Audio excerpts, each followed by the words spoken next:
Hello. Hello. I'm a day late. I wasn't feeling particularly great yesterday.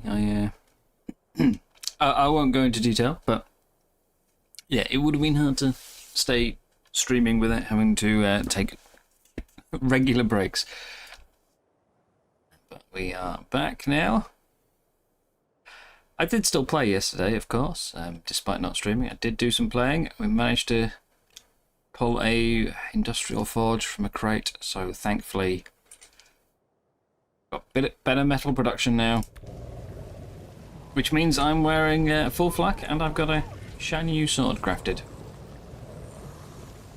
It's much better when you can produce metal at high speed. All those flak blueprints would be going to be wasted without the industrial forge, but that's solved now. So yes, today the plan is I'm going to look for a couple of Cryolo, see if we can't get one of those. I was thinking maybe it could help with some of the missions. We'll see. I've never actually used them in ASA, so I don't know exactly what it's going to do. But we will give it a go. We will give it a go. And then I'd still like to try and get a Gigantoraptor, because my breeding is so slow with my luck of stat combinations. So Gigantoraptor with a proper stat feather could really make a difference. And then I guess it's back onto missions. Before we do that though, I do have a couple of little chores I haven't managed to get round to this morning. First off being to refill my feeders. Got plenty of meat in this one, I have none in the water pen. Berries could do with some topping up, so we're going to go and do a quick meat run.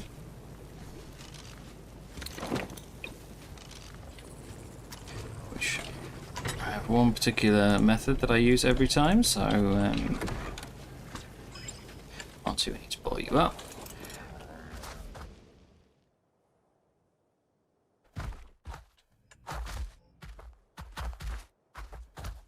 Let's put down a gate, and then I'm going to teleport to the bog south.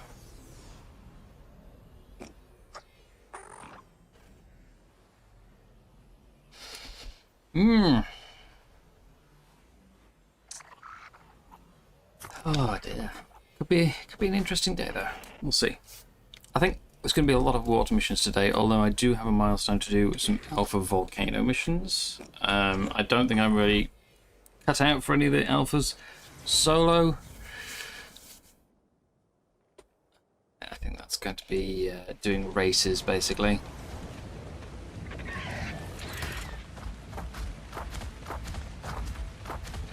Right, pretty sure it's this way.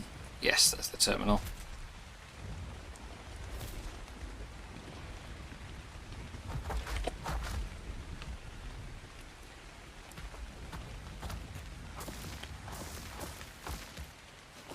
Burrow. I'll get out the Ferox and we'll start Gamma.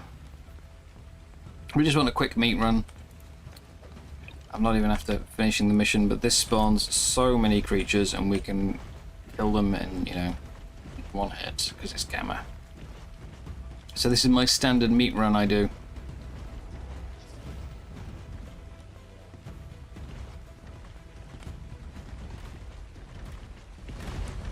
It's also quite good for hide because you get a lot of snakes and they always give plenty of hide.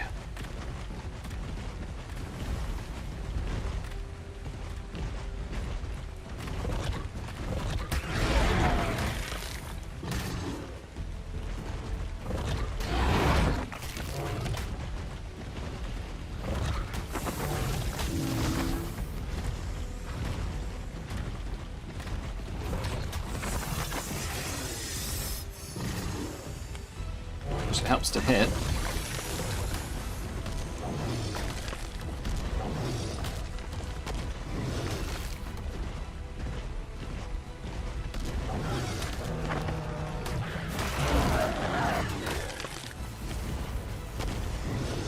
do wish the knockback from the Ferox was a bit more like a conscious choice. Anytime you sprint into something and then hit attack, it launches it miles, and sometimes I just, you know, I'm just in a hurry. I'm not looking to knock it back, I just want to get there and kill it.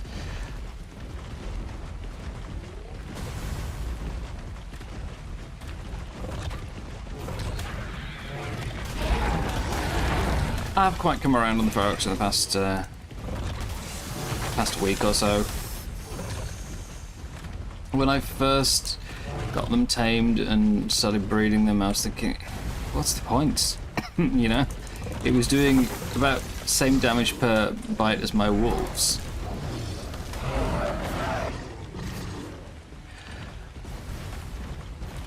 It just didn't seem worth that amount of element to, you know, to maintain and to breed.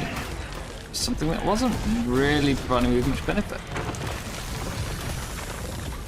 And neither has a saddle, although this can take a helmet. But as the addiction level has gone up, the damage has definitely gone up as well. So yeah, I've really come around on them now. Plus they're just quite fun.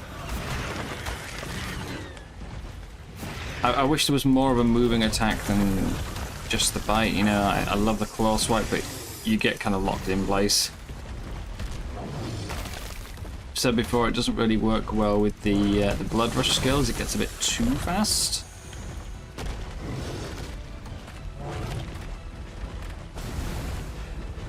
But they're very quick.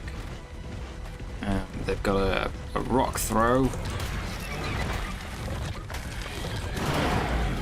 Say good damage if you can get them addicted. They're just very costly to run. That's the downside. And of course, incredibly buggy.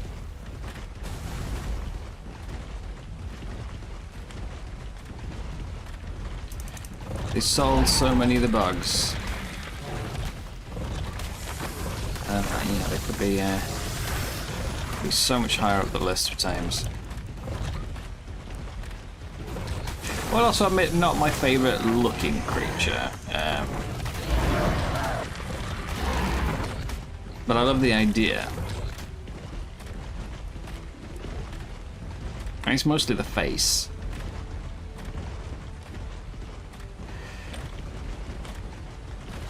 The weight's starting to go up now. Getting plenty of meat. This will refill my water feeder.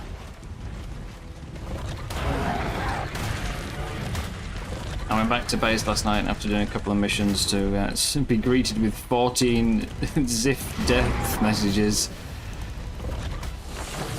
Not ideal.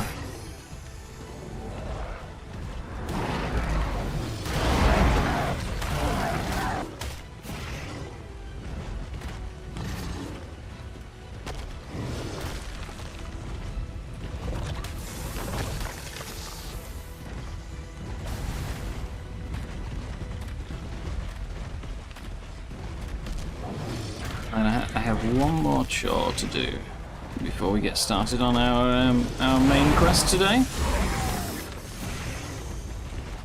Hello, Jessica. How you doing?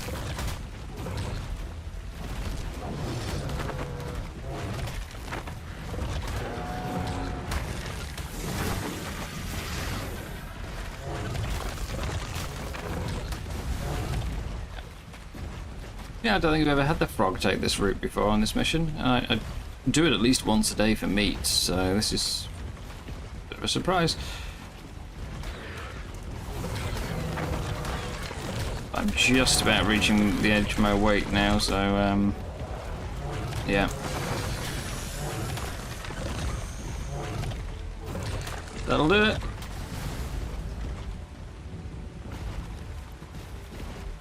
Let's end the mission.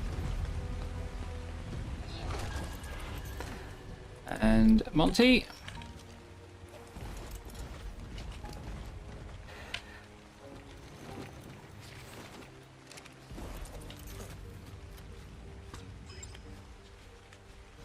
Hope you weather over your way isn't as bad here. 38. It's not reached 38 yet, no. It is definitely in the uncomfortably warm range, but we haven't reached 38. Not today.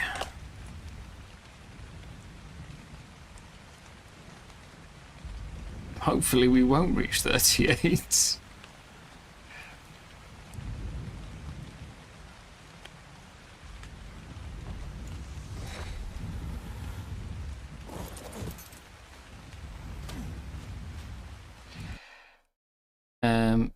Oh, okay. Interesting. Funnily enough, I didn't crash once yesterday while I was playing off stream. That's typical. Hello, Hyper. Am I in the path of the solar eclipse? I don't know, actually. I suspect probably not, or I would have heard more mention of it.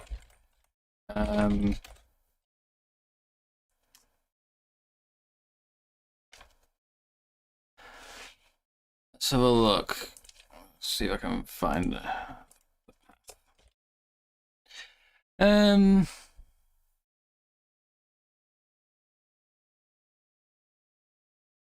Solar eclipse map.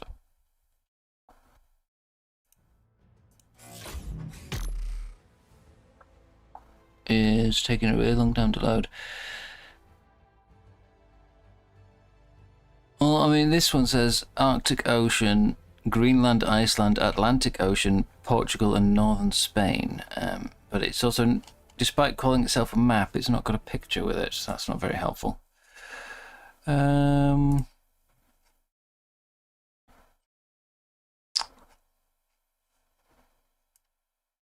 BBC's got a live feed, but again, it's not really. I want a map.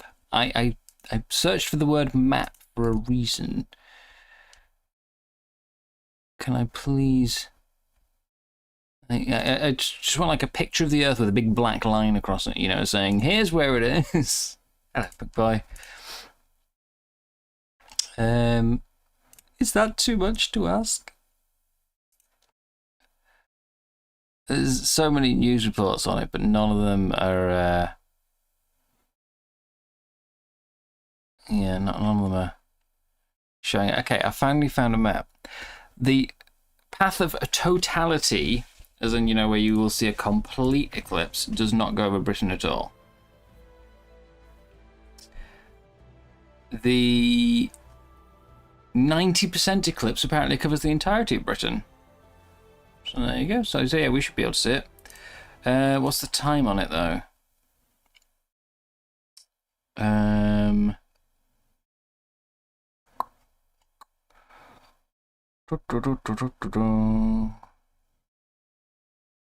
the UK, the partial eclipse will begin for viewers in London at 6:15 before reaching its maximum at 7:15. Okay.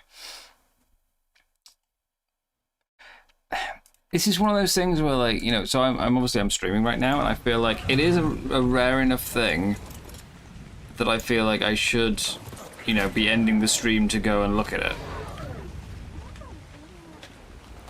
You know, like, how sad that I'm just sitting here playing a game instead of going out to view the eclipse. But there's a couple of things. One is there was an eclipse in 1999, which I was present for. The place we went on holiday every year as a kid was in the path of totality already. So, you know, we were just on holiday in general and got to see it. So I have seen one before. You know, this whole once in a generation thing. I've seen a path of totality before. I know what it looks like. Although it was a bit cloudy, so not perfect. But, you know, I've been for one before. I'm not saying that means it makes it less special and, you know, seen one, seen them all. But it's something that lasts, you know, it lasts a fair amount of time. If you're not doing the total eclipse, if you're doing, like, the partial, which is what we're getting in Britain today. I mean, that article on the BBC there said 2 hours it'll last. There's only so much time you can stare at it and go, wow. before you can like, all right, now what? You know? Now what do I do? So there might be a stream pause at that time to go out and have a look at it and maybe take a photo or something. But I won't be like, I've got to end my stream early because, you know, eclipse.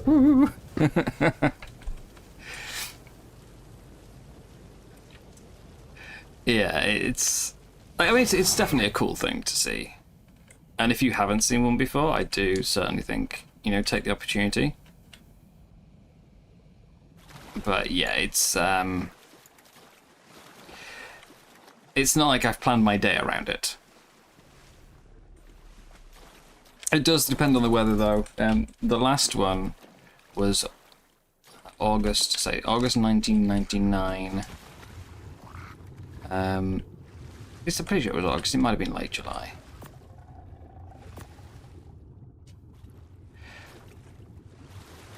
And we were down on the Devonshire coast.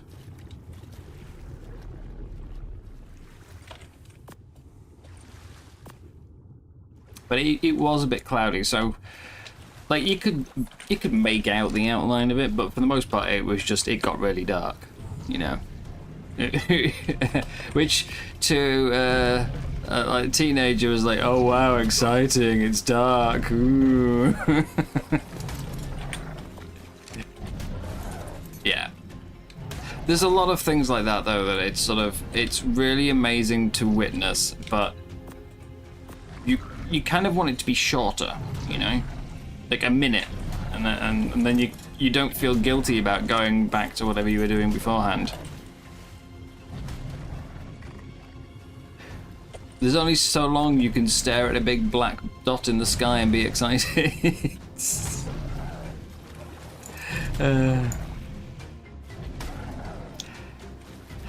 Look. You're not doing anything, Macrodon. Give it up.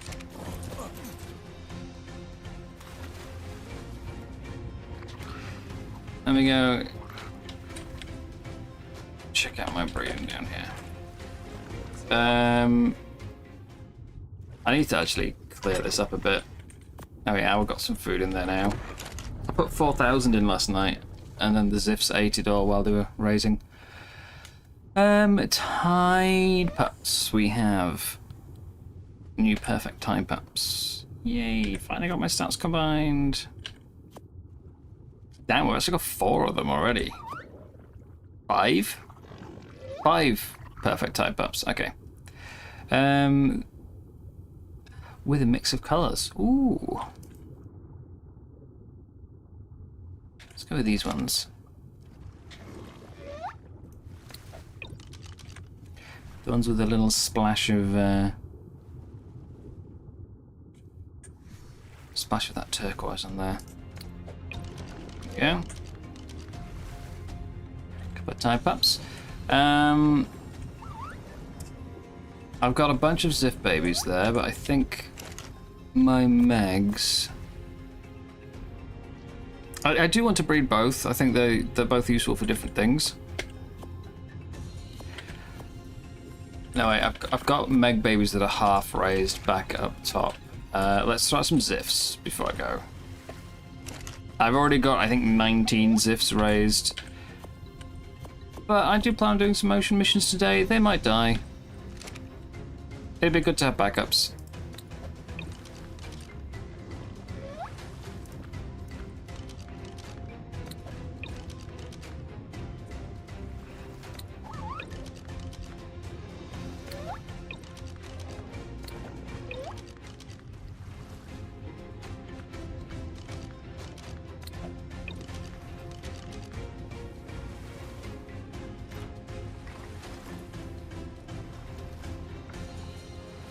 I love that the Megs eventually just get bored of attacking Monty.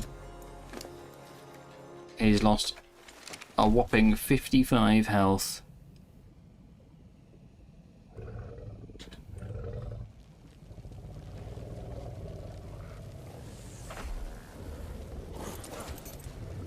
Yeah, there should be some Megs up here.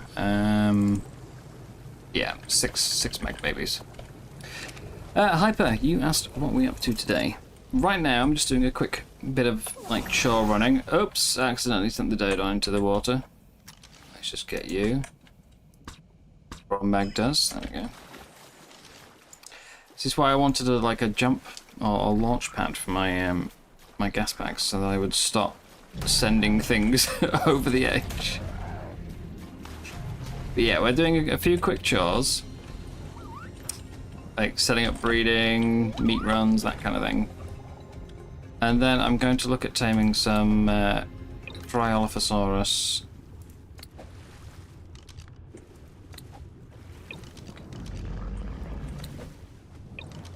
I was wondering if they might be useful for missions. I know that the freeze has like a cooldown debuff at the end of it, so you can't just keep something permanently frozen. But I was wondering, like, for some of the brute stuff, could we maybe use the cryo to try and freeze it? And then get like a bunch of damage in, and then, you know, sort of just avoid taking too much in return. They can also freeze allies, which gives them a damage resistance, so it could be quite a decent support creature for trying to do some of these bigger brutes.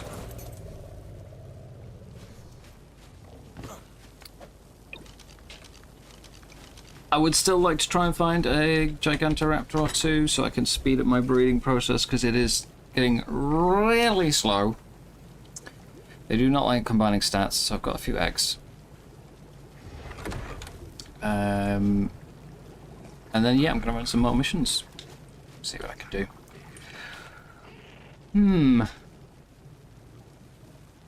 Right, next chore. I need to double check it's still for sale. I was going to go down to old Wigs and Honey.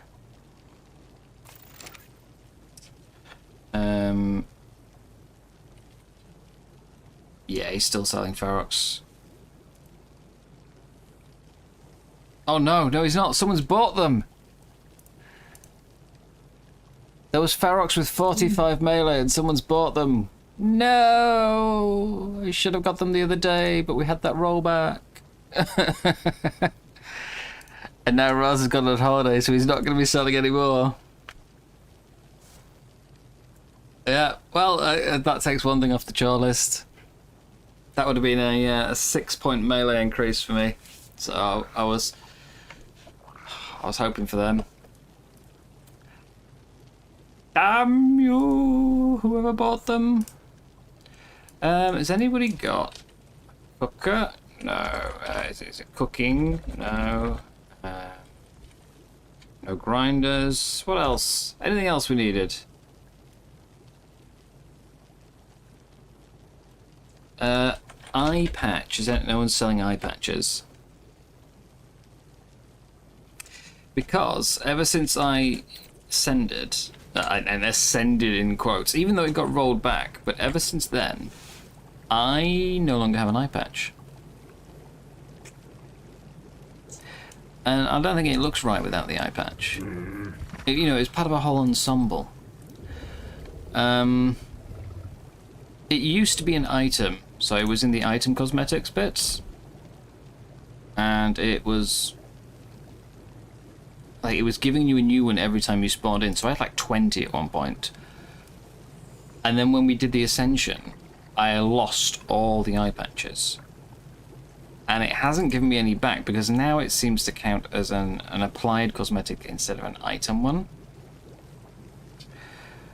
I did briefly get one yesterday, because I completed another milestone. It gave me them all back. So I briefly had one, and then Raz wanted to test that everyone got teleported into a boss fight, even if you didn't have enough missions. So I took off all my gear and put it on the bunny, and when I took off the eye patch, it didn't put it in the bunny, it just disappeared, because it's not an item anymore. So I lost my eye patch. That was how I figured out it wasn't an item anymore. I thought it would keep it. Otherwise, I wouldn't have taken enough, and I would have just taken the chance that maybe I'd respawn with it. But yeah, gone. Eye patch gone. And I only have one milestone left, which doesn't give any skins, so I don't think I'm going to be getting that today. Unless I can find some penguins and we can try that way. Hello, Gong. How you doing, mate? You don't have spare eye patches, do you? Yeah, I need to get some more popsicles, big boy. That's been the way I've got most of them back, is by crafting a skin. Anyhow, yeah. Trip to market has been stopped. So we're gonna go out and tame a Cryolo. I need shield. Shield. What shields do I already have in my box? I have 10,000 metal shield, 14,000 riot, 2,000 riots, or some bad wooden ones. Let's take out the riot then. It's heavy, and it doesn't look particularly piratey, but we'll take the riot shield.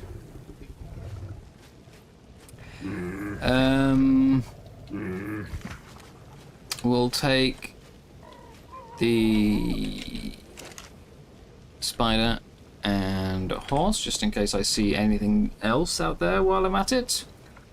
I'm still on the lookout for a good pig. Tamed another 150 yesterday. Yeah. Wasn't worth it. But at least because I'm using the spider and horse to knock things out and then just feeding them random sheep, I find I haven't actually... It's not cost me anything to tame a pig so far. I would also like... Wait, I should have had 8 of those. What happened to the other 3? I had 8 yesterday. It's weird. Yes, so we've got those. We can... I didn't make a loot ping. We can hide behind our shield while we tame. I'm going to need stimulant, just in case things go a bit dodgy, and narcotics. Okay.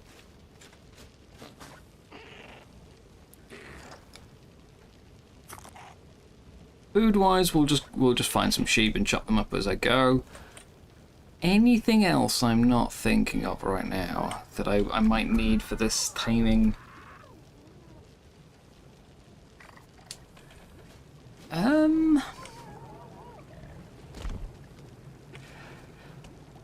Narcotics,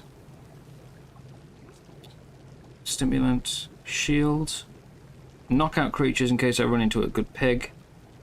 Something to box things up after they're already knocked out.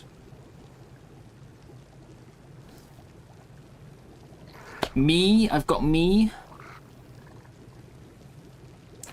I've got my Ferox to help clear the area. Let's take a couple of element to feed it, because I think it's going to be quite low on time now. I think that's everything. Oh, I need to unload you still.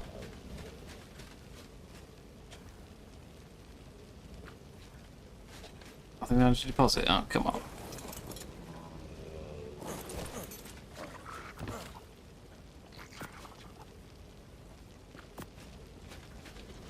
There we go. Right, so we can cryo you.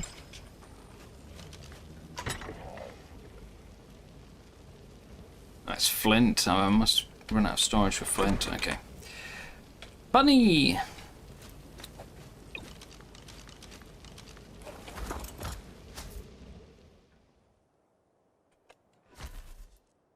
I did make a new sloop yesterday as well,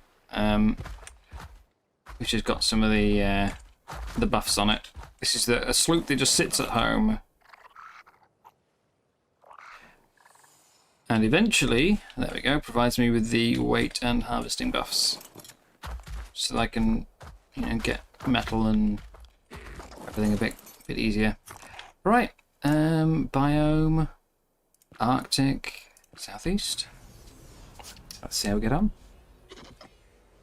Has it been doing that since Lost Colony? Well, what do you do when there's no event going on? Do you just go, oh, all these skins that I paid for and worked for, gone.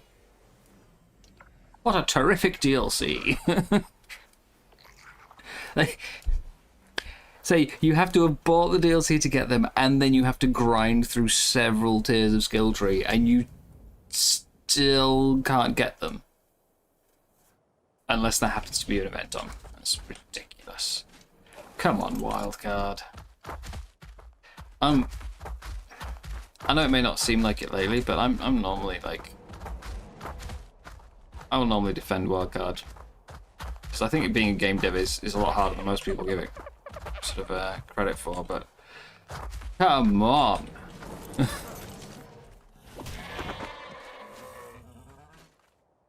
Right. Yeah.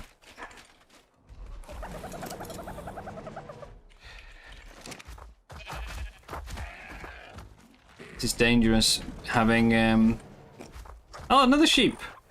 Oh, excellent. Just what I needed. Excuse me.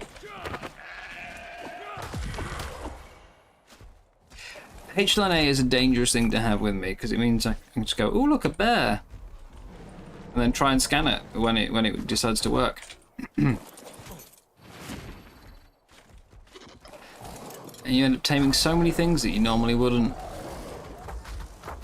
It's very easy to get distracted. But yeah, there was an MMO I used to play where they released an expansion pack. And one of the things that they, like, it was like top of the list in the expansion pack features was new dyes for your armor.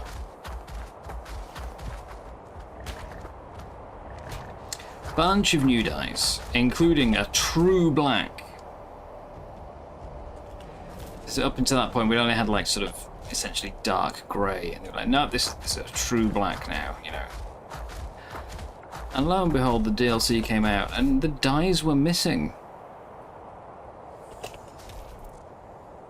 And you think that this is one of, like, the first features you list on the store page. You've probably noticed that the Genesis simulation is And you forgot it. Just staying safe and somewhat comfortable is a challenge, and there's always some new crisis to deal with. Apparently, that's on purpose. The simulation is designed to keep you under constant pressure, so your mind stays sharp and you learn survival skills. And it's all in anticipation of the arrival. Whatever that is. Yeah, not only did they forget the dyes, when they then put the dyes in, because, you know, people complained that, hang on a second, we paid for this, where are our dyes? They put them in, forgetting the black. They had, you know, sort of put at the top of her feature list as well, this whole look at our new true black. And then when they did another patch to put the black in, it wasn't even a proper dye, it just set the color region of whatever you applied it to 000 on the RGB. So you lost all texture and you just became a black blob. I mean, I know it was called true black, but come on. Like, it was ridiculous. 22 health, nah. Like, how hard can it be to just put the features you mention in your store page into the DLC? Couldn't believe it. And I feel like Wildcard's done the same thing here, you know. Look at our new skins, guys. Look how fancy you can be. Proud front and center in the trailer. All the characters are wearing these new skins, and they don't work.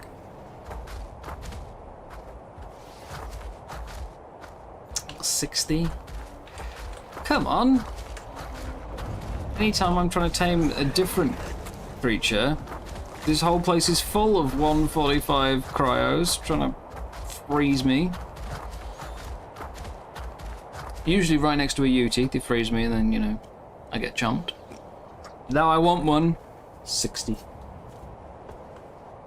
Finding and claiming 500 random orphan babies because of wolves and UTs. Is that how you got all your tapes? I honestly don't claim babies that often. Because, you know, you lose the stats. I only tend to do it in the first, like, week or so. Or, well, on a normal server, the first few days, you know, when I'm low level. And it's the only way I can really get hold of that tame.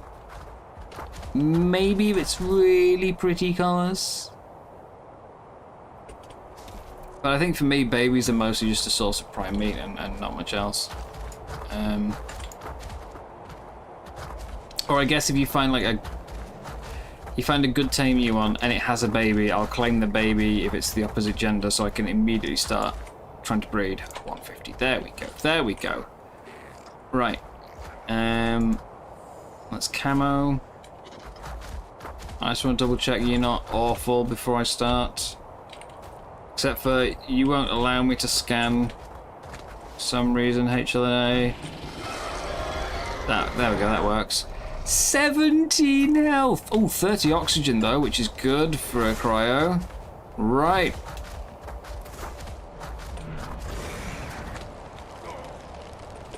Oxygen is actually a good stat for a cryo, so I want that one. I've got another one here. That's a blue rhino. Oh, it's also a 150. What? Can't scan it. It's dying.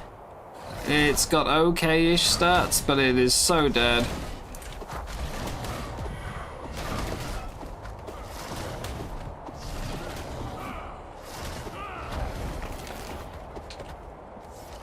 Okay, there we go. Saved its life. I think I've just passed the hide mission. I think I have. Okay. Oh, you're still chasing me? Really? Persistent bastard.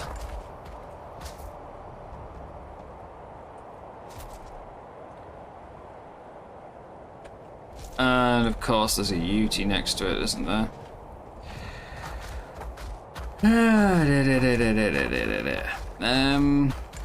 What level's the UT? Okay, that's more handleable, that's 60, right. Let's take all the mutton.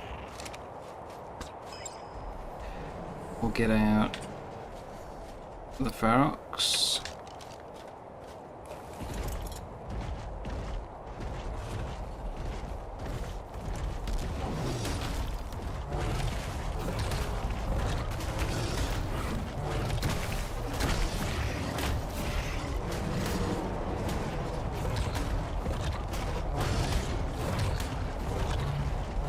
Sit still.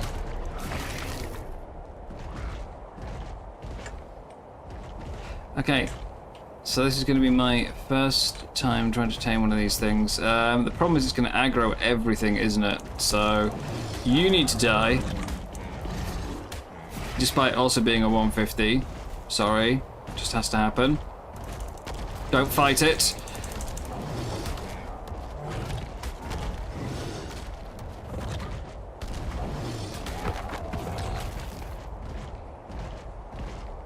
I do have a good roux, but I've never used it this entire playthrough, so I'm just not going to bother.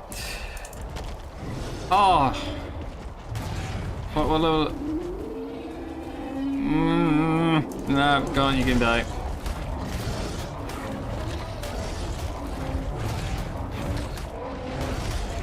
Oh, it hurts. It hurts, but you've got to go.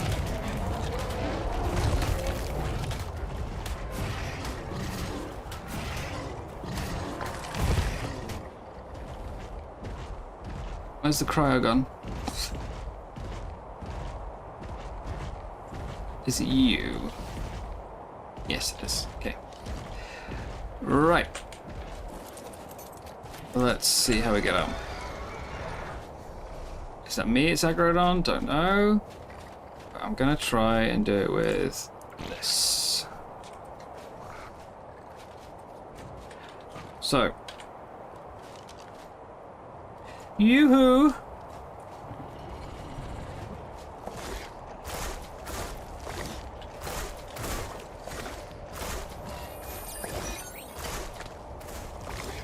Easy enough, except for it doesn't appear to be hitting. There we go. Oh.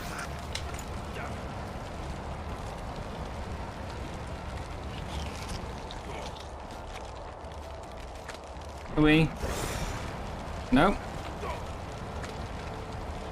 I've not tamed one in ASA yet, but this new method I think is better than the old one.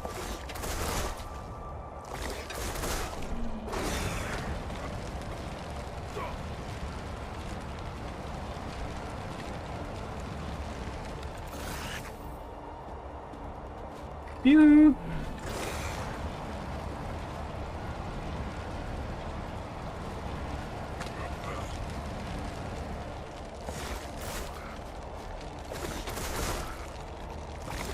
How's your topper looking? Okay, when I said it was better, I thought it was going to be having more effect than that. Wow.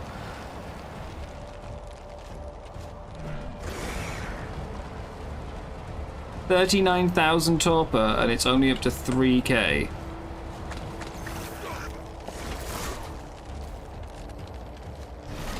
No, don't bite me. I need my shields intact. Come on. Move over here.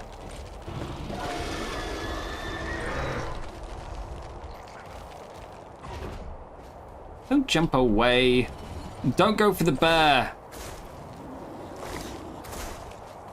Oh my god. Oh, that was the bear. Plus that's a 145.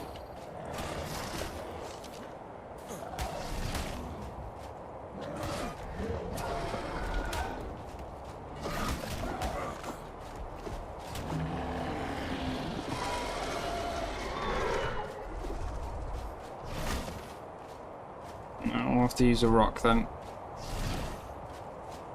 Yoo-hoo! Come on, your top is dropping. Pay attention to me. I hate you.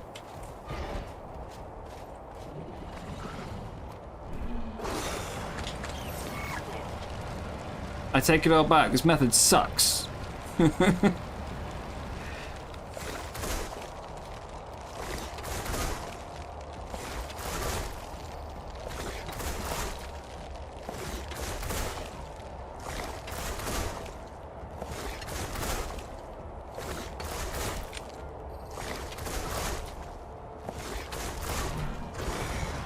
I mean, it's doing quite a lot of torpor. It's just... yeah, you have so much time between them.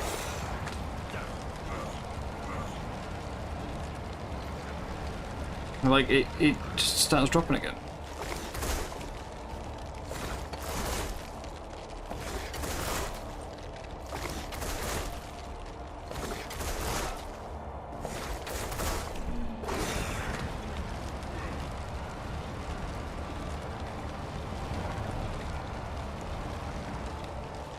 Yoo-hoo.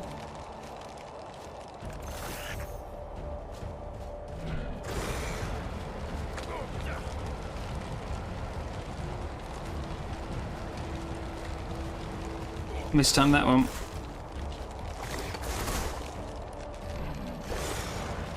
You did, what, 1-2 spits at most? Come on.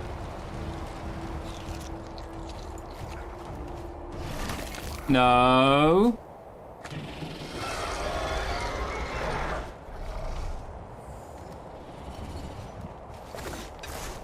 Okay. HLNA, you are in the worst possible position right now.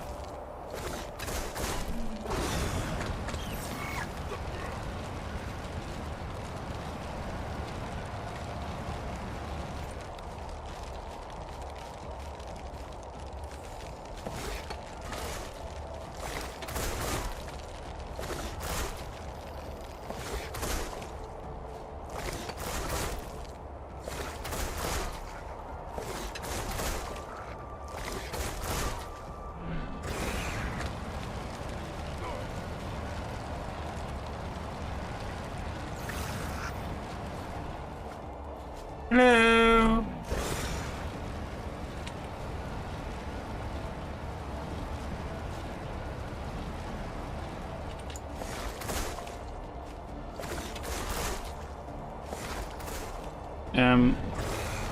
Oh, come on.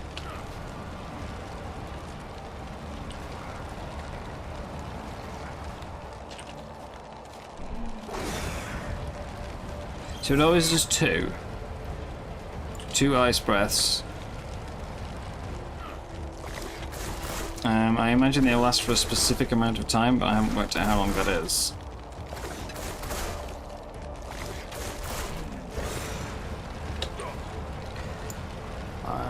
Five, 6, 7, 8, 9.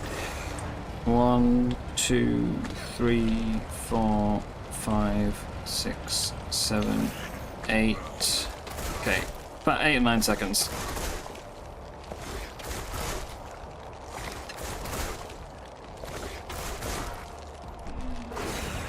Maybe I should have brought a second shield. What's my...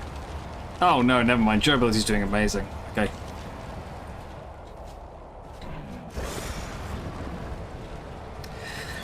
Four, 5, 6, 7, 8, 9. Yeah, there we go.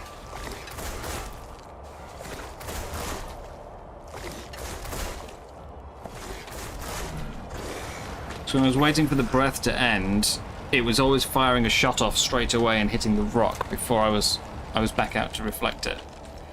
So yeah, I think we have to do this.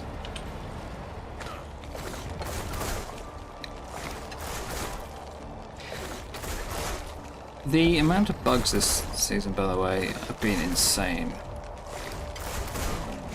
Some seem to be with mods, some seem to be with just Ark in general, but I had... I bought that mining drill the other day because I didn't seem to be getting any dropping. So I bought one, and then I went out to do some element mining, and I thought I'll compare it to my Yankee. I'm too slow.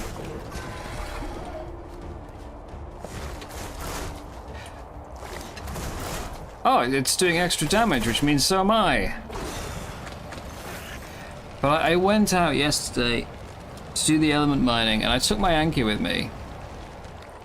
And I cryoed my Yankee at the end of testing. And popped out the Burrobuck teleporter, teleported home. And when I got home, my Yankee was gone.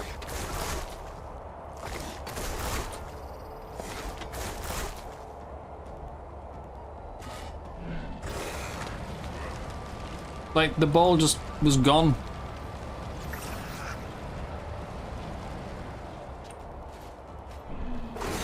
So I came out yesterday to tame a new one. Got it knocked out, and then immediately a Uti turns up, so I have to fight that off. And yeah. While I'm fighting the Uti, I hadn't had a chance to box it up because the Uti was just immediately on me. There was no delay. And I turned around after killing the Uti to find one of these gits on it. Killed it, used some of my valuable veggie cakes to heal it back up, fed it, oh sorry, wait for it to wake up and knock it out again, fed it. It went from a 32 melee stat, pre-tame, to 35.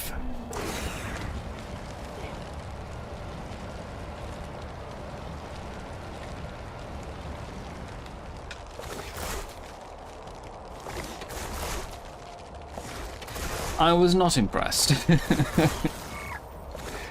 Really was not impressed.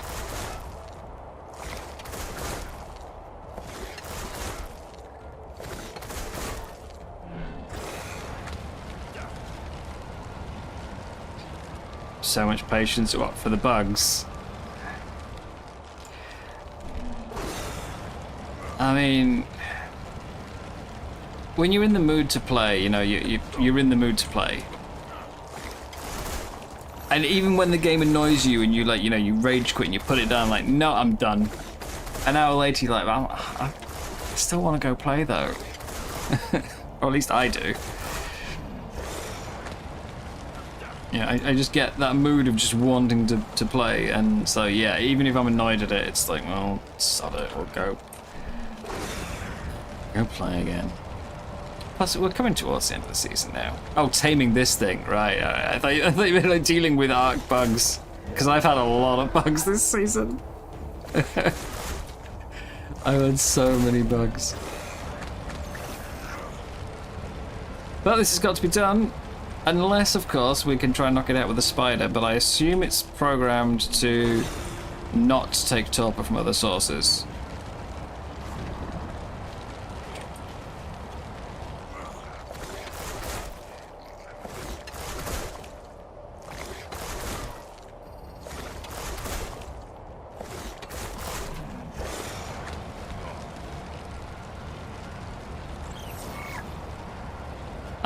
I've said it before, Dragon, but like, if I was playing this single player, I probably would have put it down, you know, a long time ago.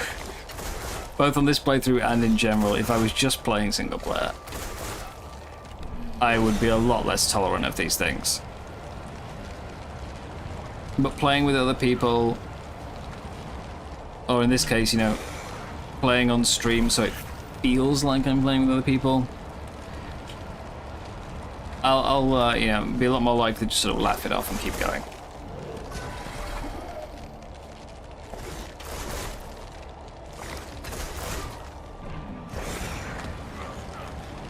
Like the stream the other night when we were trying to do the missions with Raz and Penny, and I kept dying in like the stupidest ways. I was laughing so hard. Especially at things like, you know, my bunny jumping directly into the Yuti's mouth and just... I mean, there was a little bit of despair in there as well, you know, the fact that I was doing so badly. But I was definitely laughing. Had I been playing alone, I would have just gone sod this mission.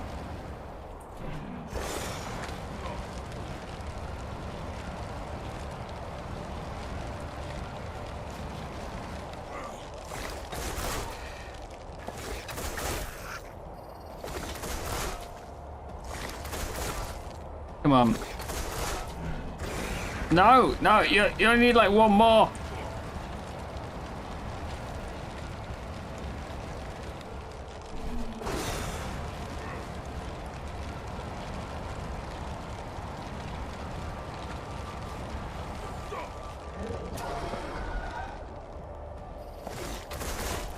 And it's down. Alright, that's one. Apparently the torpor drops really quickly on these things. I usually find the best place to box it up is around the feet with most dinos, so we'll do that. We'll give it... I haven't checked how much they need. I can have 50.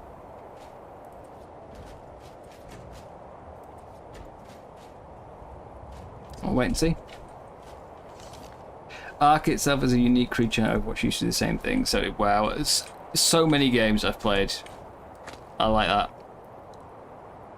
So many. Like, I mean, it's a testament to how much we love the game. Both that we keep coming back to it, and that it can also annoy us that much in the first place. If we didn't like the game, if we didn't love the game, then, you know, like, I mean, I've played some really buggy games, some really bad games, and most of them you just go, ugh, you know, this is terrible. And you just turn it off and you never go back to it. This one, no matter how much we're like, oh, come on!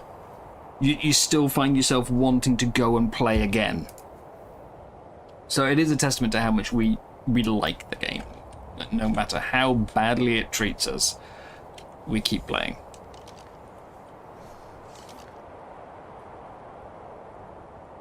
Well, it's apparently got a very fast torpor drain, but I'm not really seeing much movement on the bar, so... I haven't done much single player in ASA. ASE I did quite a bit, and it was always really buggy. And Dragon Angel, yes, I'm the same. I've never get into World of Warcraft, despite having played a lot of MMOs. I played a little bit of the original Age of Conan. In just a couple of weeks. That was my very first one. I played for a couple of weeks. And then some friends that I played Team Fortress with got into Warhammer Online. And, yeah, we're like, oh, come play with us. Come play with us. So I bought that. And you got like a 3-month subscription with it. And they went, you know, oh, we need a tank. You should roll tank, and we're on this server. And so I rolled a tank. Well, first I looked through the booklet because, you know, games still had manuals at that point.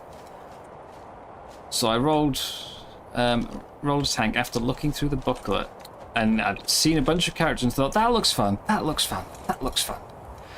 And then I asked them which one, and they were like, oh, well, we're on the other faction, and you should play an Ironbreaker because we need an Ironbreaker. And I was like, oh, okay. So I ended up like rolling a character I didn't really want to play, and because they were already like max level and I was brand new, I didn't have anyone to actually play with. So I played for like a week and didn't really find myself enjoying it. Put it down for ages. Thinking like, eh. And then kind of the last few days before the trial wore out, I thought, I've got a free month here and I've wasted the whole thing. So I just went and I played a character I did want to play instead. So I was on a different server, I was alone, but I was enjoying it a lot because it was the actual character I wanted to play. And I ended up playing that for 3 years. And then after that there was Star Wars The Old Republic, which I played for a few months, really enjoyed, but my PC was trash. I got like 8 FPS. I have no idea how now I could play that, because if I play any game now with like below about 40, I hate it. Yeah, I played that. And then we played Rift. And then I spent several years in Guild Wars 2. Tried ESO, couldn't get into it. Played a bit of Arcade. But I used to be really into MMORPGs. Enjoyed a lot of them. But they all changed style. As much as the old style that I like started with World of Warcraft, you know, the big hot bars and tab targeting and all that stuff, I never got into WoW itself. But yeah, Ark is both for good and bad. Ark is a unique game. Really, it needs competition. Competition pushes you to be better. If they had another game that they were competing with, I mean, there's obviously lots of other survival games that they're competing with, but none of them play in the same way. So if you like Ark, you're unlikely to be really drawn away by, you know, Sons of the Forest or something.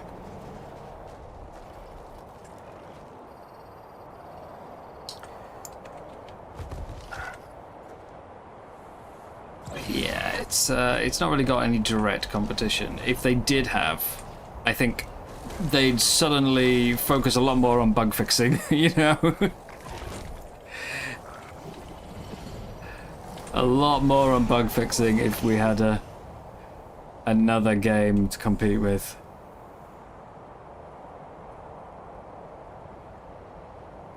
But competition for Ark will be the same problem as WoW had for competition.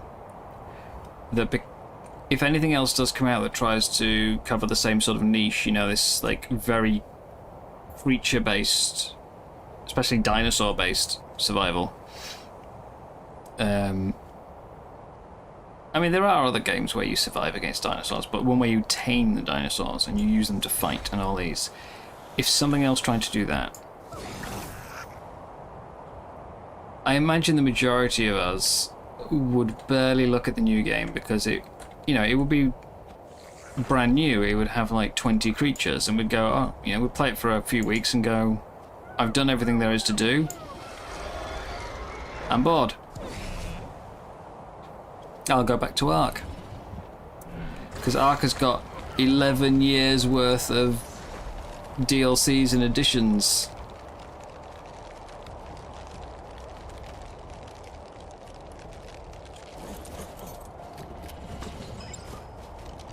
Like, it's very hard to compete with a game that has got that much already added to it.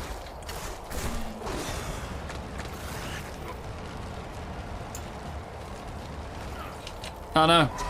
Oh no. I wasn't thinking. I was trying to check the genders to make sure I had a breed pair, and I got frozen.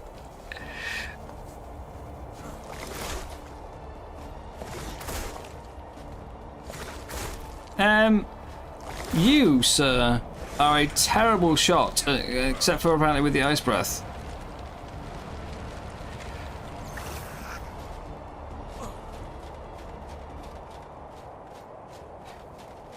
Let's set up a wall, because there's not many rocks up here. So I'll put down a wall and we'll just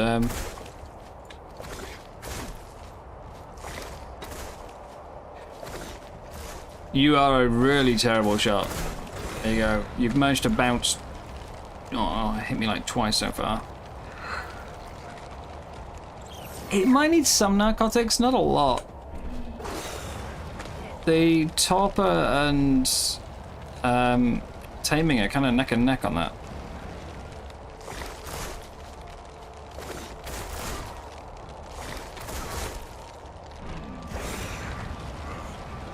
I tried playing Conan Exiles and I did enjoy it. I mean, I was playing it with a friend, which, as I've said, always helps.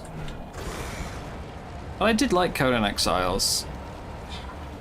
It suffers from, like, some things it does better than Ark. Some things it does worse.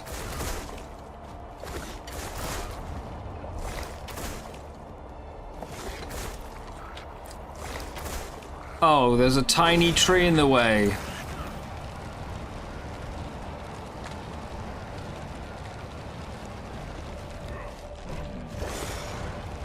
One, two, three, 4, 5, 6, 7. Out.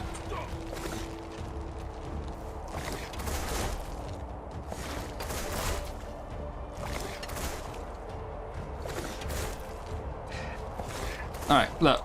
I'm not trying to hit you. I'm just trying to get rid of this tree. Apparently, no, okay, it's not a tree. It's just a visual. It's not actually a tree. It's not what's blocking my rebounds. So why is it not hitting?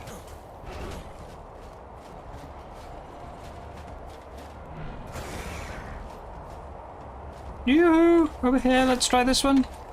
Oops, I actually dodged that.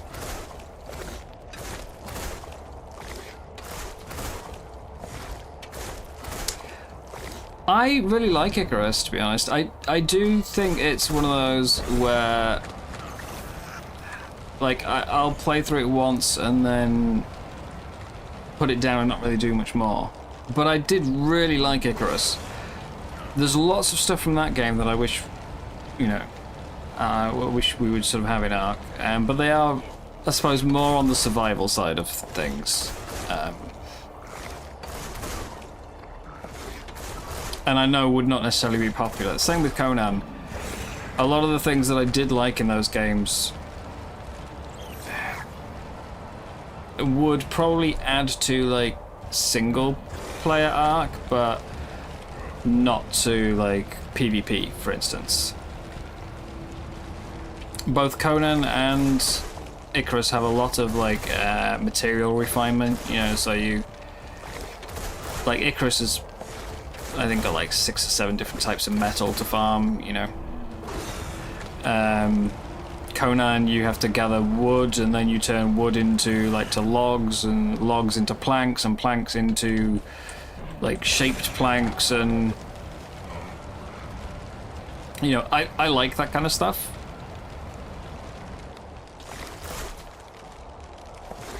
but I don't think that would go very well for Ark.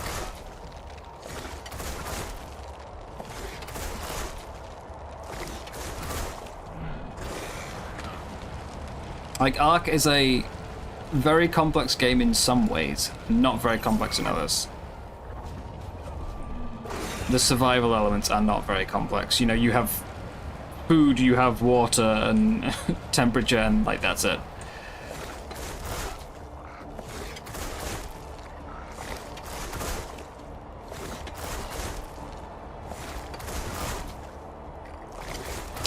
No, I agree, Amber. I feel the same way.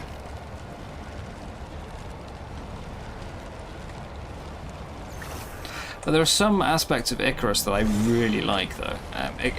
Icarus was... I think I started playing it around the same time. Like, it came out... After check release dates, I think it came out around the time that I played Ark for the first time. And I really liked it.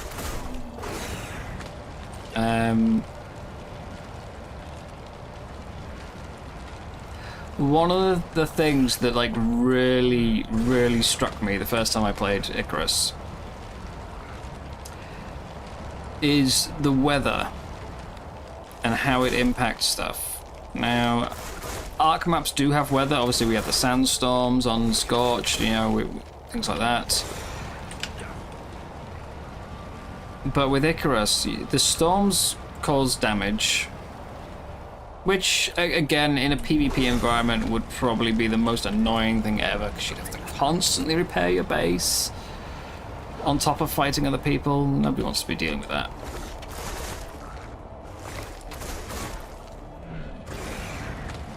But you had the storms causing damage if you were out in them and unprotected. There was the lightning, which could set the forest on fire, or your base, if you didn't have a lightning rod. Oh! Ooh, no, no, no, no, no. No, no, no, no, no, no. No. Where the heck did you come from?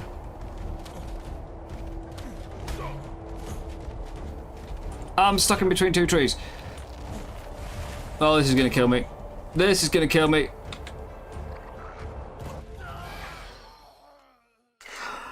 Where the hell did the stealth Yeti come from? What? Where is the stealth Yeti? The storms are the biggest turn-off for you. I mean, it's a core aspect of the game, honestly. It's not like, say... So if you think about Scorched Earth, the first time you played Scorched Earth, and you encounter a sandstorm, it's like, wow, that's so cool. You know, look at the big cloud rolling in, and you know, everything turning well beige. But you know, it's so cool to see. And then you know, like you run out of stamina, and you can't fly, and all these things, and the sandstorm is so impactful, and it's amazing. After about your 5th time of having a sandstorm, you just want it to stop and go away, you know?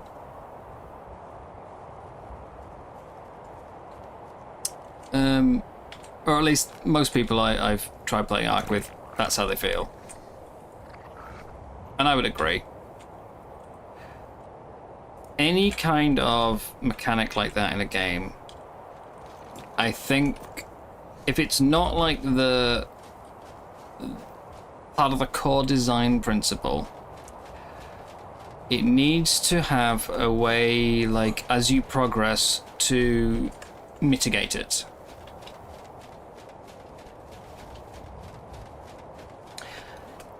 And Scorch doesn't really have that. Like, yes, you can get a desert cloth hat with the goggles so that you can see better in a sandstorm, but there's no way to just stop the sandstorms from being an effective, you know, problem for you. Icarus's storms, as you progress, you know, like, I mean, you get either skills or you get better gear and stuff that allows you, like, the storms are still damaging to you, but they're no longer something that hinders you too much.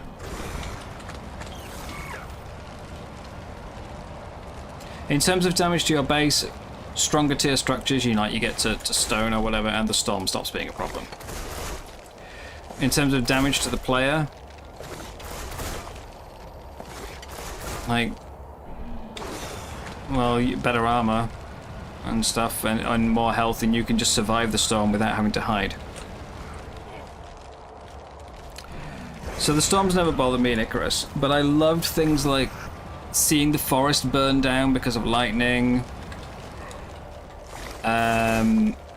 Or if you've ever tried building in the snow on Icarus, the snow builds up on the roof of the structure, and if you haven't put in proper supports, the extra weight of the snow can cause your roof to collapse.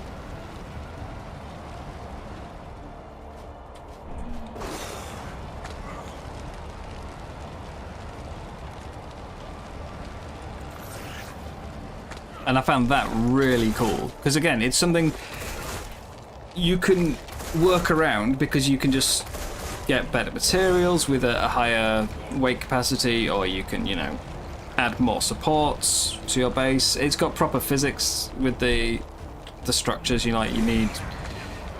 They can only support up to a certain amount of weight on a pillar and stuff like that. So you can mitigate those things. But it's really cool to encounter.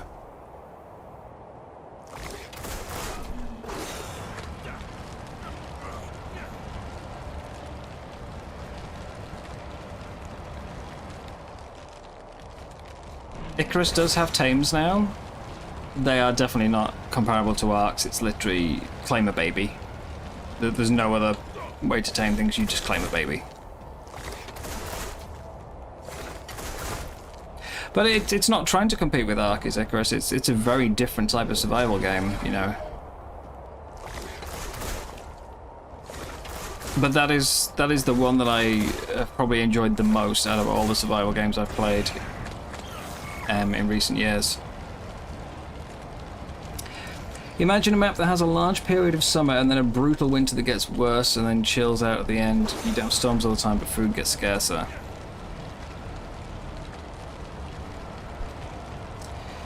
Yeah, if you think, again, Scorched, when it first came out in ASA, the storms were short but very frequent.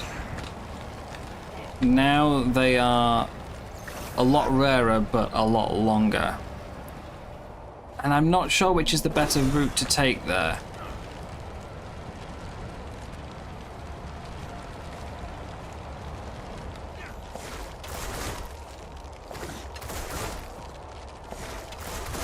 Because the frequent ones felt way too frequent. But the longer ones, especially when it's a sandstorm, like the sandstorm shuts you down. You can't do anything really while the sandstorm is going on, unless you're at base and hiding inside.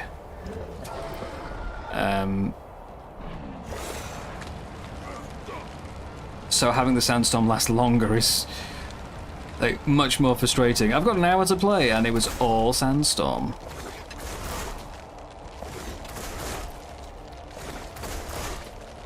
But yeah, the storms are a core part of Icarus's design, so it's built around them from the start. They were always going to be better than Arcs were. Arc is both very complex and incredibly basic, depending on what you're playing it for.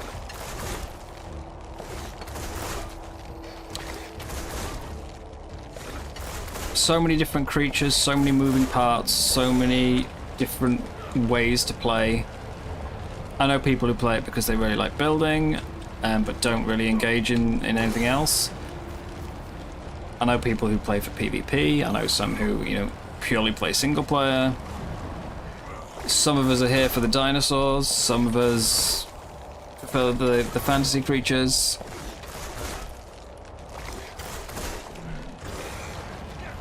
But as a survival game, it is the most basic survival game I've played.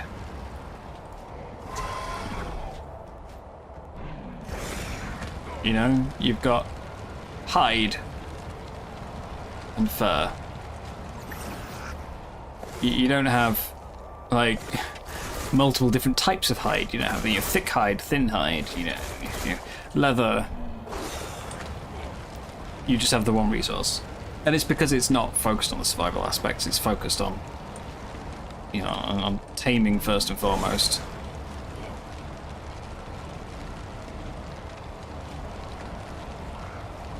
I have a lot of time to play, so I would obviously love more on the survival side. I don't think most people would.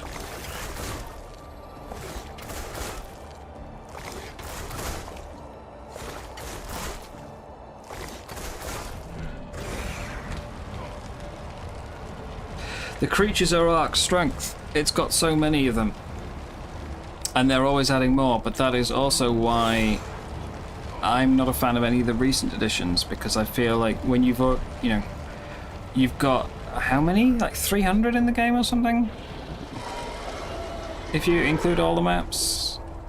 Probably not that many, but there's so many creatures, and so many of them don't really have a purpose. And then we get a new creature added that has, like, it covers 6 different niches. And you think, well, you could have spread those abilities out.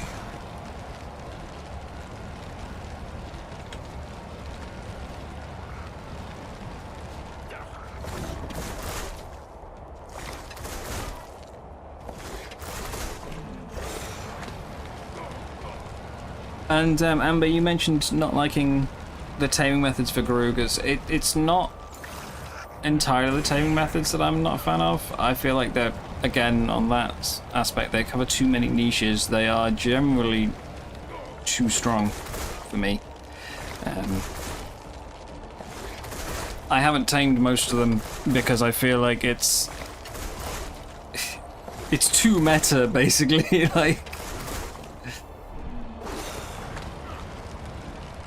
It is insane power creep. They are all the best at their respective niche, which means they shut down every other existing creature. This server, whenever we have done like group missions or boss fights, on average it's like, okay, so someone's brought Acros, someone's brought Dinosuchus, you know. I know the irony is I'm taming one right now, of course, but I've not tamed one of this before, so I don't know quite how strong it is. I will find out. And it might end up just sitting in the ball and never be getting used, but we'll see. We'll see.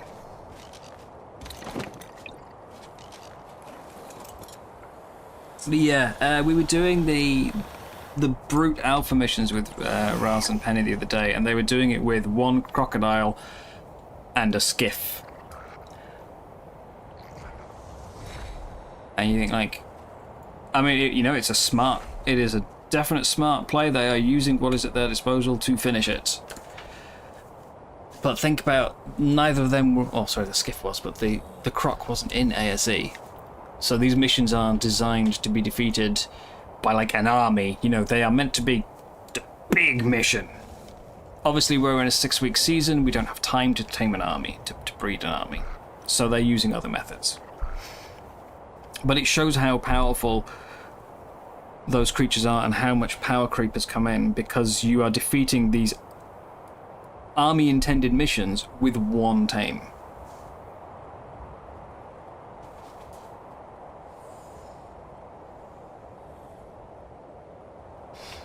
For the water missions, it's Zifs instead of Megs, you know? I mean, there's obviously always going to be a best creature for every job. Always. You are never getting past that. But it's the size of the gap between the best tame and like the next best tame.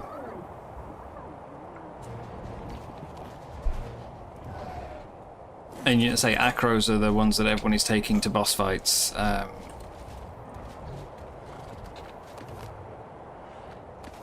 I've seen a few people with Tech Rexes, but that's more because it's a Tech Rex, so it has, you know, higher stats. Rather than because of it being the best. Okay, so we rolled from 30 to 40 on oxygen, which is alright. Food got the majority of the points though, which is less alright. But 40 oxy is I think it's a decent start. I still don't know how good these are. I've been told they are pretty solid. All I know is they're a pain in my butt when I'm going around trying to fight things and I suddenly get frozen. So we'll see how it goes.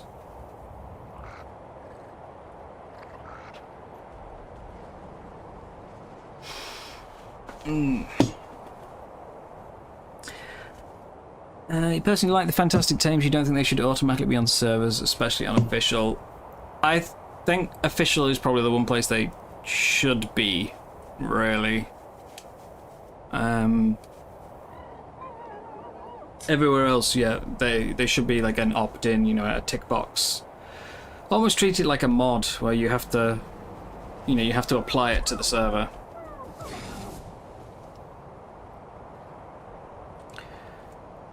I know there's a lot of people will argue that it's no different to tames being like map locked like they used to, but it is, because the old ones, you know, someone in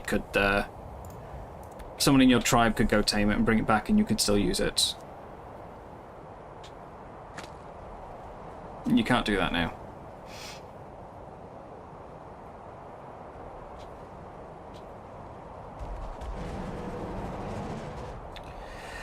Yes, power creep is my biggest pet peeve at the moment. I think more than bugs, actually, because I love some of the lower level tames. I really do. But they were already, like, going to be worse, you know. Going to a boss fight with bears has always been harder than going to a boss fight with Rexes. That's just the nature of, you know, a lower level tame. But now, like... You know, it doesn't even register on the same scale as stuff like the Dinosuchus or the Acro, or the Dinotherium.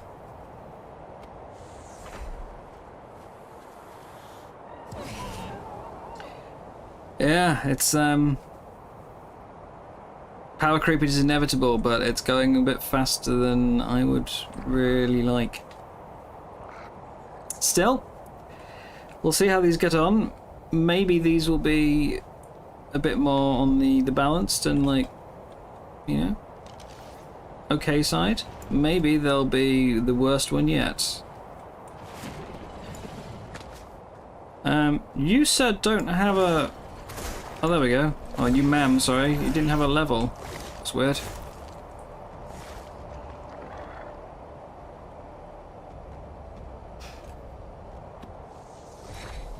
Yeah. Power creep's always been present, it's just speeding up at a very exponential rate.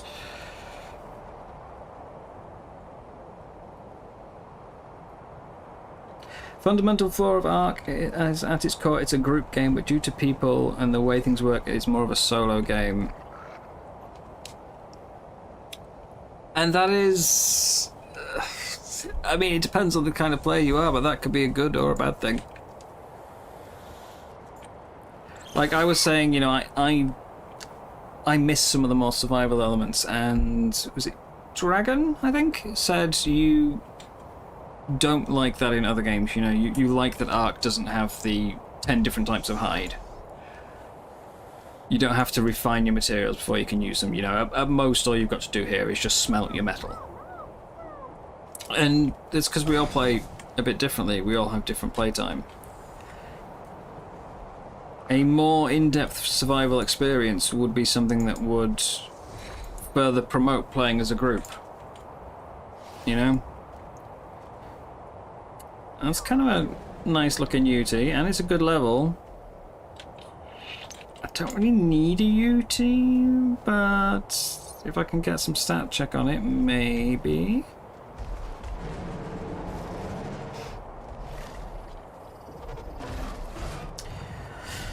.32 stam, not great on any other stat, but stam is pretty important for UT.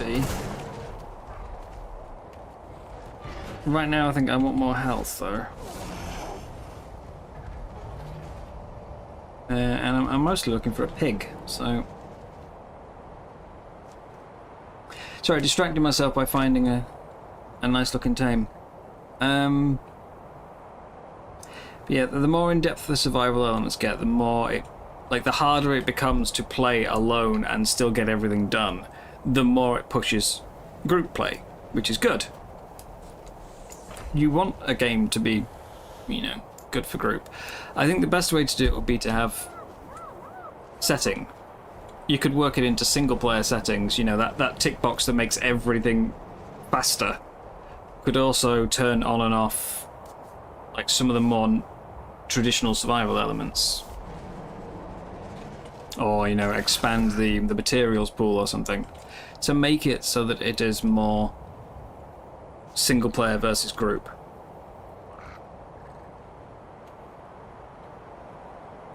Or probably instead of a tick box, it should be a slider, because right now, you know, if you're new to Ark and you're playing with a friend, you see the tick box single player, and you think, oh, well, I'm not playing alone, I'll turn that off. And it's something like 30 times the breeding speed, you know, it's a big difference.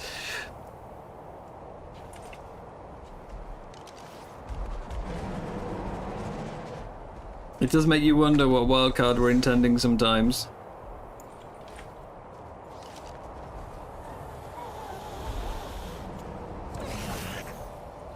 Or the damage and health numbers it applies to your tames would imply that they think single players are going to be using, you know, 3 tames per boss fight, and everyone else is using the full 20, and that's just not the case.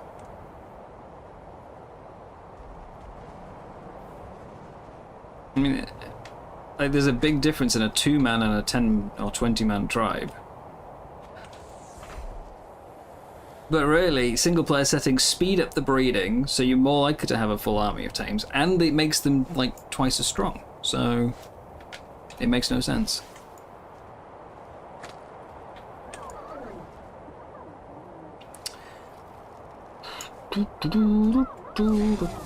Anyway, I'm just rambling at this point. Yeah. Sorry, I didn't get much sleep last night, so I'm kind of in a funny mood. It's hard to focus.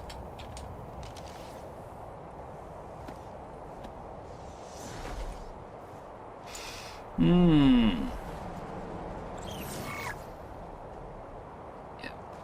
Creatures are definitely Ark strength.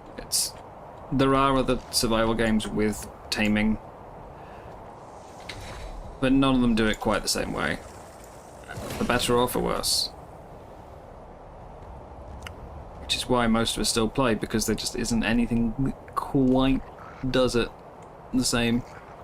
It doesn't have any direct competition.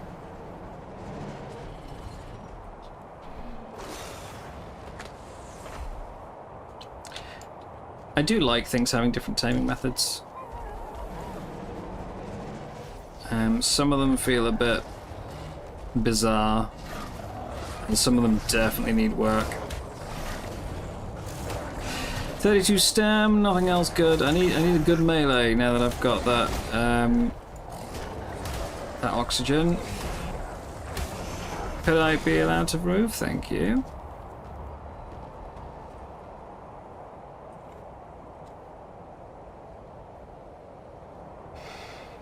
What do we all think of Genesis so far, though? It's been out for, what, 2 months now? Month and a half? Somewhere around that. How do we feel?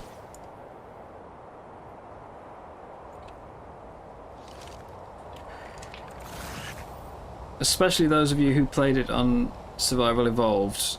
Is it an improvement? Is it worse? Does it even feel like the same map anymore, you know? 'Cause I'm a Genesis noob.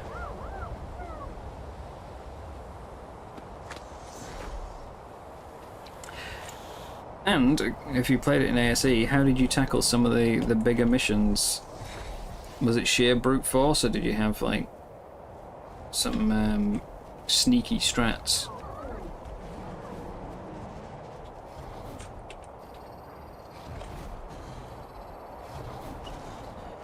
Terrible stats. Did I check this pig already?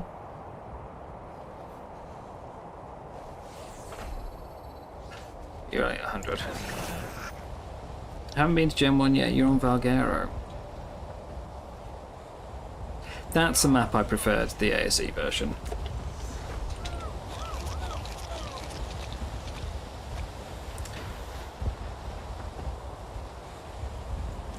You like the map in ASE, you still like it. The core Genesis map had a facelift, but everything else is the same. Same mission, same glitches, same rewards. The same glitches is... like, that's a real problem. You can't remaster something and, like, leave all the same bugs. Like that... yeah. The ocean, yeah, I would agree. It's not Genesis Ocean. Again, I never played Genesis, but like they built an entirely different ocean and then stuck the Genesis one in the middle to say, hey, look, it's part of the same map. It feels like sort of two maps in one. Which is... I mean, if it was a paid DLC for the map as a whole, you know, nice, you're getting twice as much bang for your buck, but they do feel a bit oddly disconnected.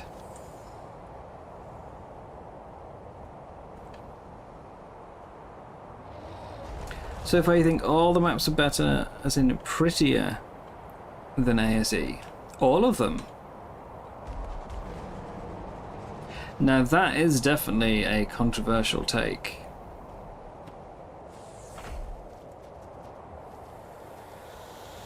I'm glad someone thinks they're all better. I'm a bit mixed. Some I think look much better. Some I think are much worse. You're the first person I've encountered who says all of them are better.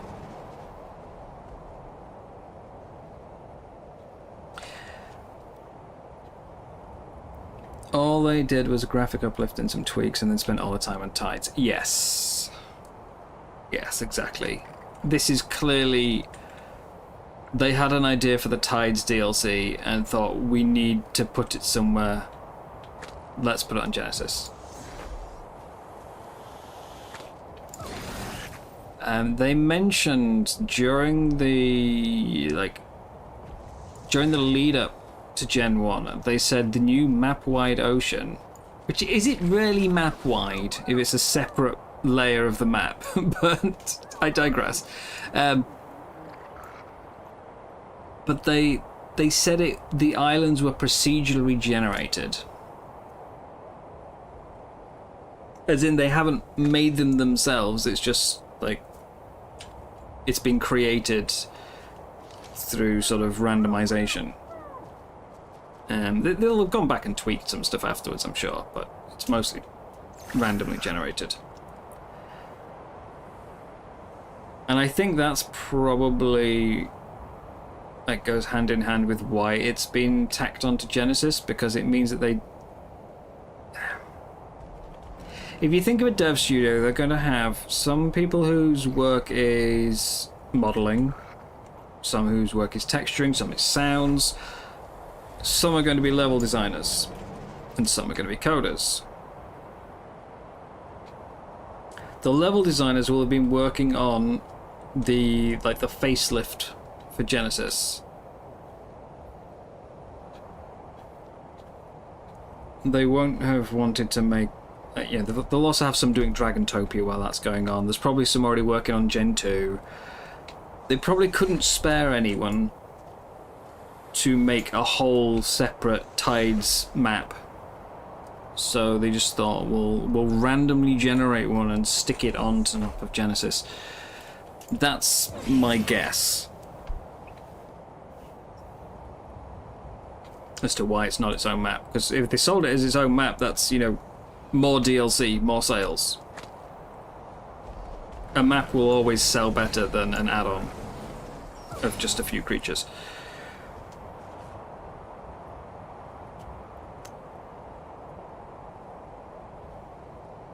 That is why I guess they did it this way.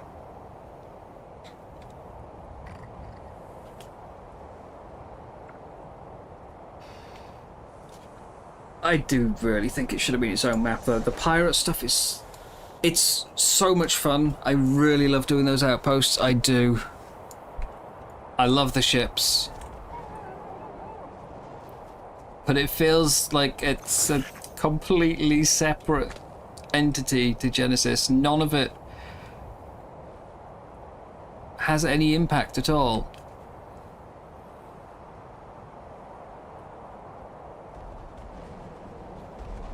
The ships are necessary for travel and for doing the outposts. Travel is only needed because they made the map bigger.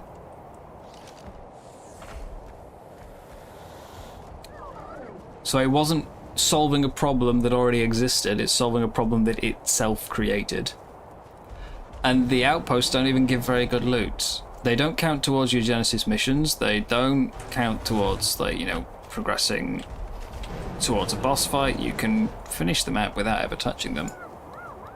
You can literally, except for the teleporter issue in the ocean biome, you can play Gen 1 without ever touching the tides. Which, to be fair, is probably how it should be. You can play Scorch without ever touching Frontier.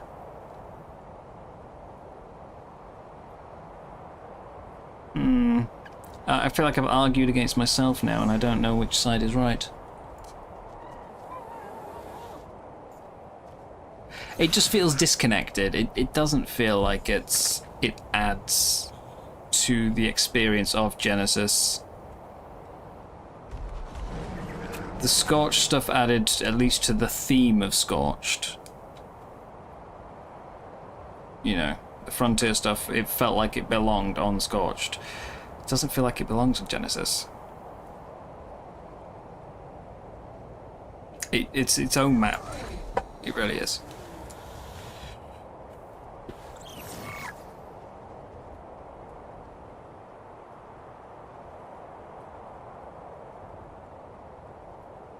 Who knows? Maybe when Arcmaker comes out, I'll see if I can figure something out. I'd like to give him a go at making maps, but I've no clue where to start. Maybe that's the way to do it. Maybe Arcmaker, I can make a pirate map. Or spend 2 weeks trying and failing to make a pirate map, and then give up.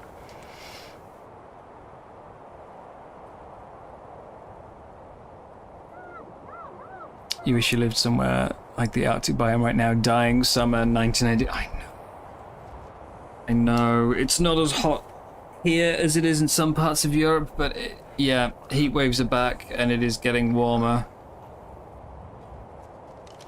Hot and sweaty is not a comfortable state to be in for anyone.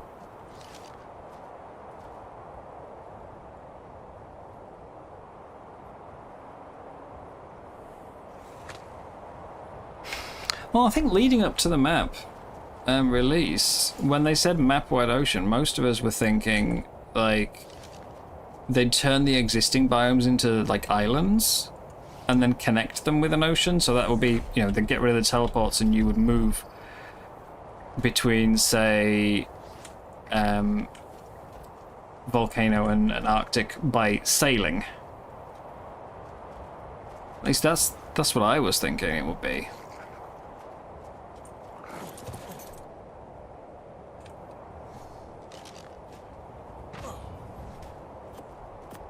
I certainly didn't expect what we got.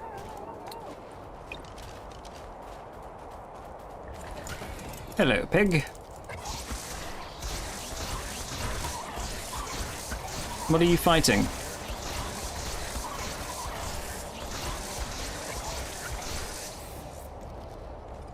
Stay still. No, I said stay still. That's not staying still.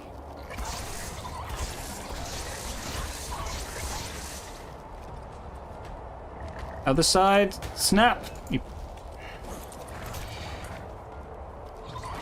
No.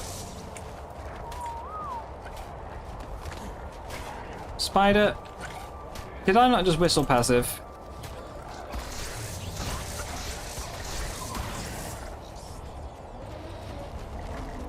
I hear the mammoth coming.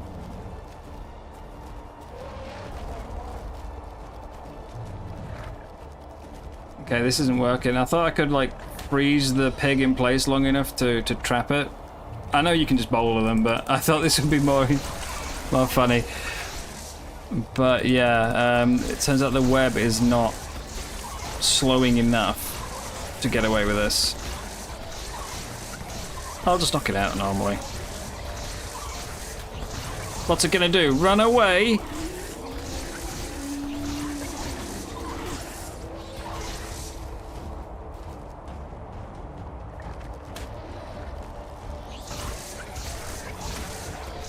Go, Monty, go, go!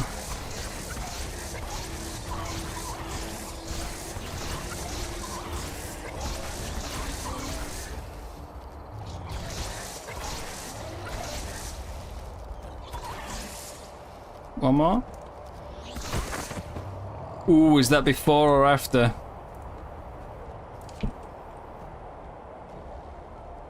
It's hard to tell sometimes, like the animation is a bit funky with some creatures, where they like half fall over and then spring back up and to play the whole animation.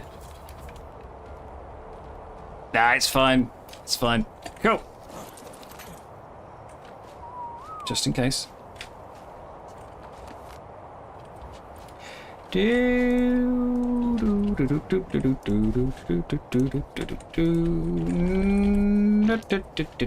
How much button have I got left? Not enough.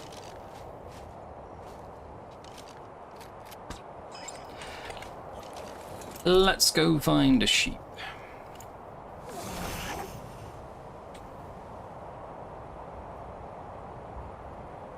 That way. I've never seen Treasure Planet.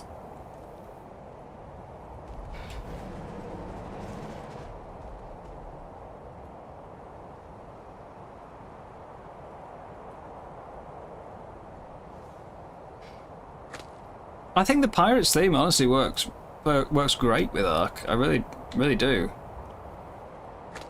I think, you know, that's it's almost like a no-brainer kind of thing.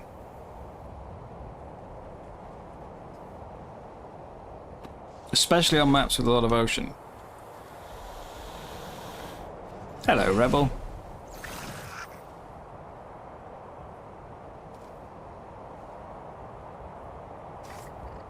Right, I don't have amazing hopes for this pig. I think my current health is 44 and this one's got 30, so it's probably gonna come out in the high 30s, low 40s. I don't think we're surpassing my current one, but you never know. I've had some truly bad rolls where like that 32 damage became 35, or 42 weight became 50. But I've also had some where it's gone from like let's say like 22 to 45 kind of thing, you know, so it's doubled. There isn't really a consistency with it. I've just got to throw as many tames at it as I can and hope one of them rolls well. No sheep.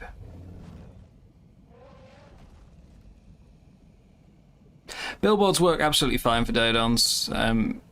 It's no problem. But normally I just bowler it and then put it in a box. I just didn't have any bowlers with me, so I couldn't really be bothered.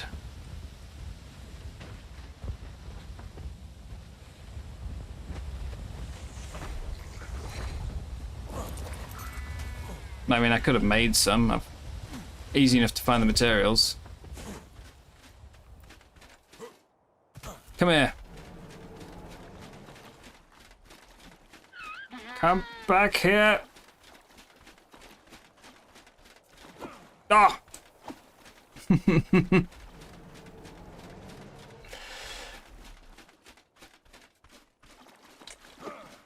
Oh, so close. I'll get the Ferox out, fine.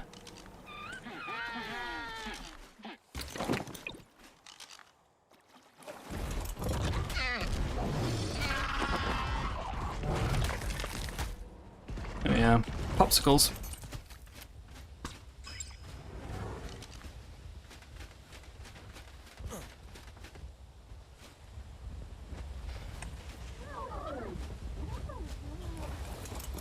Yeah, absolutely. Pirates should have and easily could have been its own map. Give it more purpose to the outposts, you know, like make them...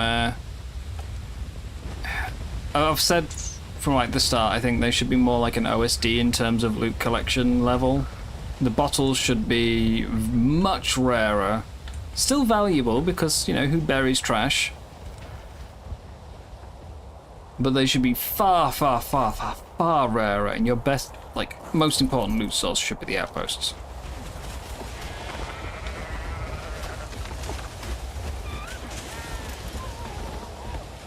And I would even dare say, make some harder outposts. Like, make really hard outposts. Where the pirates have, I mean, currently they have capros, you know. Give them like full-on dinos defending the outposts. Pirates riding Rexes and stuff.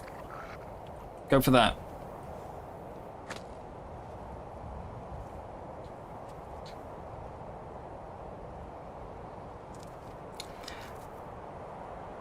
Now you just need like a pirate-themed boss or two.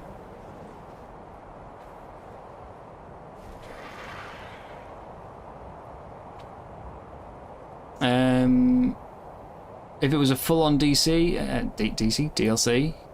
throw on some other like watery tames. I mean, we've got the octopus. You could throw in like a like proper whale.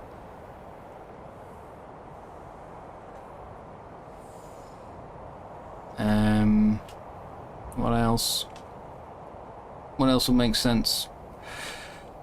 I was gonna say monkey. Obviously, we've already got monkey. We've got the parrot now as well. What would be most logical for more ocean piratey tames? Have some meat. You're gonna need some narcotics as well, but we'll get to that in a minute.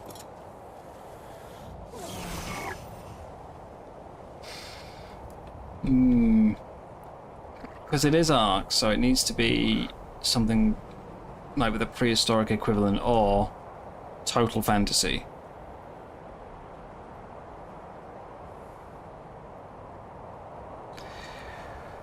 But it still wants to make sense, you know?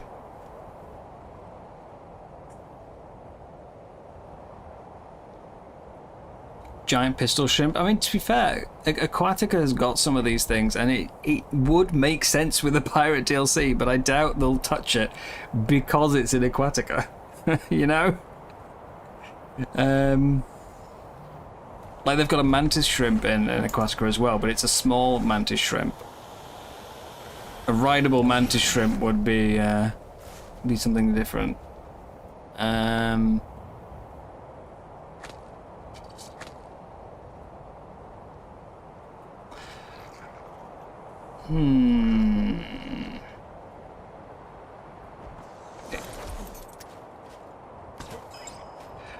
Right, so we've got two cryos now. We've got a mate pair of cryos. We have 40 on the oxy, 36 on the melee, and... Oh, so the one with the lower oxygen stat came out with better. That started at 30 and went to 40. I'm pretty sure that was below 30 on oxy, and it's 42. It's also got better melee and better health. So basically, the food stat on that one stole all the points, and that one's come out better as a result, because it was all weighted into one stat.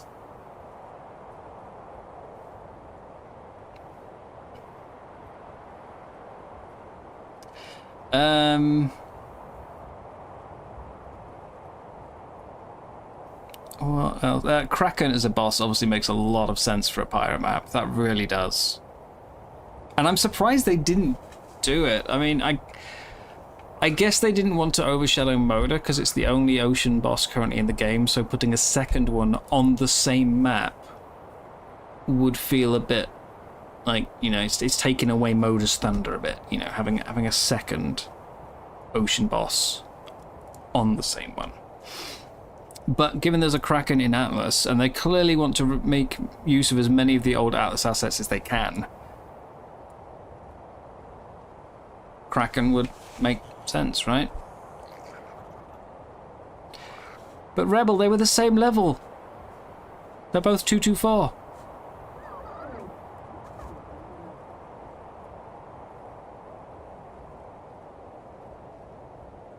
A mantis shrimp as a counterpart to the mantis in the ocean would be hilarious. Okay, mantis, I have to say, is one of those tames that, while kind of cool, irritates the hell out of me. Like, they gave a tame the ability to use tools. That seems fine, yeah. Tools on a tame, great. Makes more use of the tame and more use of good tools. Why the mantis?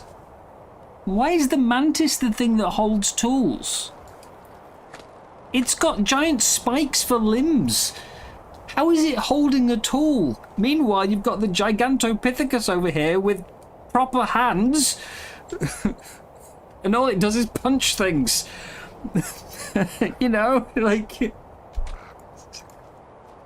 Is it just me who finds this ridiculous? Anytime you see a mantis holding a tool, it's like the dumbest thing I've...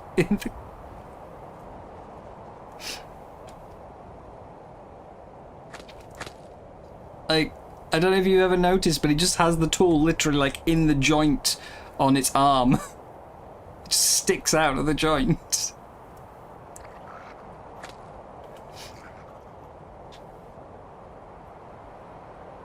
Like, it has no way to hold this tool. Why? Why is the mantis... Especially stuff like swords, you know, its arm is already a blade and a spike. Why is giving it a sword helpful? Damn you, Ark, and your nonsense.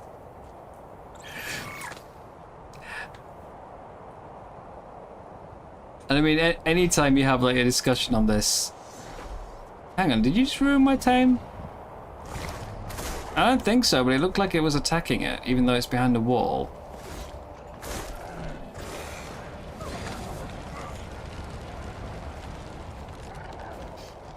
Can we lead away, please? Yeah, I would love to see more realism in the game, honestly, in general. Oh my god! No!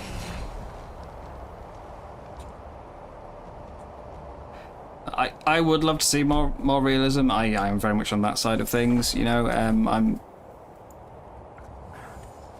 Like, that's got some appeal to me, but I'm also not like a purist where it has to be completely realistic. No, taming fitness is fine. Okay, good. But it's not a realism thing with the mantis having tools. It's just, it makes no sense. Like, even as a fantasy thing, it just... it's too much. Don't you hold an axe with the inside of your elbow? No, not normally. But it's not even like it's holding it by, like, folding... You know, if you put something on your elbow and then fold your arm up, then you'll kind of grasp it. But it's not even that. It goes like through. So it'd be like drilling a hole through your elbow and then putting the axe haft through the hole.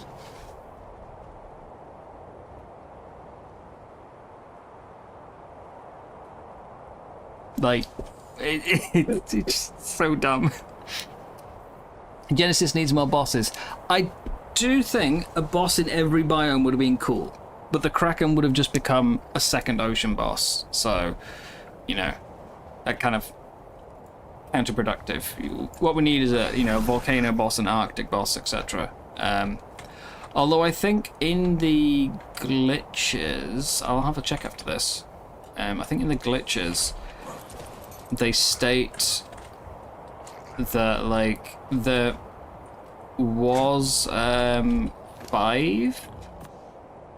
Like, you know, in story-wise, there was a master AI in every biome. And just that they were all destroyed by the corrupted master controller, except for Moda, which survived. It was all downhill when he added the wyvern. I mean, when we talk about the fantasy element of Ark, you know, fantasy versus prehistoric, stuff like the wyvern, you know, it's mythology, it's things that had already been documented to some degree. You know, obviously it wasn't a real creature, but it's been around in human consciousness for hundreds of years.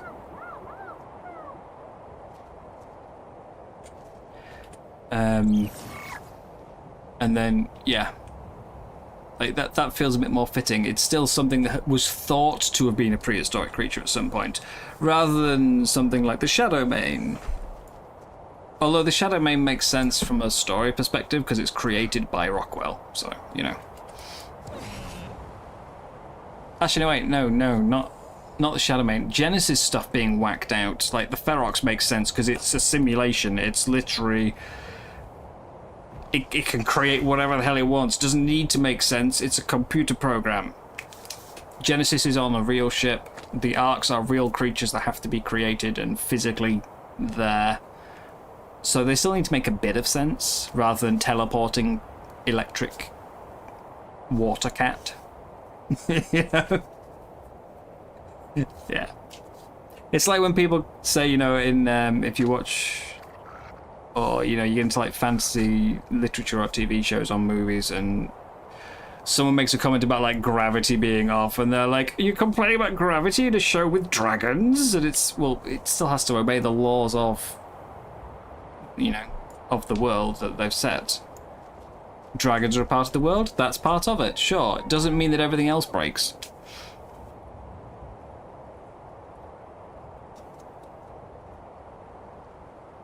I always liked the with dragons and wyverns that you can kind of...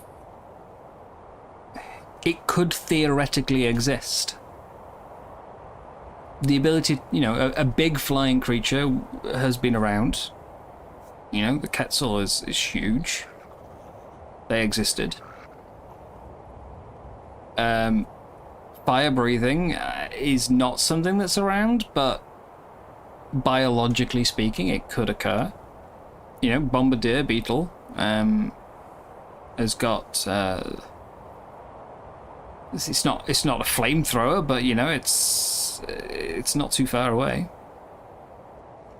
Hello, Mikey. Does my new ship need a fresh paint job still? I don't know. It depends. Has it been visited by you? Because if not, then it's probably still as it came off the factory floor. Rebel, the Burrobuck is a jackalope. Yes, it's literally...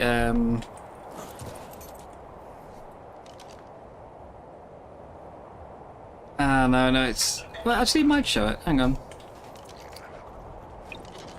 If I was to do a gateway, which we've been out here so long, my other gateway's decayed. Damn. Right. So let's have a look. Debug structures. Tech teleporter _ jackalope. The spawn code for the Burrobuck is also jackalope.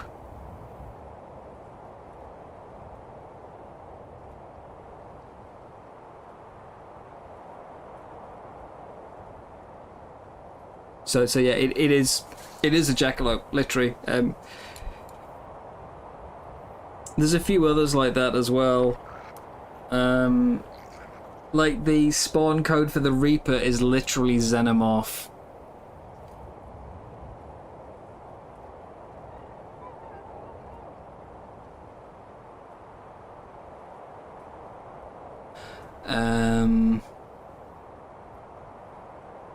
The weird one for me is the Magmasaur is Charoof.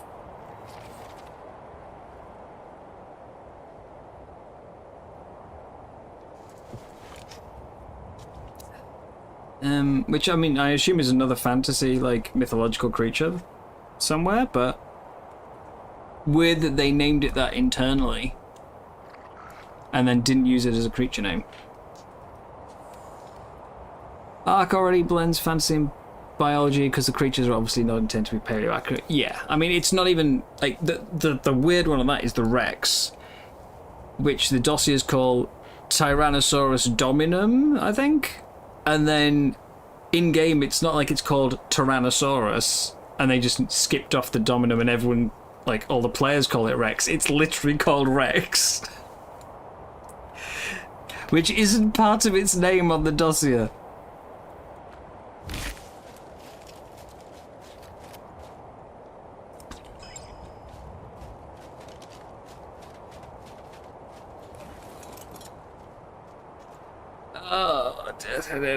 What are we up to? We've just been out taming Cryolophosaurus. I'm currently waiting for a Daedon to wake up. And then I might try tame another Cryo. I don't know. We've got two with... It's not a bad set of stats. 39 health, 42 oxy, 40 damage. It's just all come from one. The other one is like contributing nothing. Hello, Kitty.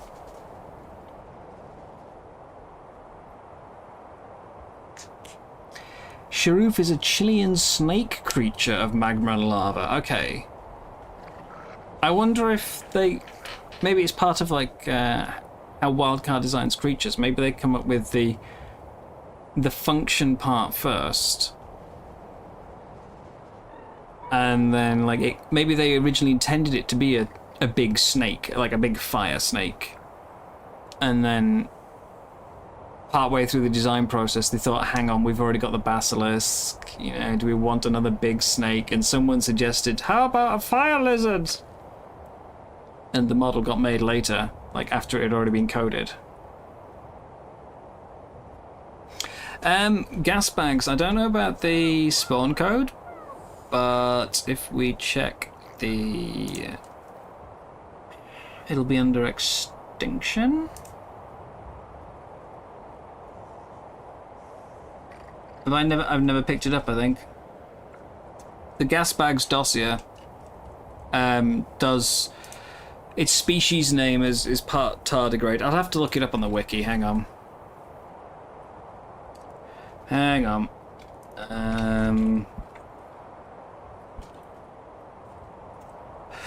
But yeah, the plan was tame Cryolophosaurus today, and then obviously we're getting sidetracked with discussions, which is... Oh, it's fun.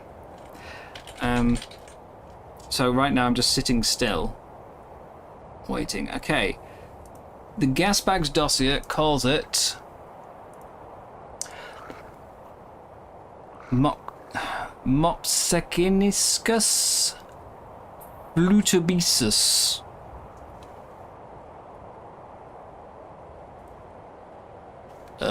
Which I'm gonna Google for.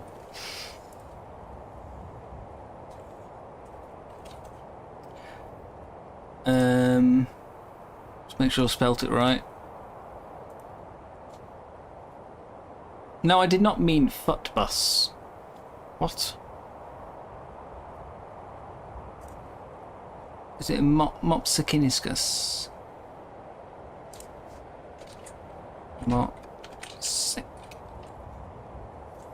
Yeah. So its full name, I will write it in chat. I will write the name for the dossier in chat. Hello, Triple. Mopsekiniscus flutobesus. The first part is the name of the tardigrade.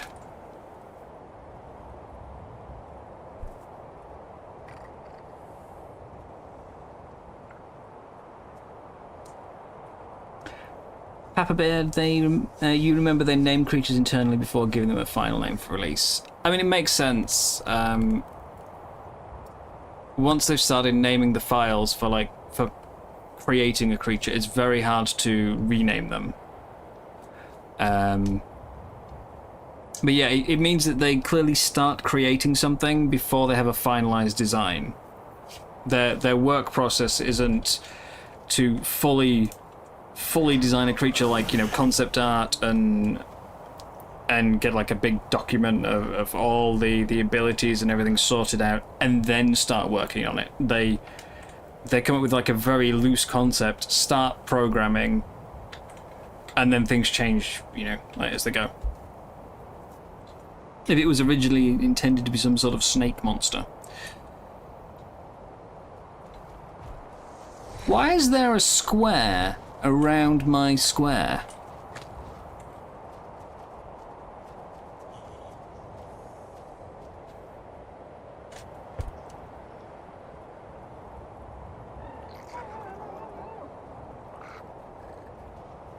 Huh.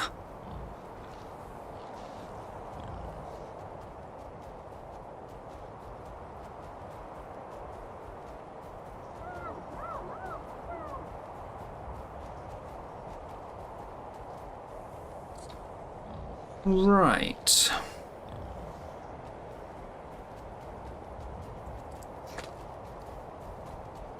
Just arc things, you know. Shadowmane is a lionfish. I mean, its spawn code is lionfish lion, I think. The Shadowmane.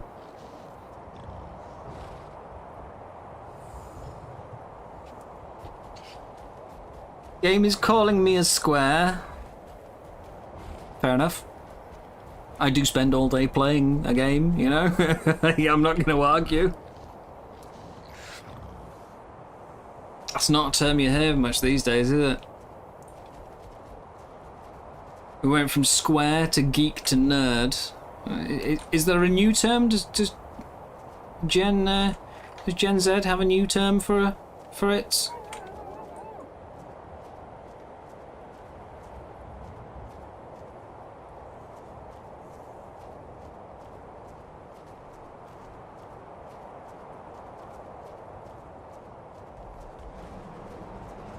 Oh, you're not the only one, Mikey. You're not the only one.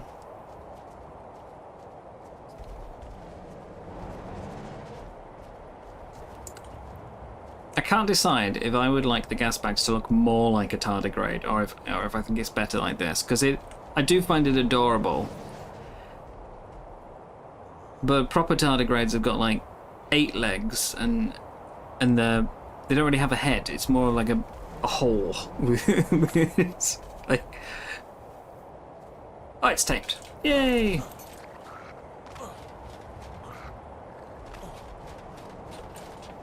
What have I got? What have I got? It's a pig!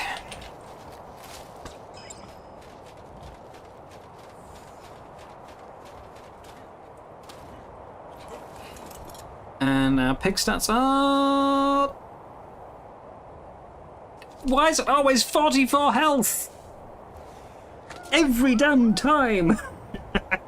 No matter what I've tamed. 44. 51 food though. Solid food. What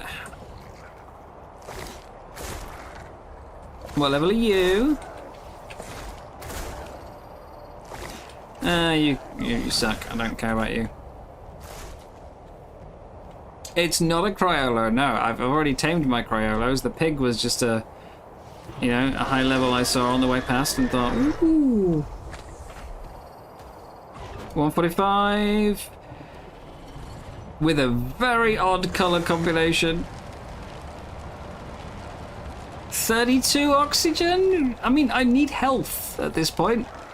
But 32 oxygen, it's maybe, maybe. It's on my bar now, okay. Okay.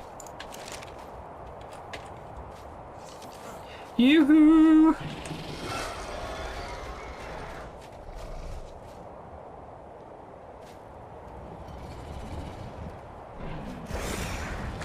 That's the wrong attack.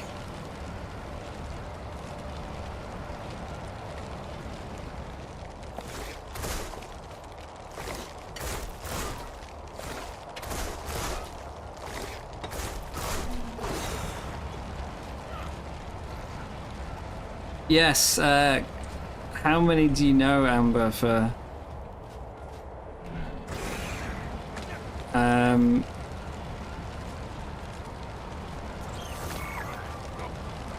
I'm trying to think. I used to know quite a few that had their own name like just twice, and I can only think of one right now. At least I'm pretty sure I can think of one. I might not even be able to name one in hindsight. Maybe I was wrong.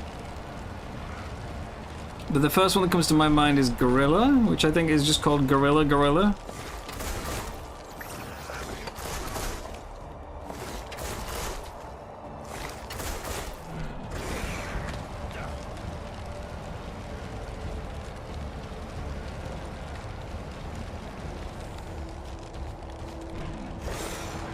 I kind of want to say Rat, but I'm not sure.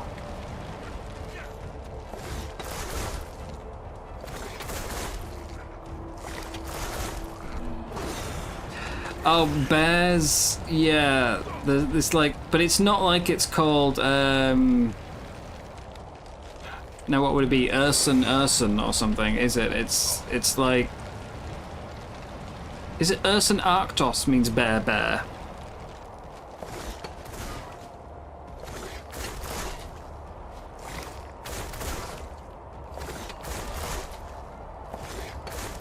Hello, Raptor.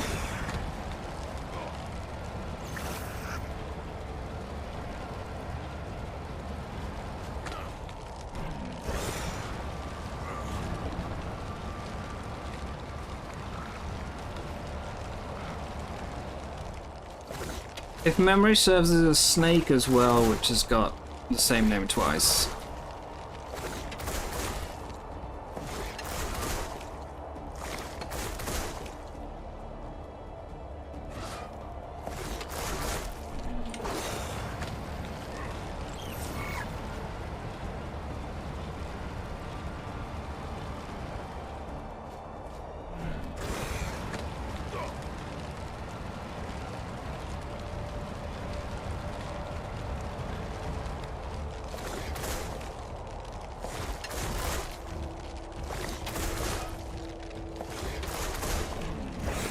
There's also something like, isn't the king cobra not actually a cobra? Or am I thinking of another creature? Like, and I don't mean another creature that isn't a cobra. I mean, is there another creature who's... Like, I know killer whale isn't a whale.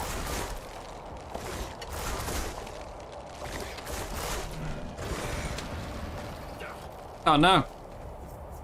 Oh no. Help!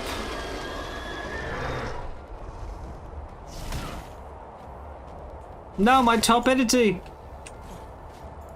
Don't rise! Okay, there we go.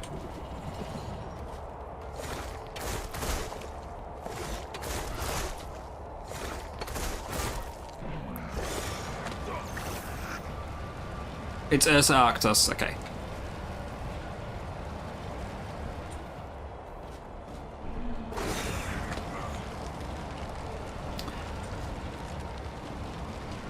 And king cobras are not true cobras. Is it like Cobra Eater is the king cobra?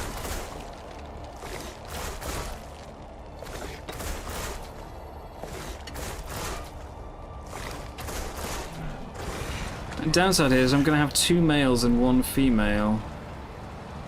Which, you know... If I had 2 females, then trying to combine the stats would be a bit quicker.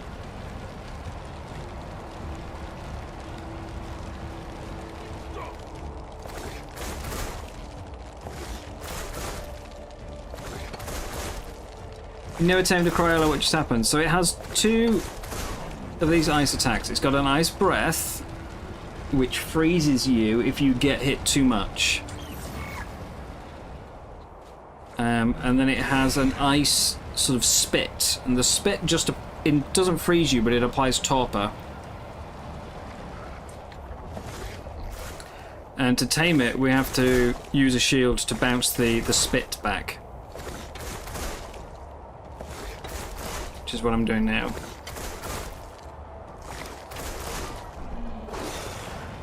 But I don't want to get hit by the breath, because the breath will freeze me solid.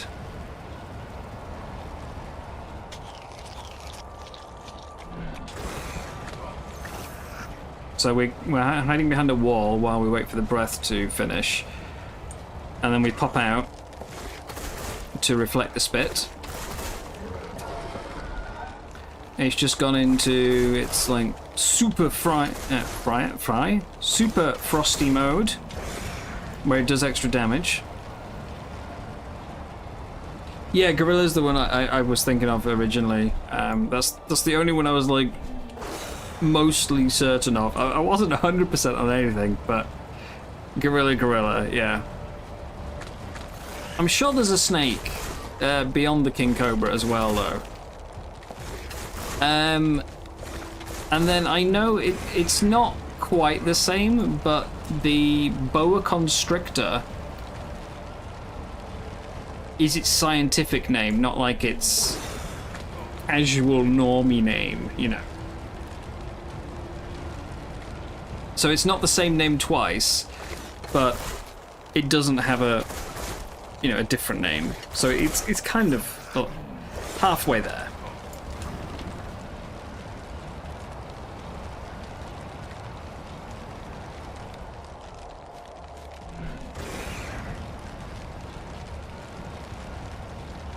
Yeah, killer whale it's not a whale, it's like more of a dolphin species. They are whale killers. They hunt whales. I don't like how close this Yuti's getting.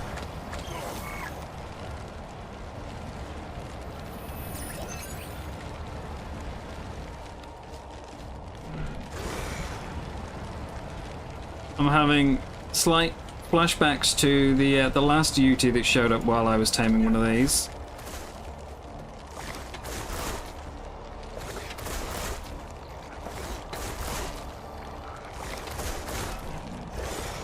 But yeah, this is a very long taming process.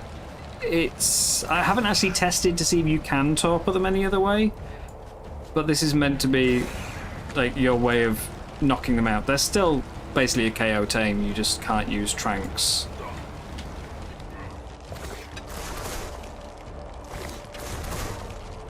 Which is kind of weird if you think about it, because surely if there was going to be any form of torpor they would be resistant to, it would be their own torpor.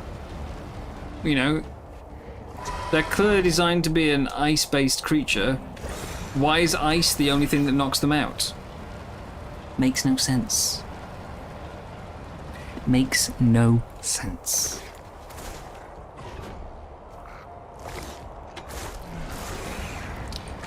But yeah, this is how you knock them out. And because we're taming a high level, it's a very long process.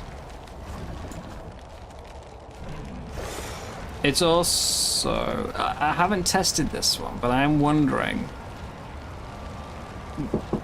how it's affected by taming rate.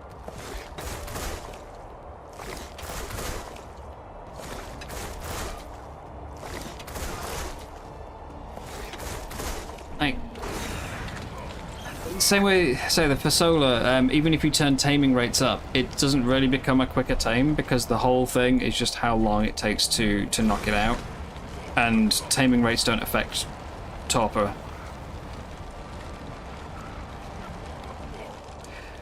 But maybe this one's coded differently. Maybe this one does take more torpor as a result of taming rates. I'm going to assume it doesn't, based on, like, how slow it is.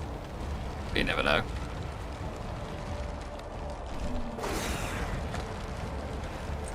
Hey! Leave Monty alone! Don't make me hit you.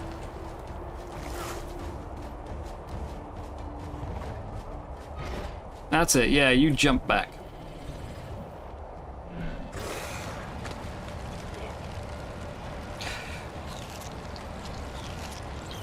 We need to get back to daytime. I am slowly freezing to death. Oh, Poseidon. Am I winning?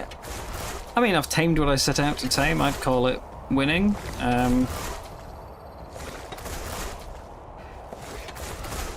be honest, it's kind of hard to lose, I suppose.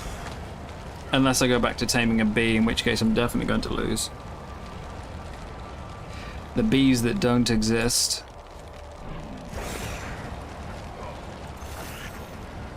I could really do with some honey, though. That'd be a big help.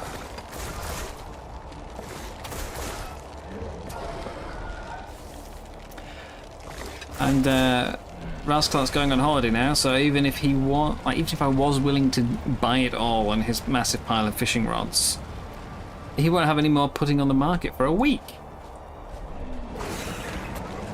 No. Don't be 150. Don't be 150. Leave Monty alone. It is a 150. And there goes my cryo, which is like 90% knocked out.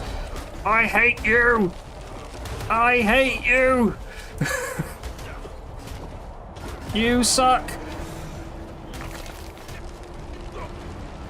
Now I'm gonna freeze. Which means I can't open my inventory to drop all the fur I just picked up. It's so close to being knocked out as well. It's just extra insulting. Yes, jump away, jump away. No, don't ice breath again. Flee! Where's my wall? There it is. Stupid Yeti.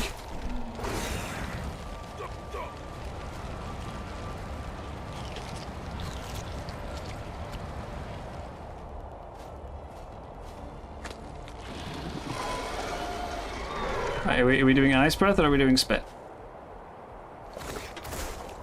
There we go. Except for it's not hitting it. Why is it not hitting it?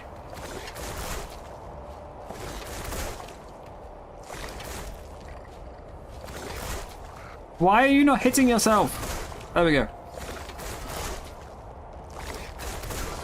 One more. One more. No! You were so close!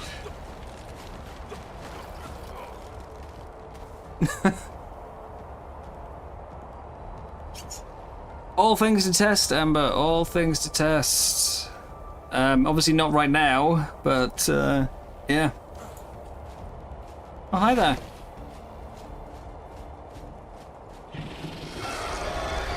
You should have another ice breath attack now, I think. No, you're going for biting? Okay, there we go. That's it. Jump away. Jump away and... Spit? No, no spit.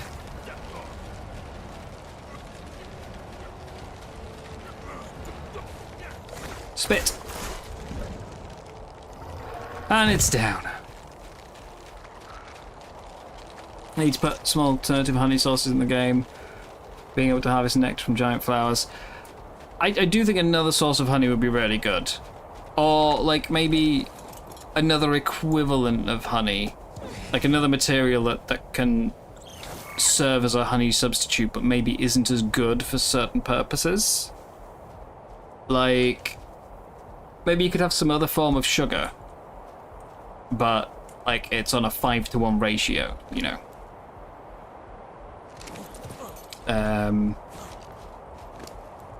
Oh yeah, I'll take that. Like, maybe you could do, like, a growable sugarcane or something. I mean, I always prefer it when the solution comes from a creature as opposed to from, like, an item or something. But yeah, like a sugarcane you could grow, but you needed, like in recipes you needed, say, 10 or 20 sugarcane for every piece of honey you would normally have. That way, honey is still the better option. But if you can't get a bee, it's not the end of the world. Let's just nip back to the ocean for a moment.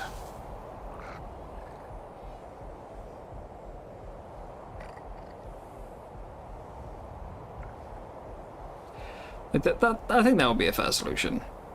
I was not a fan of Fyodor's farmable, you know, like mineable honey. That just feels weird.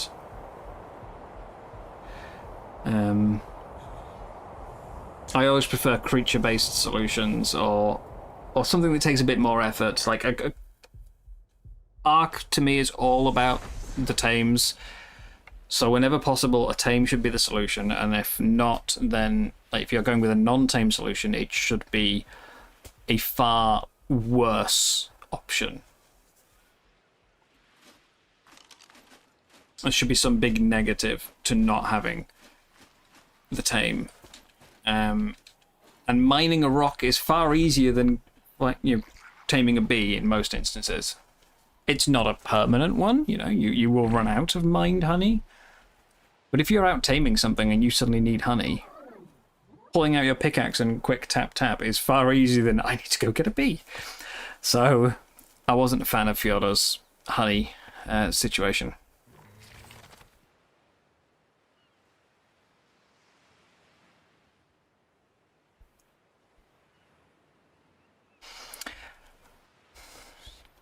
Amber, you said, I know I already answered like a little bit, but you said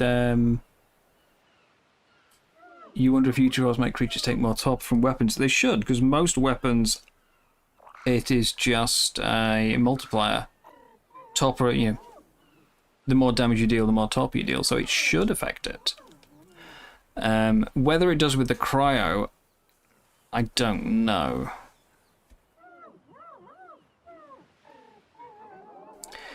And it's a hard one to test. We would have... I don't know if the cryo runs away when Feared, or if it's one of the ones that takes like 2 or 3 roars. If you can do it with 1, then you'll never be able to test it, because as soon as you Fear Roar it, it's just going to stop spitting. If it takes 2, I think it still gets the damage debuff effect before it reaches the full bar. I think it's only the running away that takes a full bar. Oh, I should move Monty. Someone just teleported inside him. Sorry!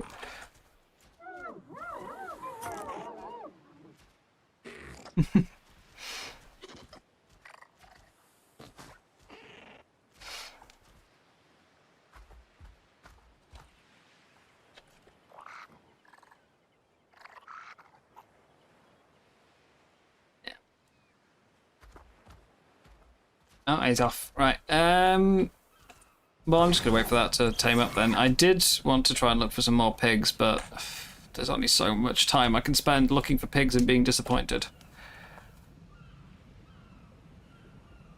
Did they ever add a key to stop picking up resources in Ark? What exactly do you mean? Do you mean like just grabbing resources from the ground? Or do you mean harvesting? Because creatures you can turn harvesting off.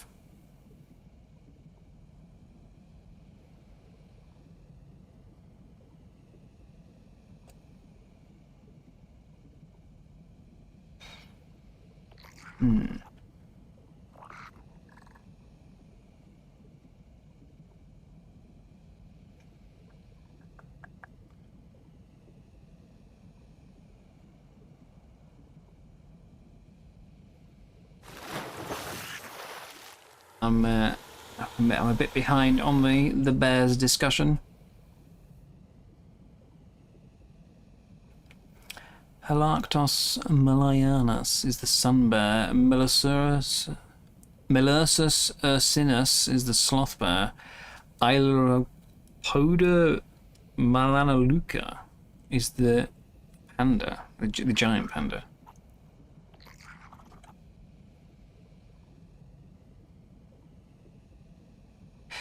Pandas are so weird though, because like they are part of the bear family, and yet when you think of bears, you tend to think like big ferocious predator, and yet pandas are just like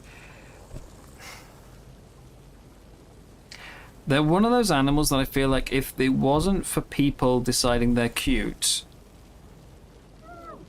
they would have died out a long time ago. And not because, you know, we hunted them and, like, ruined their habitat and stuff, but because they just seem so incapable of existing on their own. You know? Like, they just... They're almost like childlike, but for their whole life. You know? They're constantly falling over and falling off things and like rolling down hills, and it doesn't seem like a good survival strategy. But then again, yeah, neither does the whole eating bamboo thing, because bears are carnivores, and then at some stage pandas decided, well, we're really struggling to find meat around here. Let's eat bamboo, the least nutritious substance we can find. So they have to eat so much of it that their entire day is just eating more bamboo. We lost about a third of the durability in the end, but I think most of that was getting bitten, to be fair, not getting attacked by the cryo, so it's fine. Right, let's try and... Ooh, actually, no, wait, I should wait for the other one to tame up. I was gonna say, let's try and breed our cryos, but if I throw them out and breed them now, and then the other male is better,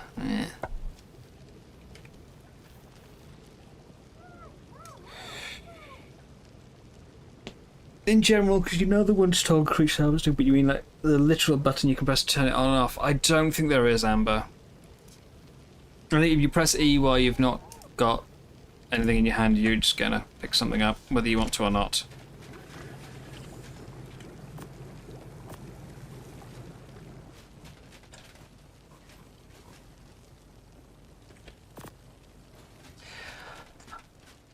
Okay.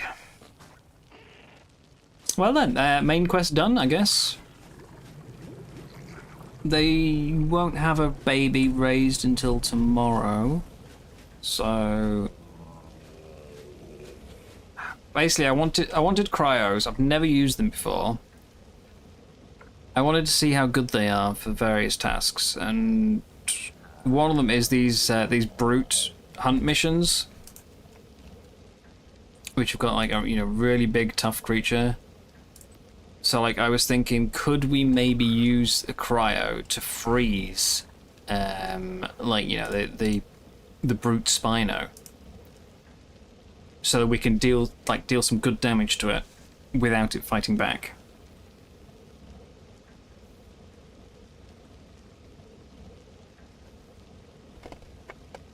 So that's kind of why I wanted to try the cryo. And if not, then at least it can freeze my own creatures and give them an armor buff. So it could still be useful, but I've never used them. I wanted to see if they had a purpose there. Although if they do, I'll probably be a bit disgruntled as well, because we were saying before that most of the newer additions in ASA are kind of like meta-defining creatures. The older stuff back in ASE, certainly the earlier maps, like, a Rex was the dominant boss creature purely because it had the best stats, not because it had some super ability that made it, the king, made it dominant. You could get away with a lower sort of tier tame if you just bred it up a bit more or got better stats on them. Now the Arc Edition stuff and a few of the fantastic tames completely dominate everything. So either the cryo is going to be a waste of time and I shouldn't have bothered with it, or it's going to be amazing and I'm going to hate it because it's too good. But I need to know which. Which one? Which side do I fall on?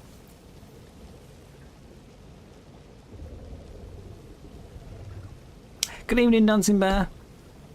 By the way, guys, we are apparently somewhere between 30 and 90 minutes from the solar eclipse in Britain. I won't be stopping the stream, but I will take a brief break to go outside and go ooh, and then come back in. So, you know, stream will go on, but there will be a short period of, well, those of you who aren't in the path of totality to, you know, go get a snack or something. Go say hello to loved ones. Well, for now, though, let's just wait for you to tame up.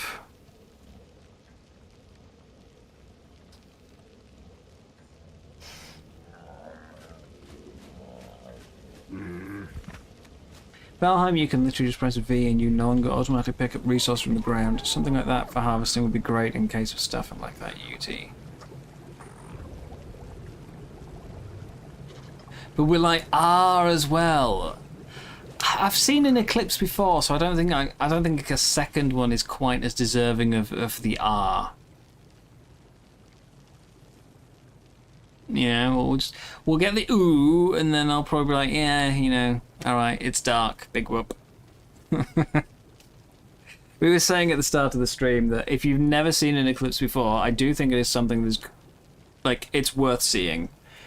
It's not something that occurs very often. Take the chance. I have seen one before, and mostly my memories of it is it got really dark during the day. But it can last for quite a while if you're not getting total, like the total eclipse. If you're just getting the partial one, it can still last for a while. And there's only so long you can really look at these things before, like, okay, I've seen it now. Hello, Balwick. Right, anyway, while I wait for my cryo to tame, let's have a quick look down here, see how we're getting on.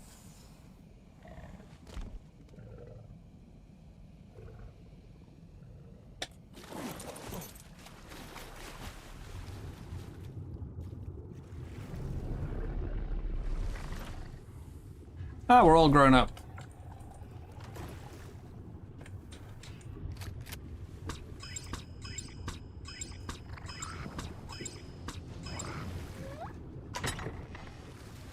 Might have to do another meat run soon. The Ziffs eat a lot.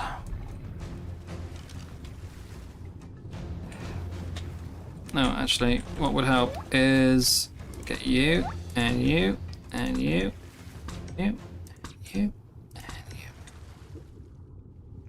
I have to say, this nanny kind of irritates me.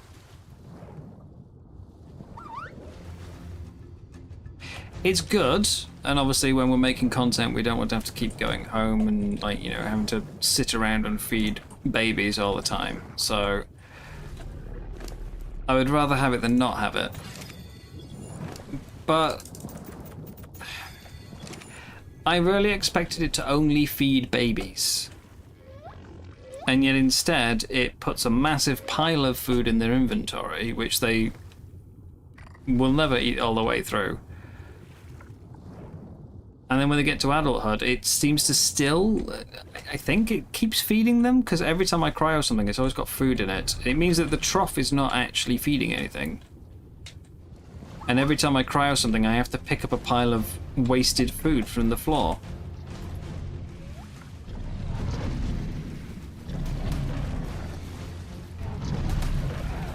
According to Google, you just missed it, but it's only at 6%. Britain is meant to be about 90% today. The last one I saw was it was total, you know, we were directly into the path of totality, but it was cloudy, so, you know, I didn't get the black ball in the sky with light creeping out behind it. Although if you do, you shouldn't look at it. You're meant to have the like special glasses.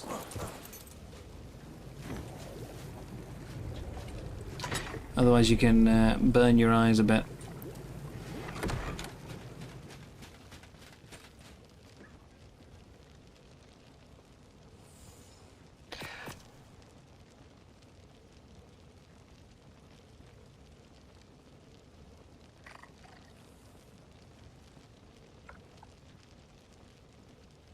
That base strength and basic functional mechanics was how Arky used to design creatures. Yeah. I think part of the shift in design philosophy is actually due to mods, because a lot of modders tried to make things more interesting.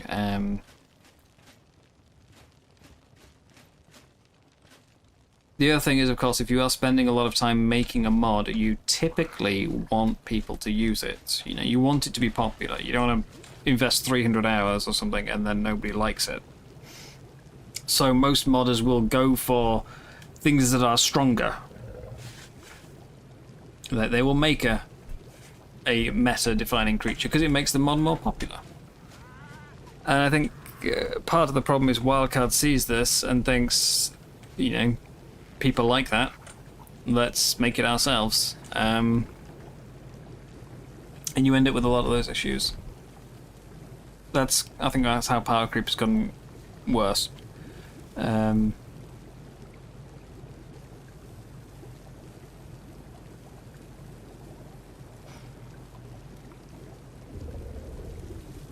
lot of modders treat them like OCs. I've never thought of it in that way, but yes. Yes. Mary Sue Thames. I think it would probably be appropriate. There are some really good mods out there, though. It's very hard with how many mods there are. It's very hard to filter through them and find the good from the bad. Same with maps. There are so many maps that it can just be quite hard to find what you're looking for. Right, so I've got 5 megs fully bred there. I think have I got some in this folder as well? Yeah. Okay, so I've got 10 megs fully bred up, ready to go. And I've got... That's 5, that's 11, that's 15. I thought I had more. I swear I did like a mission the other night to test out the Zifs and I had like 19. Was there a rollback of some sort, or have I put them in the wrong terminal, or what? I thought I had 19 Zifs. Are they on my ship? None died? Where have I lost 4 Zifs to?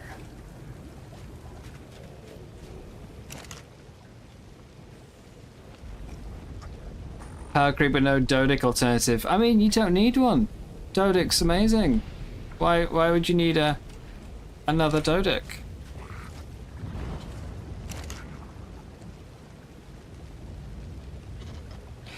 Is this like my Yankee? Have they just vanished out of existence at a server reboot or something? Because my Yankee just disappeared and I had to go tame a new one. I'm so confused. We've got lots of bunnies now. I don't think I need to breed any more bunnies. Just raise a couple. So you can go away.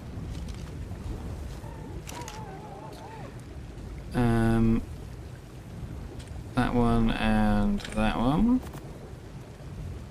Did I accidentally put Zifs in the wrong folder? Are they like hidden under Thylas or Mammoths or? I definitely had more Zifs than that. Oh, they're here. I do have more Zifs than that. They're just not in the folder. Which they should have been, because I put them all in at the same time.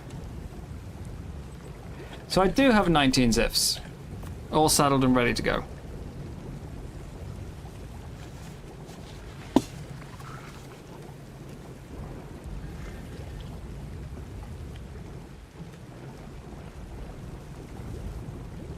Yeah, I'm not a fan of creatures being so complex they need an instruction manual to begin with. Like, they shouldn't. No creature should be that complex. It should be a case of left click, right click, and then like maybe C and control, or you know, or like jump.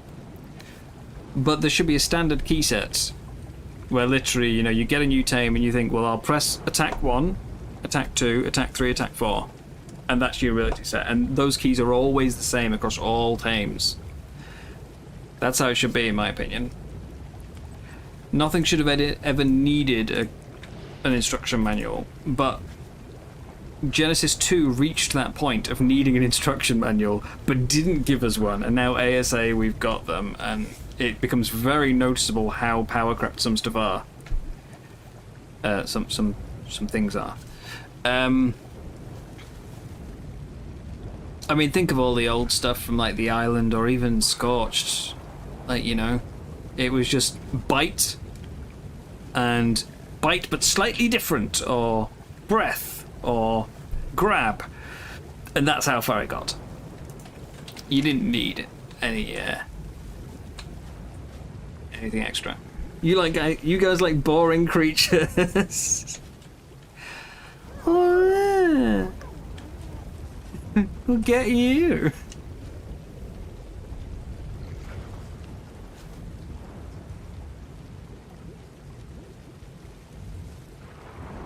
Alright, Cryo's almost tamed, so I'll head back over. And then I will do some missions once I've got those started breeding.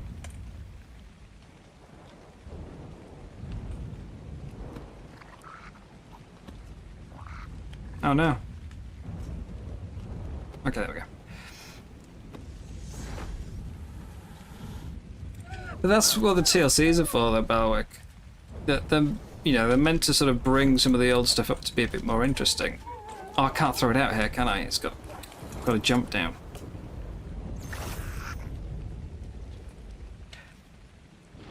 What we're saying is that basically,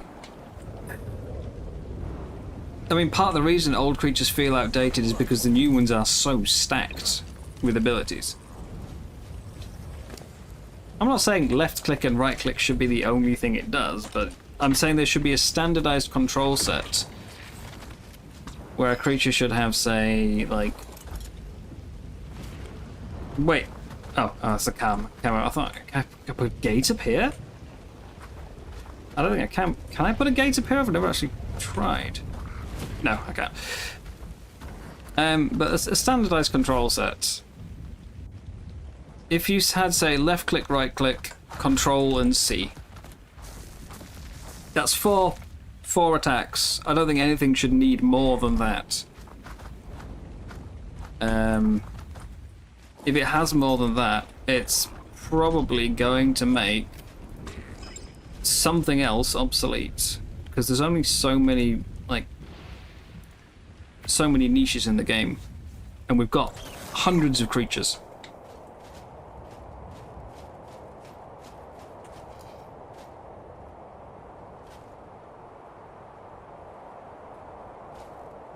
If you're covering, you know, more than 4 aspects, you're probably probably a bit on the power grip side.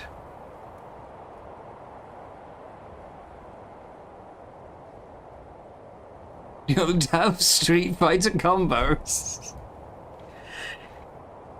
You got to chain attacks in the right order to do like certain damage. Isn't that basically what Dragantopia is, though? It's that complicated that we've got it to the point where you need a skill tree.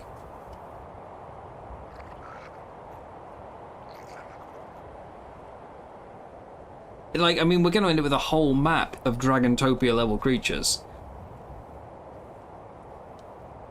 Think of how obsolete the poor little, you know... What's the Phiomia going to do then? Or the Parasaur? These poor guys never stood a chance. Never had a chance.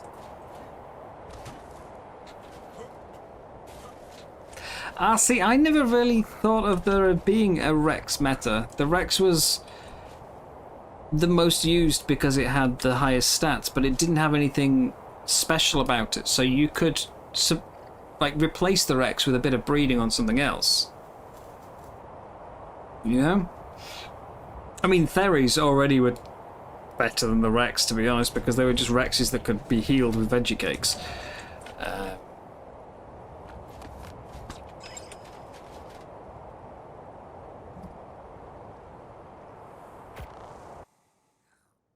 I think overlap is a good thing. Yeah, overlap is a good thing. I do agree, don't be forced to use one creature to do, like, one specific task, and that's the only creature available for it. What I'm saying is,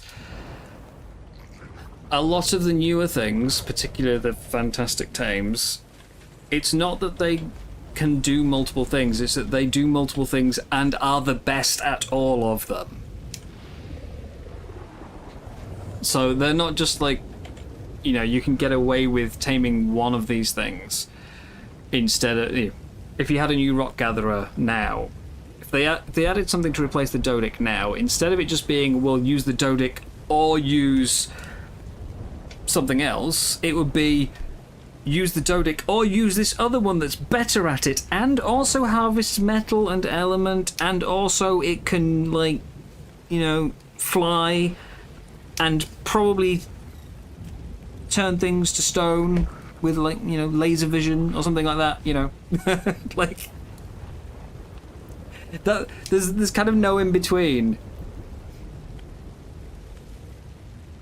Like, I do completely agree with having alternatives. In a weird way, I'm like, I think the thing you're complaining about with things being boring is actually what allows you to have other alternatives sometimes. Like, there are a lot of creatures back on the island that do the same thing, yeah? You know, it's just raw damage and tanking. Raw damage and taking hits. But, like, I'm taming a lot of bears because I like the bears. I just like bears. But bears are just it's just basically, it's a Rex with worse stats. But I can breed my bears up to be as good as the Rex. You know, so the Rex isn't replacing them. You basically just pick which one is your favorite and you use that. It's that their simplicity is what allows them both to coexist at the same time. But yeah, you start adding in, like, you know, other tames with very complex abilities, and they start to supplant all of it. I mean, I think it's fairly agreed upon that the Pyromane is, like, the most stupid tame we have in Ark. And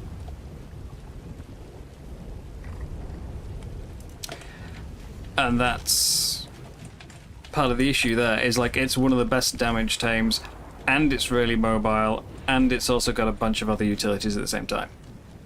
So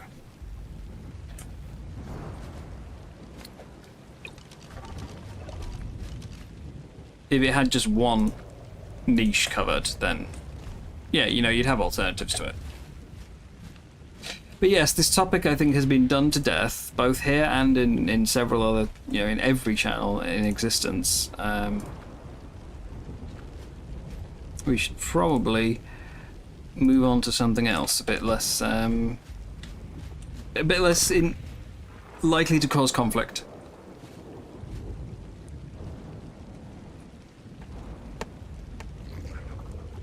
You can still use Rexes in situations where you can use a Dino or an Acro, but the Rexes simply become the bear. Yeah, but then what does that mean for the bear? You know, now the bear is even further down the food chain, and it keeps going on and on. And again, it's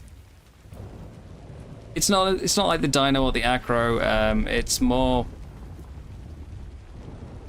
it's like they are still covering the niche of damage dealer. You know, that's it. It's the damage dealer part, and there's always going to be a best damage dealer. But when you get something that's the best damage dealer and the best harvester at the same time, then you're replacing both the damage dealers and the harvesting creatures. I think the solution is to TLC the older ones, not keep adding more creatures that just top the food chain over and over and over again.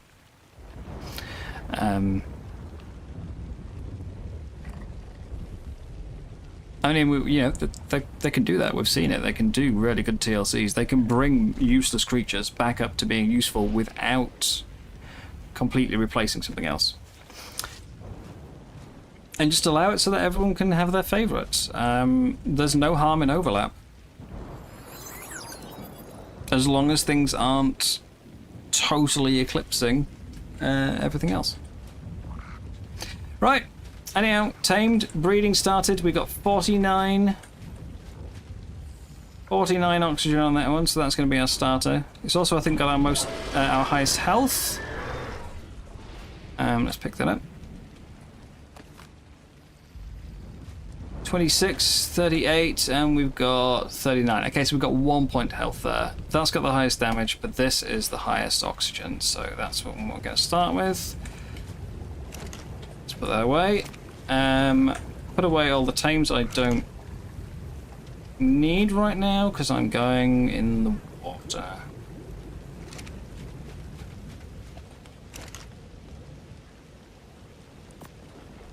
Yeah, it's an old topic. It's been argued about over and over and over and over and over and over and over and over. There's never going to be agreement on it. Never will be.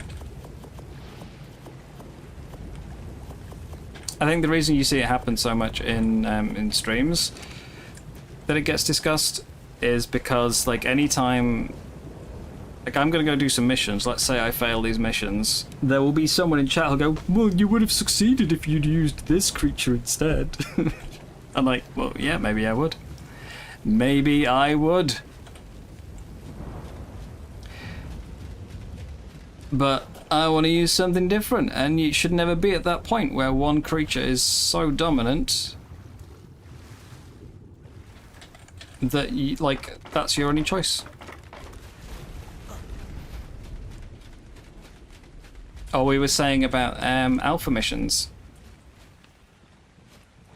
That they are probably intended to be done by a whole, like, army of tames. But right now, one Deinosuchus can accomplish it instead. So, yeah. Anyway, I keep saying let's stop, and then I think of another point to make, and I'm gonna stop now before I get too hypocritical. Use dumb creatures. Well, exactly. I use dumb creatures because I like them. That's why I've been failing this whole playthrough, because I've got mammoths instead of something helpful.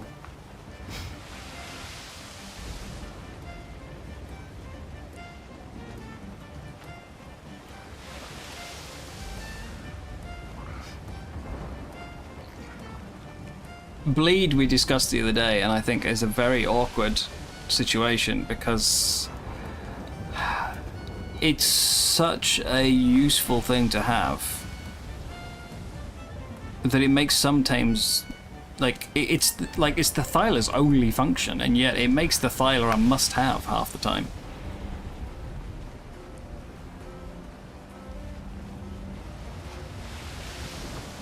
You know?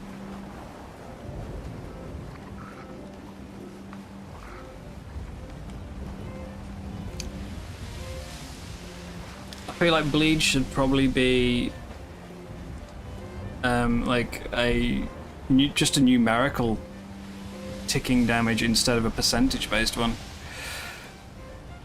That way it's still useful to have, but like a mix of dinosaurs becomes the better solution. Get a couple of them in there, but it's not like bleed completely conquers everything. Yeah, Balwick, there you go. Some things have been balanced around certain things existing, and then new things get added, which kind of destroy that balance.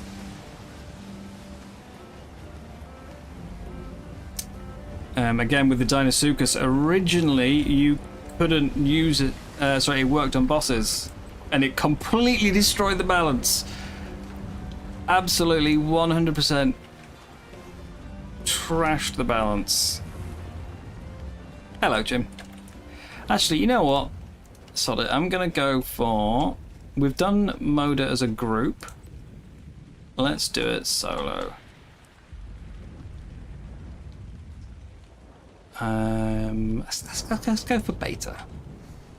Test out the Ziffs. Let's go for beta. Lag. Thank you.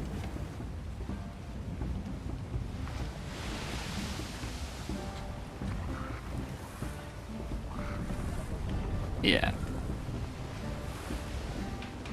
It's like the Broodmother and the Uranio TLC. You know, the Brood was balanced around its current state, and then they TLC'd the Uranio and never thought about how's this going to affect the Broodmother. Slightly different.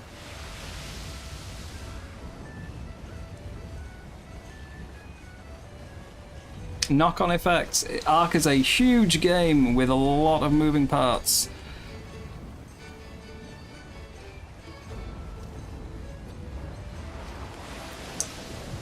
And it's very dangerous to tweak things like that.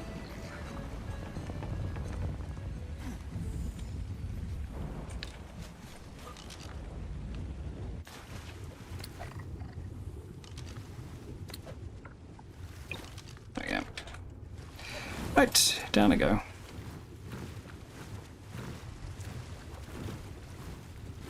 Yeah. Now, the Dino Suit, it absolutely needed changing. That should never have affected bosses. It was so dumb. So dumb.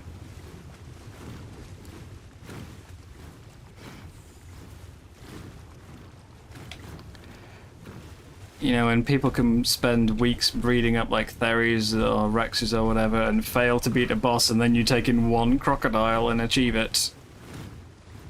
Yeah. Oh dear.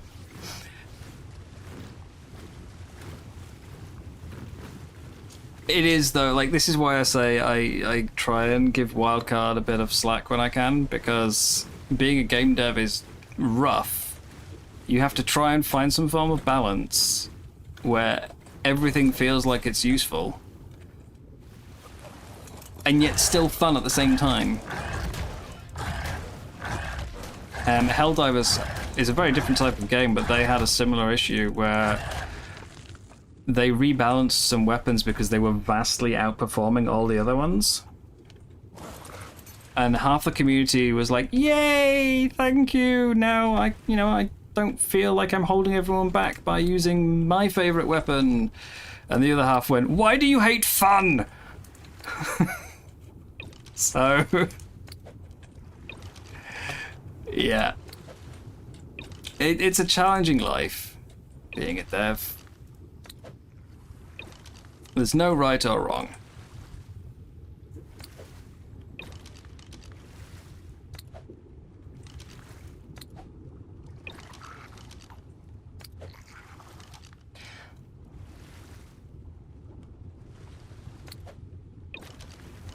What have we got out now? 4, 9, 10, 11, 12, 13, 14,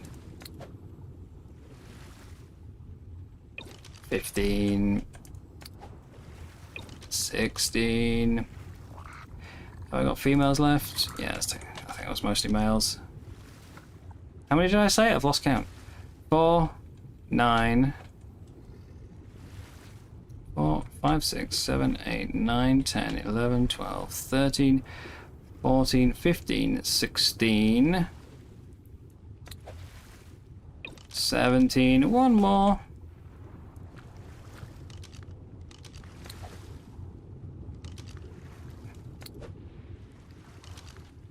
One more. 18, and then I've got the type up on my shoulder and type up I am riding, so that's 20. Motor.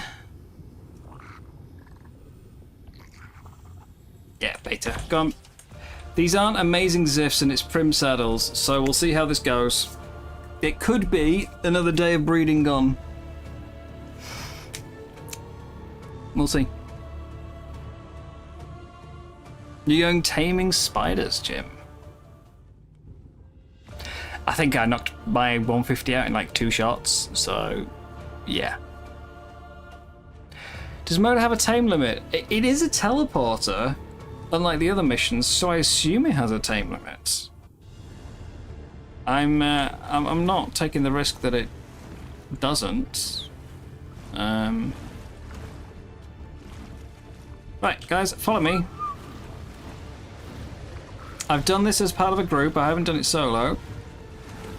And when we went as a group, they had much better Zifs than I did, and like a Tuso and a bunch of Tide Pups healing. I've got me and Teeth. Okay, that disappeared. Next! Go, go, go! Big eel, go! All hands, attack!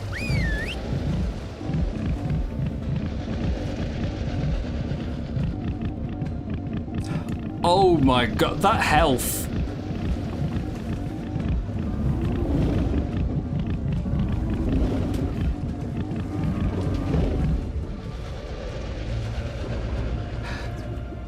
Right.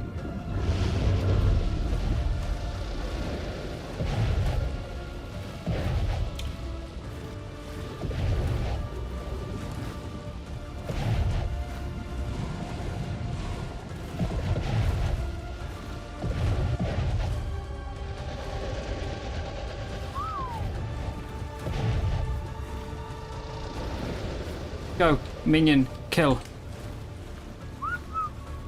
Think I got this? Yeah, I'm feeling kind of confident about it.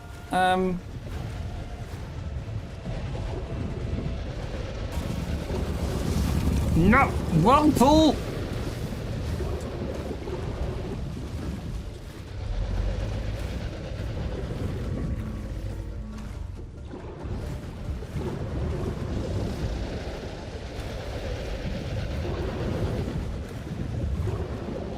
Yeah, so, I say, I have been in this as part of a group, but theirs were better. Like, a lot better. Mine are kind of, like, mid-Zifs, you know?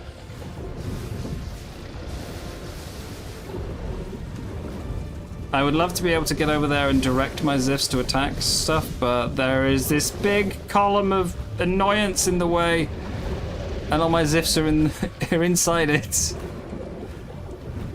This is the real boss.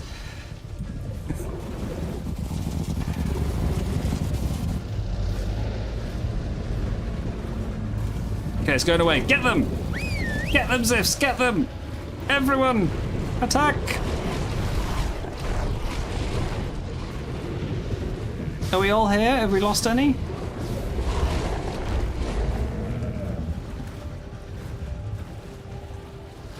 Get him!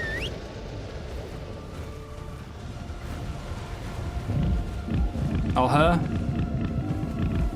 So yeah, slow. You're not attacking. Go over there. Shoot. Slow at first, and then it builds up, and health just goes.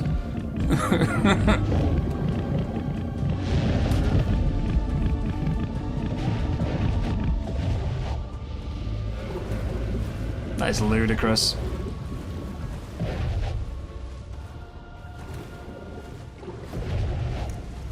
Like, as we were saying a few minutes ago, you know, stuff like the Thyla can't go into boss fights, although that's because it's a climber, not because it's a bleeder.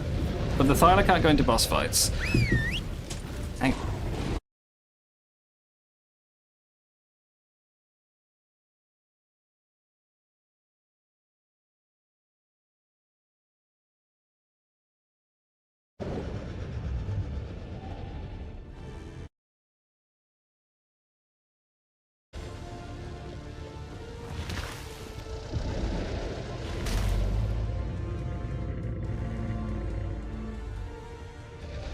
Ish, get off me.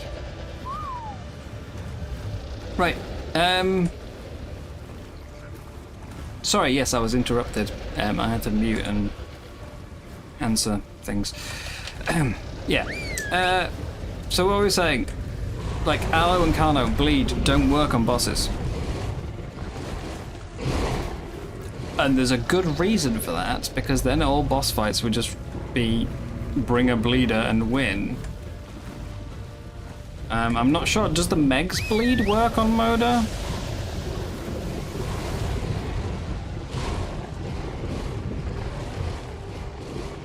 I'm not sure if the Meg's bleed works on Moda.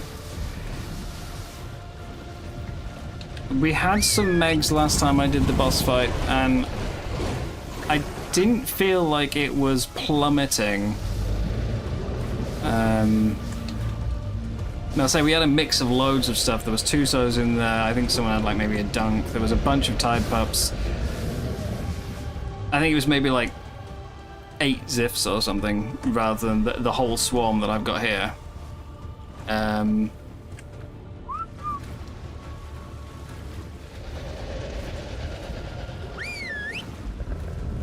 So I'm not, like, I didn't feel like the Meg's bleed was working. It didn't just disappear on health. But this is stupid.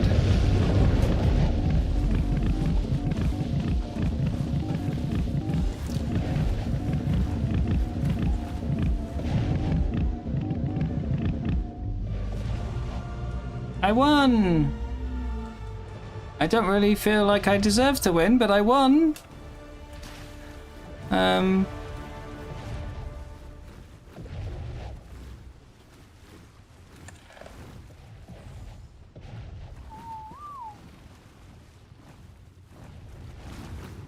think the Mez bleed is like the Thyla, and Ziffs have a stacking bleed. Yeah, Ziffs have got yeah, it stacks. I think it stacks up to like 9. I mean, we've said before, like, you know, the Dinosuchus bleed was taken away because it affecting bosses is a bit silly. If you're not allowing Carnos and Aloes to bleed things, why does the Dinosuchus get to bleed things? If the Meg can't bleed things, these should not be stacking bleed. That is insane. Okay, well, Alpha it is then, I guess. Alpha it is. I'm overweight. I got an oil pump, metal, platform, flamethrower, tech claws that I can't use. I'm just gonna throw those away. We can make them, it's fine. Keep the oil pump. Right, is anyone injured? 98 and 96. Oh, damn, you guys, you got trashed. That's so bad. What a shame.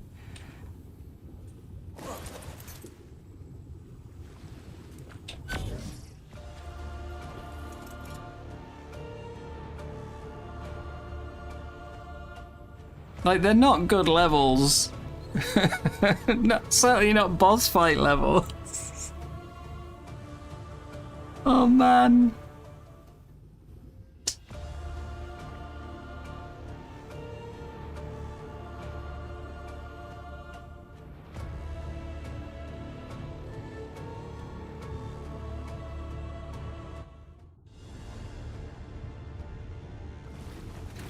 All right then. Let's go. Where's the nearest minion? Can we do it without getting sucked into a vortex?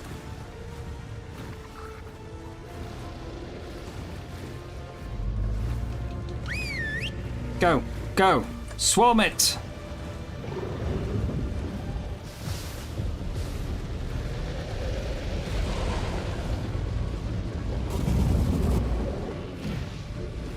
Number 2. And if we get in real trouble, I'll heal them. Attack! Minions! No! Vortex! There we go, I got a couple of bites in. And... That is about 350,000 health gone.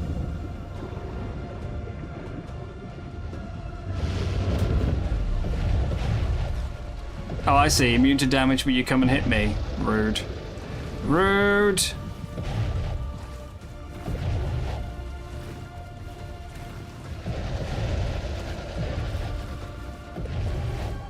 Right, let's go. Come on. I think the funny thing will be if we can do this and then fail like the Moser or Tuso hunt.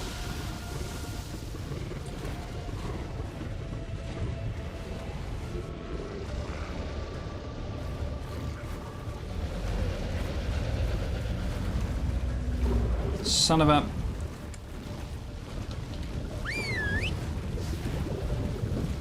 What's the time? It is 6:30, so... Oh, sorry, 6:30,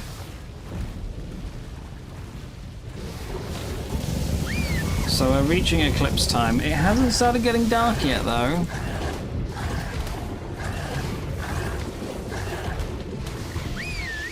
My brief interruption in the beta fight was my parents being like, "Are you gonna go watch the eclipse? It's starting soon." Like, oh, I'll go stand in the garden. You can't see it from there. Like, it's in the sky.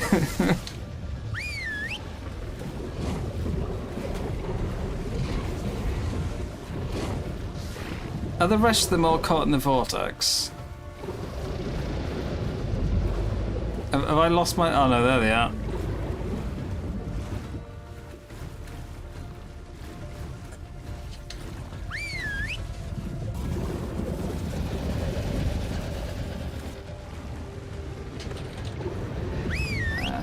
Which, to be honest, I probably got a bit like snappier with my dad than I should have done, but it's like the 4th time today I've been asked.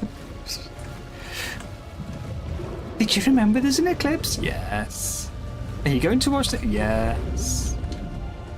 We're going to go watch the eclipse. Are you going to go watch it? Yes.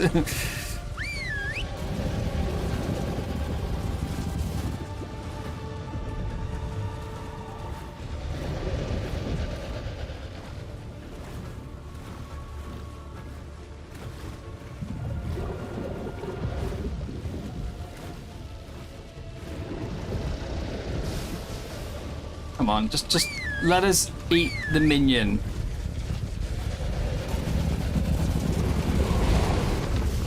My dad's comment was, you'll probably never see another one. It's like, well, I mean, they said once in a generation, I've already seen one, so, you know.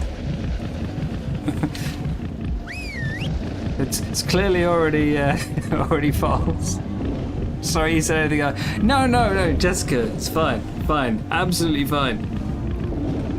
But like, you know, I'm in the middle of streaming, and I keep getting like calls and questions about and it's like, I've answered you. Stop interrupting.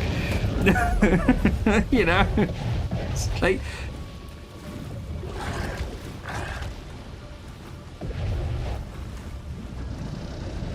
I mean, ideally, I wanted to do this stream yesterday, and then I would have gone and, yeah, watched the eclipse properly today. But yesterday I was a bit ill, so I didn't really feel like streaming was a good idea with constant interruptions.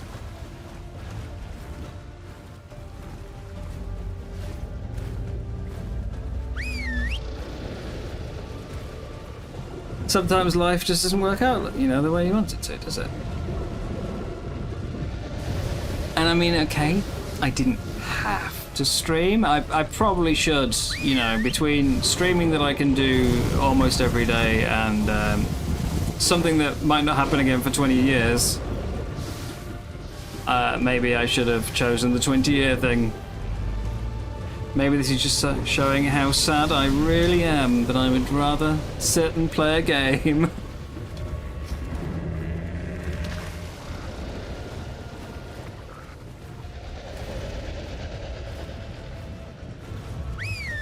Yeah, I say I've been in Path of Totality of an Eclipse before, so I know what it looks like. I know what I know what it's going to be. I'm still going to go look at it, but just not for very long.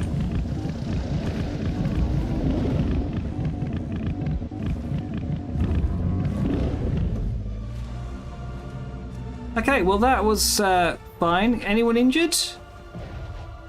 Oh, we have a 68 there. Generally, no.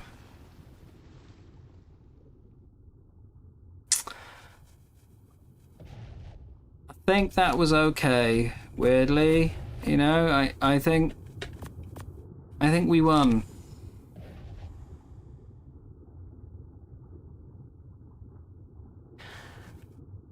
Ziffs. Just a smidgen strong. Tiny little bit. I thought our Moda just very weak for a map boss. But yeah, as soon as it starts, like if I can look out the window and it's starting to not be like bright sunlight, I will start going outside.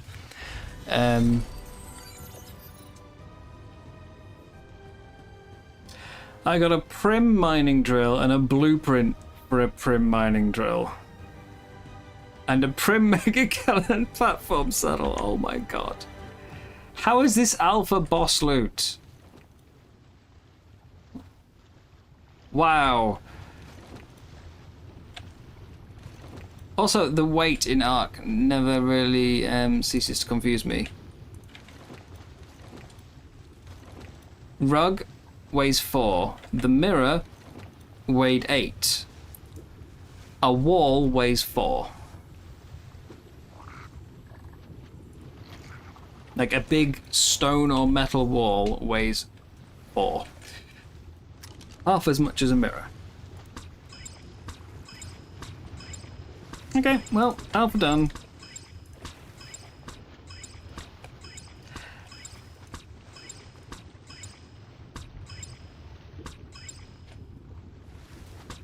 Good job, fish. You may be slightly overpowered. Yeah, the eclipse is like, it's never going to be everywhere. I mean, when they say once in a generation, what they mean is once in a generation in the UK.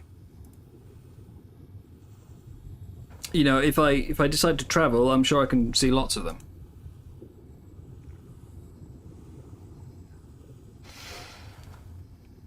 Let's just go straight for alpha, shall we? For or do we do the Plessy, or do we go for?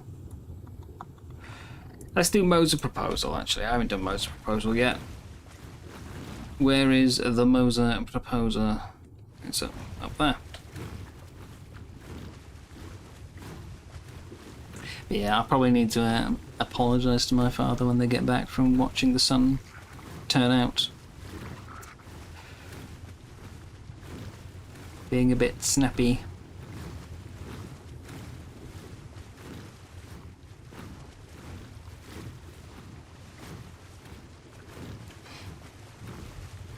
I mean, how long have I been streaming now anyway? 3.5 hours. I don't...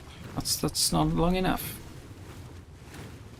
I could turn the stream off, go watch it, and then come back, but...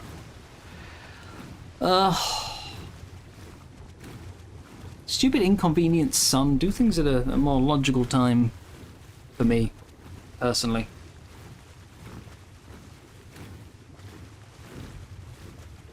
Measure of how much FPS it eats, in which case it makes the sense the mirror is heavy. They were never really a problem in ASE that I remember, but the ASA mirror, yeah, it kind of breaks the game.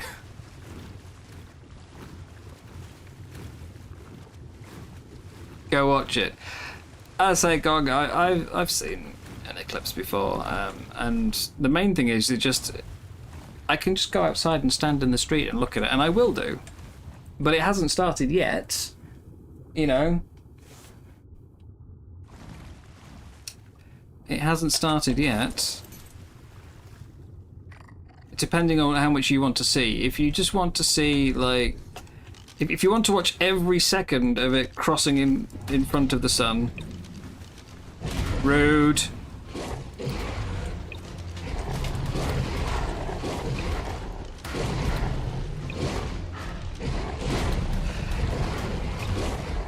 Last one I saw, I mean, yeah, it was maybe not 30, like 27.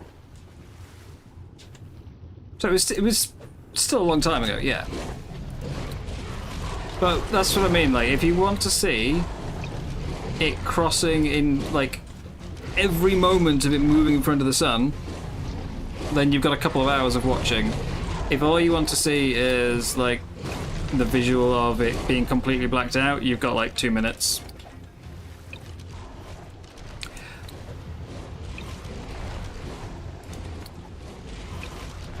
And I think 2 minutes is about how long I want to stare at it before I'm going to get bored. Not to say that it's not an interesting spectacle, as I said, I've seen one before, and it is definitely, like, if you've never seen one before, I do think it's worth seeing. I'm not going to argue that at all.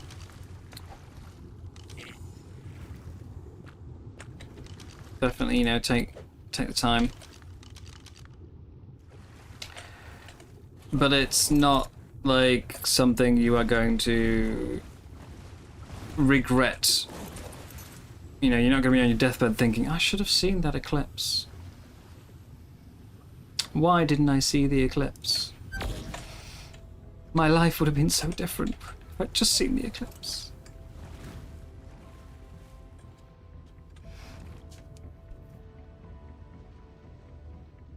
Sorry, I feel like I'm a bit of a downer there.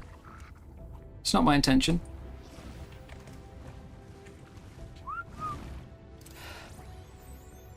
Fish, don't crab me. I regret everything.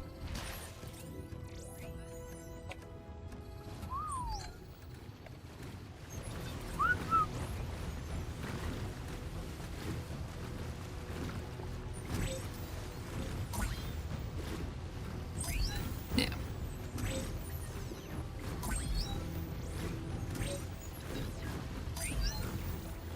It is definitely a cool thing to see, and I really should prioritize these rare occurrences over a game. I should.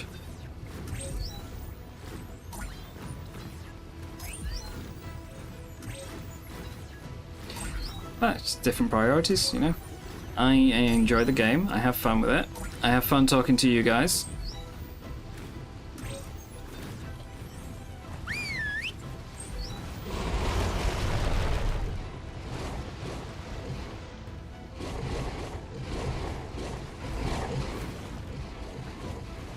You know, I think I'd rather do that.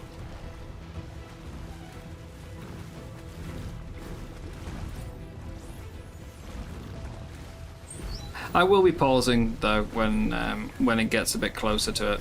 I will. I don't know what I'm gonna put on the stream. I don't like have a sponsor with ads to play or anything, so I guess I'll just head back to base and like leave it in photo mode with a big "be right back" on the screen or something. I will go look at it. I'm just not gonna spend, you know, a long time looking at it.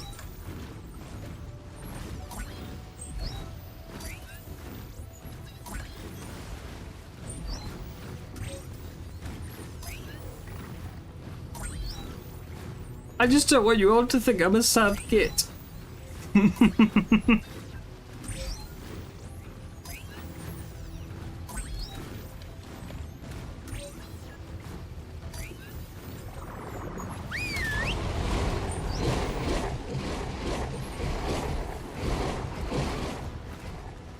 Yeah, exactly.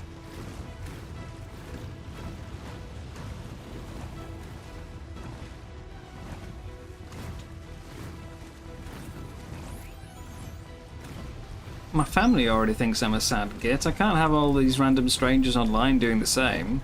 I've got to draw the line somewhere. Where are the tracks? Ah, we're going up. Why is the Moser going up? This makes no sense.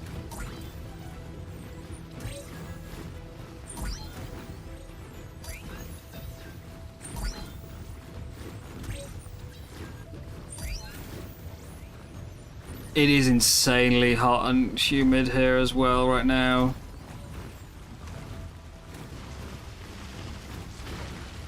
Okay, I see tracks got to here. Ah, we're going over this way. Right. Come on, fish.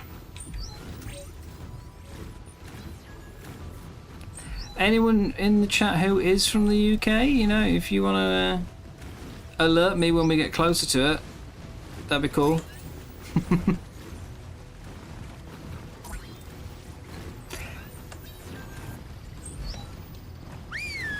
Wait, Leopleurodon? Oh no! Not the Leopleurodon! They're going to increase my loot.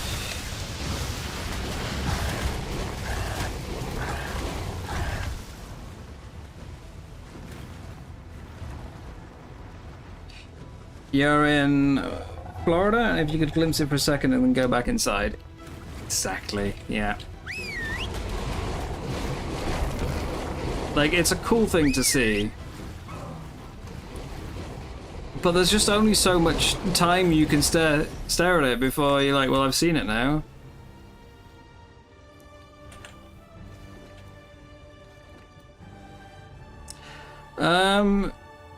I'll take the bear saddles, so I'd have to craft them, but it was only Gamma, to be fair. I'm not really going to complain about the loot. It's just toss most of that.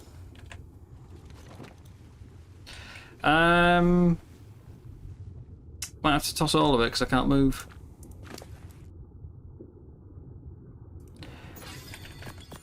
You carry some saddles for me. There you go.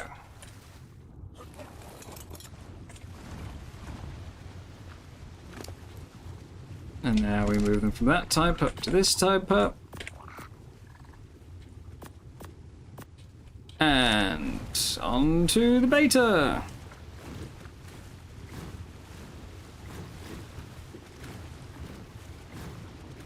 What parts of Ark do I enjoy the most?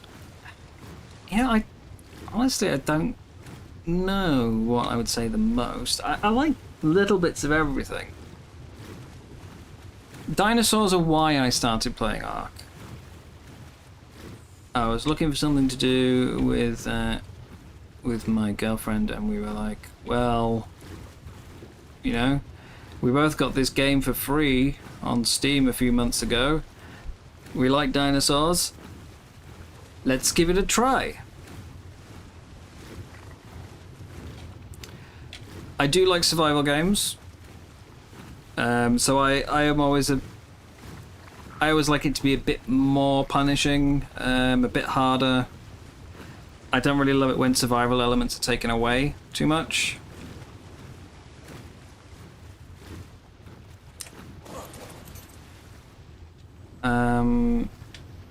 I mean, you know, I really enjoy the building, so I definitely do that a lot. It's easy to say the things I don't play Ark for, which is I'm not really here for PvP. I wouldn't mind trying some PvP, but not the major official PvP grind stuff. I'm of no interest in that ever.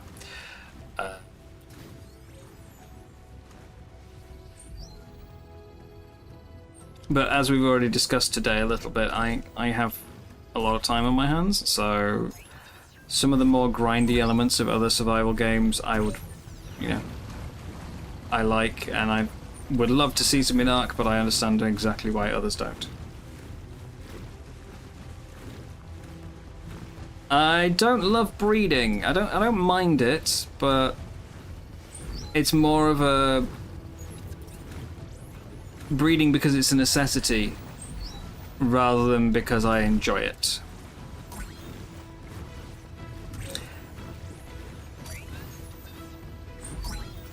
When I have played with other people in a tribe, usually there's someone who really enjoys breeding, whether it's breeding for colours or breeding for stats, you know, and they will happily just endlessly breed. That's very helpful to have someone else who enjoys it. I don't.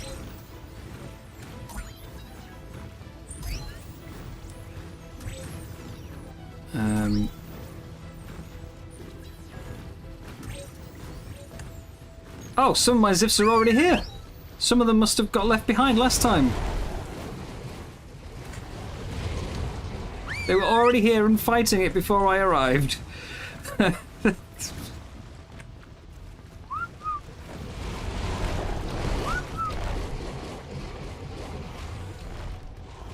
Read audiobooks or narrate a documentary. Oh god, I would get so sidetracked so easily. You know? I'd be asked a question. Oh, sorry, asked a question. I'd read a sentence and then go, well, that's just silly. The reason this is silly is... and it's like, oh, wait, that's not part of the book.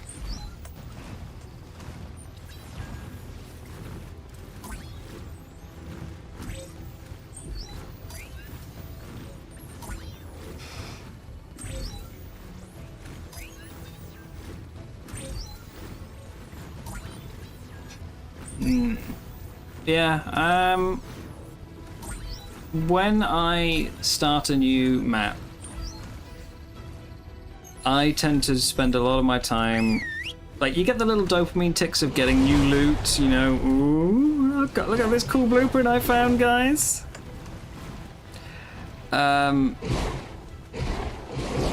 So I do a lot of cave running for loot.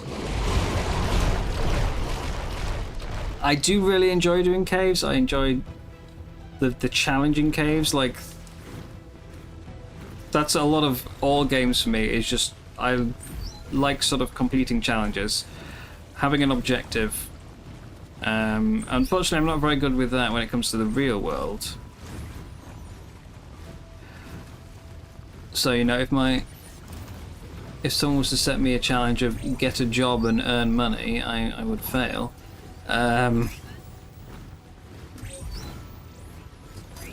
But yeah, I like doing challenges in the game. Why have I got a footprint down here? And then up here. Yeah, I like doing challenges. I always feel like a game is kind of like... It's like a challenge that the developers have set you. Which is why I don't tend to use a huge amount of mods, because I want to beat it on their, you know, on the devs' terms.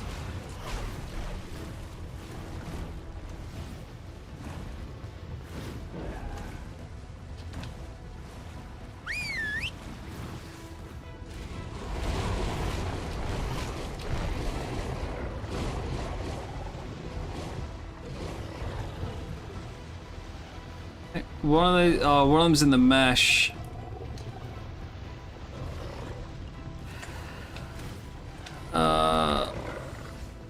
This is not part of the terms that I agree to, devs.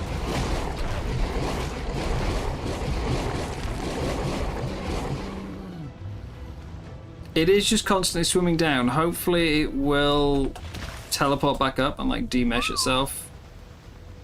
Because it is just going down right now.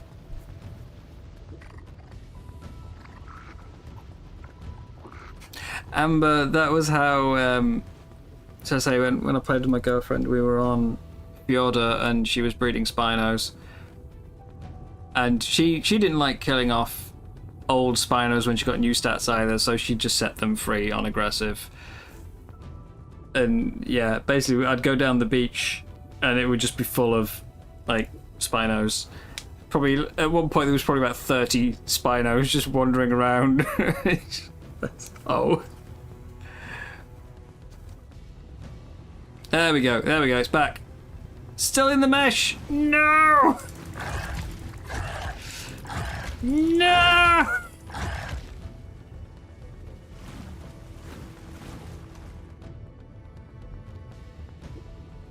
So I did teleport back up, but still inside the mesh.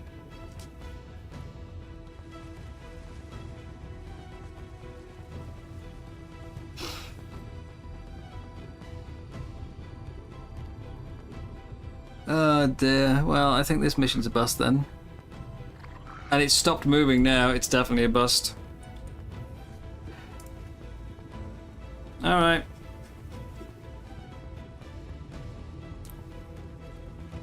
Oh, right. I need to... that one. Let's cancel it. Try it again. Come on, guys. Follow me. Not too closely.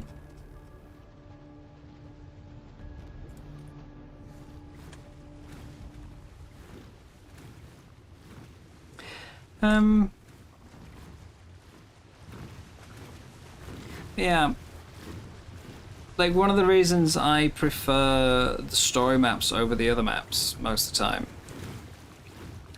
is because they are usually quite different from each other in terms of theme, in terms of challenge. You know, you don't get the same creatures available on every map. Scorched had a very different set of creatures to the island. Aberration, again, very different set of creatures. So I'm not a big fan of the maps which have everything on them. I completely understand why some other people are. If you're one of the kind of people who likes to play you know, like after you've killed the boss, or you just never even go to a boss fight or something, and you just enjoy taming lots of creatures, and therefore, you know, you want to have your favorites around, obviously you're going to like the maps which have everything available. But that is not for me.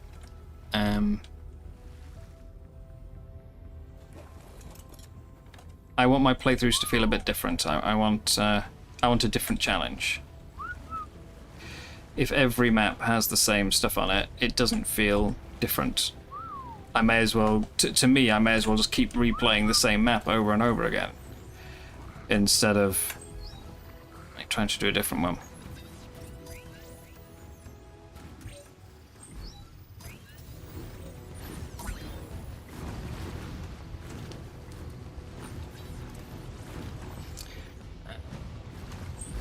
So yeah, I tend not to be a fan of those maps. That's why I prefer the story ones. They've got, like, mechanically they're a bit different, environmentally they're a bit different, but mostly it's the tame variety. It makes me sort of have to think a bit differently. I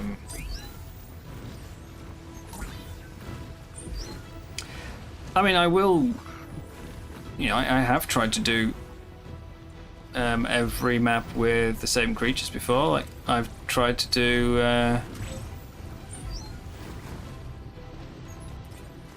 where am I going? I'm a bit lost. Oh, we're going this way. No, that's the ones that came in. But there's a terrarium there.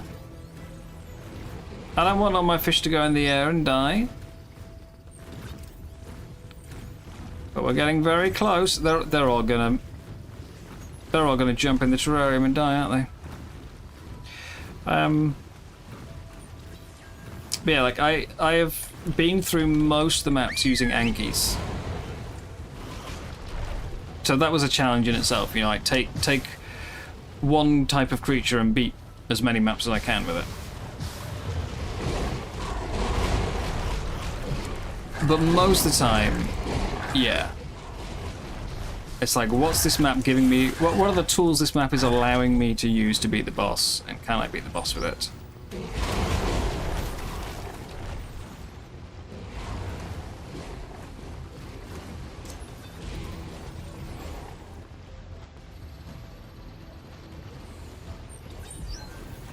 It's not a rant, Balwick. I hate that word. I hate that word for this. I feel like anytime there's some sort of disagreement on a topic, people always refer to it as a rant, and it's like, I'm rambling, certainly. I'm sort of go around in circles, I repeat myself, that's just the way I talk, sadly. But like, a rant to me implies anger, frustration, you know. It's not a rant. It's a discussion.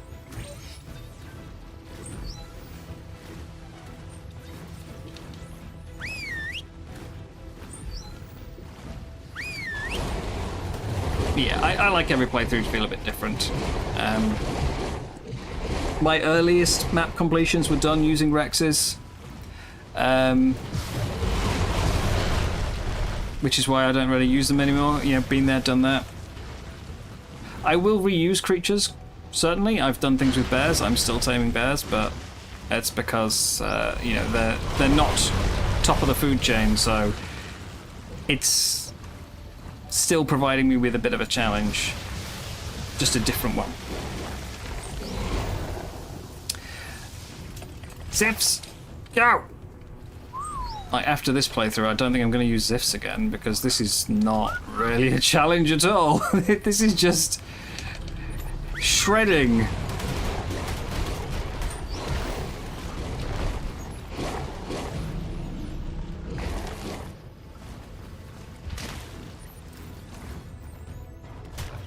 Well, the biggest challenge the Zips are presenting is how to break free once they decide to surround me.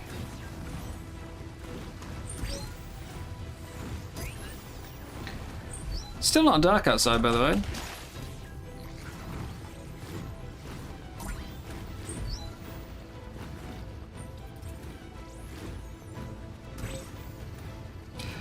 I used raptors early on when I first started playing Ark, and they were quite a common tame, because, you know, they were everywhere, easy to get hold of.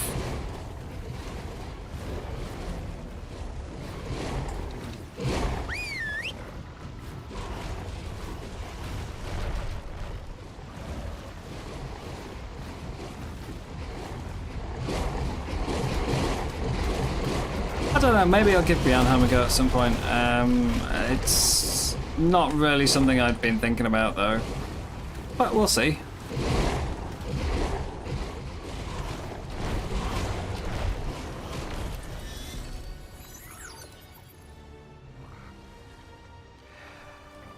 Three sets of tech gauntlets, all of which are, I want to say, base level, but I actually can't remember what tech gauntlet base armor is. But I will keep them. I can actually wear those, I think. So we will keep them. Most of this stuff can go. I don't need a gacha saddle, but yeah, not really needing that. Yeah, 3 pairs of tech gauntlets I'm not gonna shy away from. Can I access my time pump? Thank you. Take those. Gang. Go away. And now follow. And we'll pick up some Ziffs along the way that I'm sure I've left behind.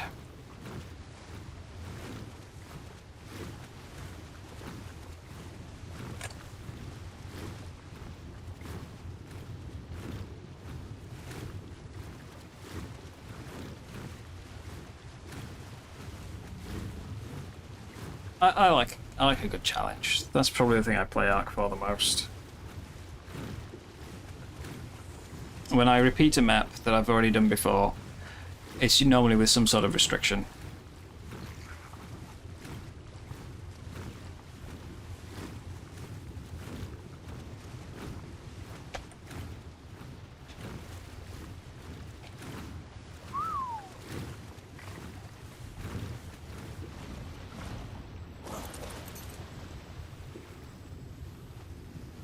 Alpha. You're not my tide pup.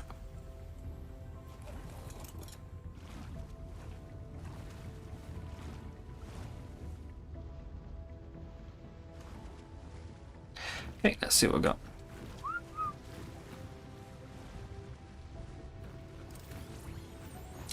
I wouldn't say that, Poseidon. I quite like complexity. I like things that make me have to think, find a solution. I just don't like one creature to rule them all.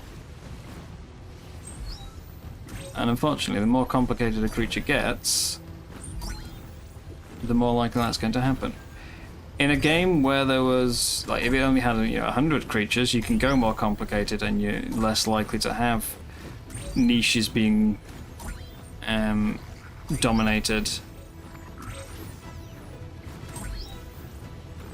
And creatures becoming, well, niche being dominated the wrong way. Creature becoming obsolete. But when you've got this many creatures, it gets kind of hard to maintain that.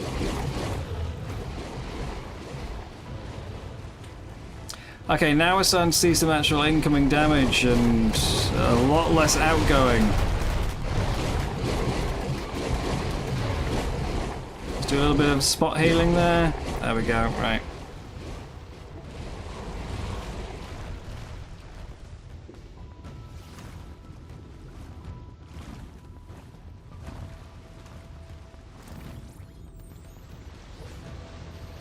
Just a difference of opinion, that's all.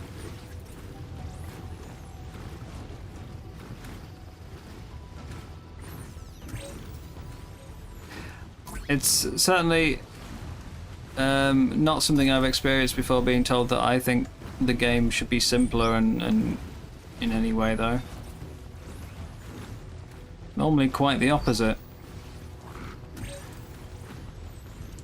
Because I'd like the game to be more challenging. You know?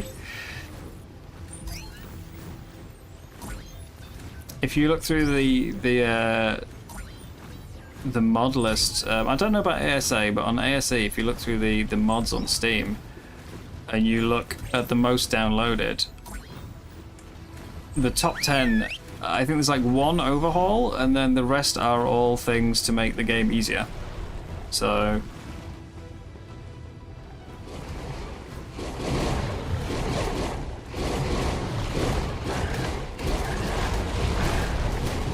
like, that's... Again, I don't really play with a lot of mods because I find they just make things easier. And I want my survival game to be harder. I know I'm at like 160 deaths, but I've survived way more than I should have done. And half those deaths are probably due to bugs.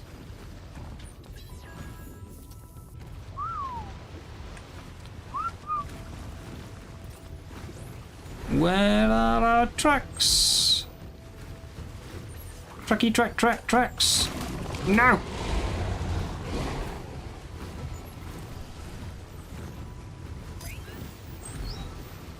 Yeah, you've also got to remember though, I did say I started playing the game because I like dinosaurs. So naturally I'm going to want, you know, I like the things that lead to more dinosaurs, unless fantasy magic tames.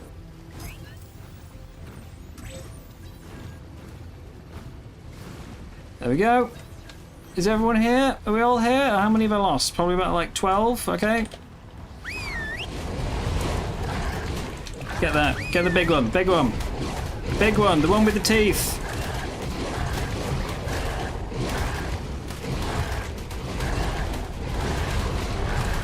Guys, it's still... Why are you killing a plesiosaur? That's not even part of the mission.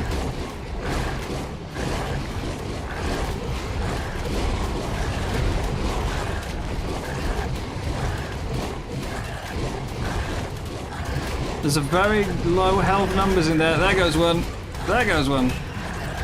2, 3. Come on, 4. It's still alive. If you hadn't killed the plessy, it might have been dead already.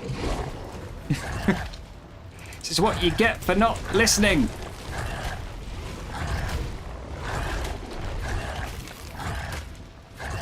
Oh, you are kidding me.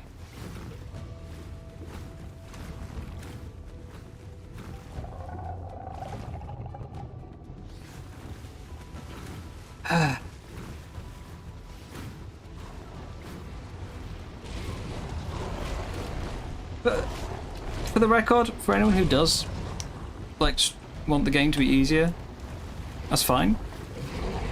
Everyone should play the way they want to play. It is a game. You are here for fun. Play because you know, you want to enjoy it. If that makes you enjoy it more, do it. For me, I want more of a challenge. That's what I'm going to do. You! Steam, why did you suddenly decide to pop up in the middle of my screen? That's really not convenient. So I just lost quite a few of the Ziffs. The rest are all on low health, and we can't complete the mission because this git.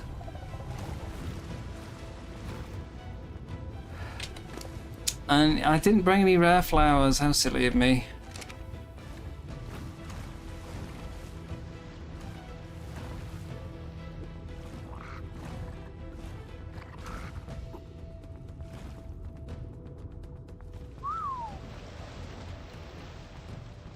Yeah, it is starting to slowly darken down. It's no longer like bright sunshine, but it's still visibly daylight. Where did I leave those saddles? Where's the bags? Where did the Moser die?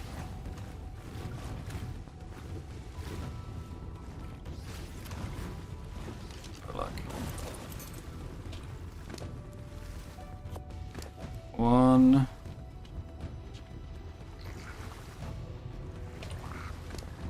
Two. How many did we lose? 4?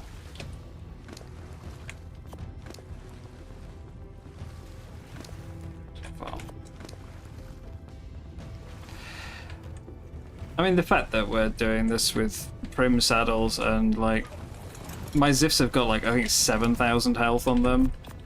It's not a lot.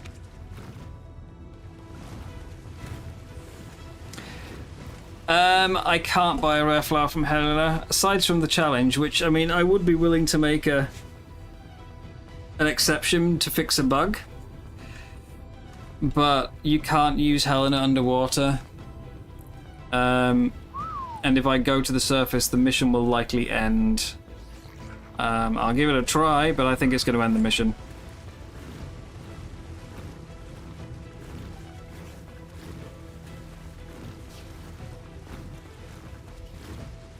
I think if I go up here, it's going to say out of mission area and fail the mission for me, so we'll see. I might need to stand on something as well. I might not be able to do it while floating.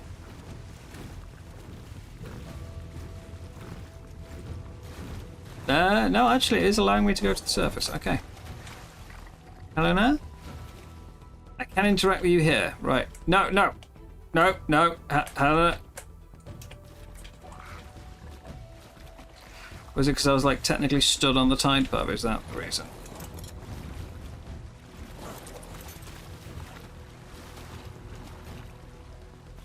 Just right when I needed you. Come on. Come on. Come on. Ah! I hate you!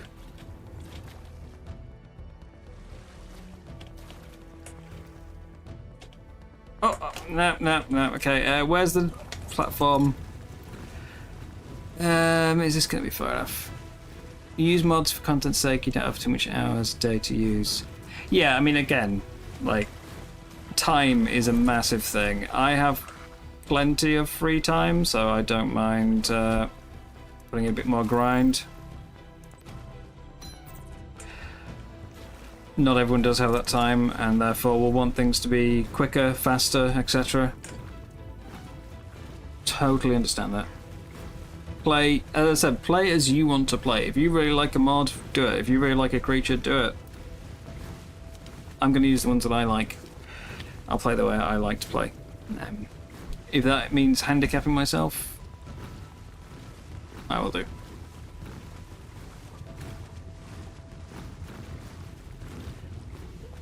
Oh dear. Right. Let's try this. Helena, didn't I just buy...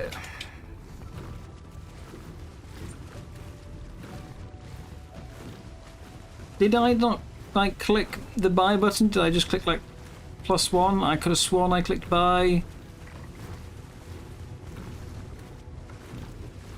But I don't have rare flowers.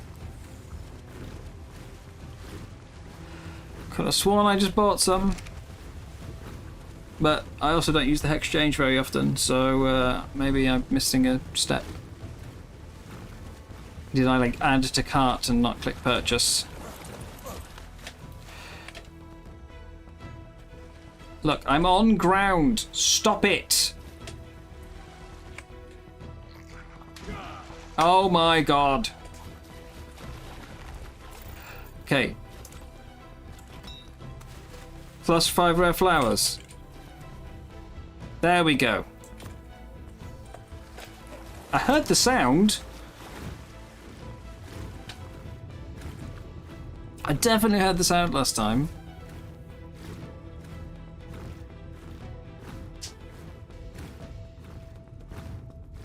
Ugh.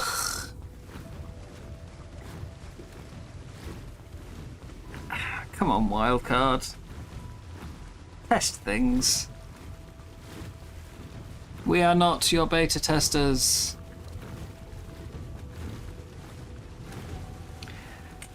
Just think, if this was official, this could have taken weeks to breed all these Zifs up.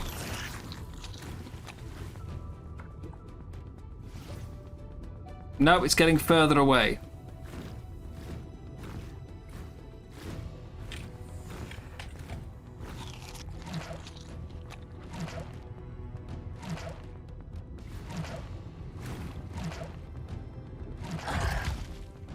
No.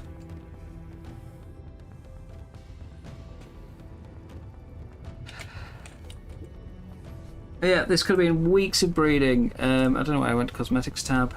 It's just...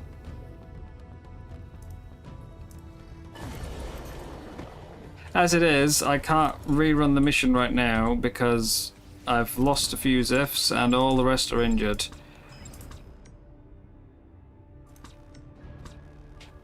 So... But yeah, at least for me this is like an afternoon of breeding to get them back. Or waiting for them to heal up. It's a very different situation if you're on a server with slower rates.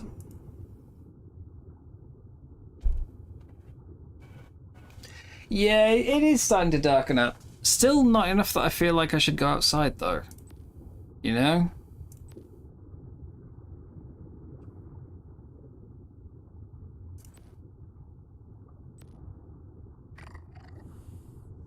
I don't know. The plan is to keep streaming and just put a pause up while I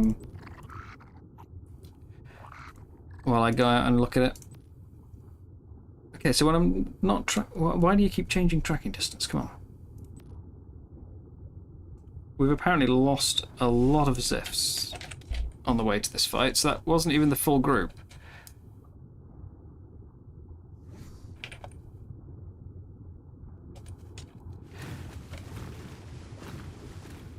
We started out with 19. 4 died. And apparently 5 are just randomly around the ocean.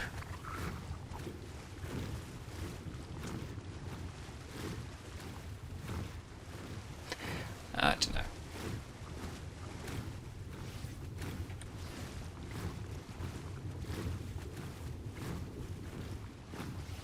Yeah, we all play for different reasons. We all enjoy different things. The only reason that any sort of discussion like this gets heated is because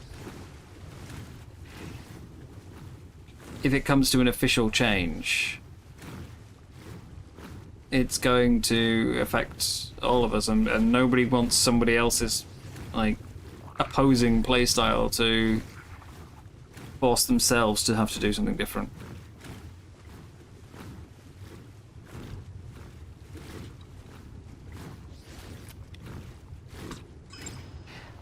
If Poseidon's super creatures get added, you know, I'm gonna have to mod them off my gameplay.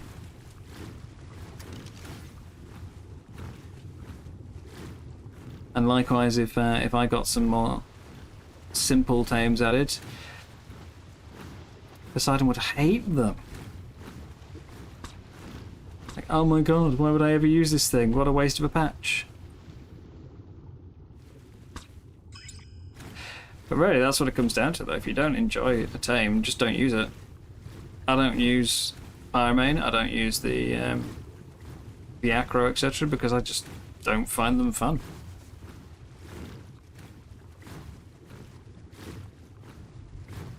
Don't hate me for an opinion, man.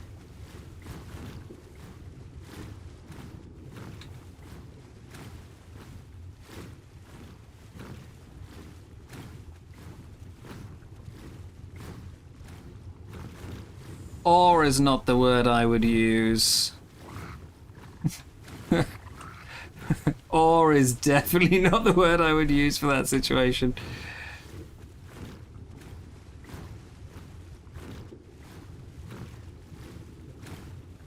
I also think part of it depends on when you started playing, right?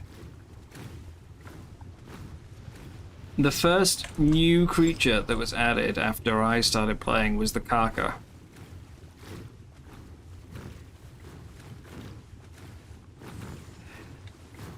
So anything up to that point, if I didn't like the creature, I just went, whatever, you know. I've tamed it, tried it, don't care for it. No biggie, no big deal. But every patch after that where a new creature got added, if I didn't like it, it felt like kind of... It almost feels like something's been taken away from you. Like, you know, they announce a new creature, you get excited, new edition coming to your favourite game, and then it turns out you don't like it, and it makes that patch feel disappointing, worthless. But if the creature was already in the game when you started playing, you just completely dismiss it, and you don't care. It doesn't feel like you've lost anything. And it's a weird situation, because technically you've not lost anything with the patch either. It wasn't there before, and as far as you're concerned, it's not there now, because, you know, you don't like it. But because you were promised a new creature, and then it feels like you didn't get one, you know?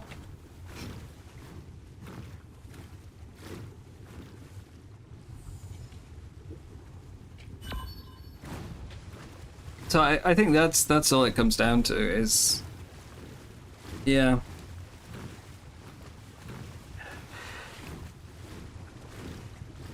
Like, for me, I started quite late on, so all the newer editions have been stuff that I'm like, Had I started earlier, I probably would have had a string of creatures I absolutely loved, and then a bunch I didn't like. The alternative is, like, with the DLCs that we used to get, they would add several creatures at once. So if you didn't like one, it didn't matter because you still felt like, you know, you've gained a few new creatures at the same time. Now they tend to trickle them out one at a time. So if you don't like it, it's sort of, well, now I've got to wait 3 months for the next one. I much preferred the old style. Even if you didn't like the creatures, you still got a new map to play around with.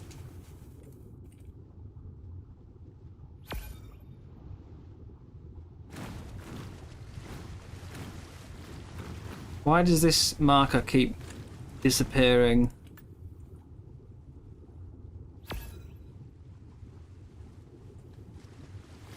There we go.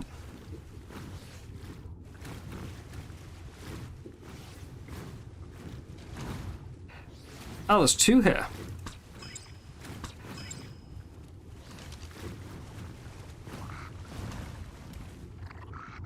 We are lucky, Ember. We are lucky.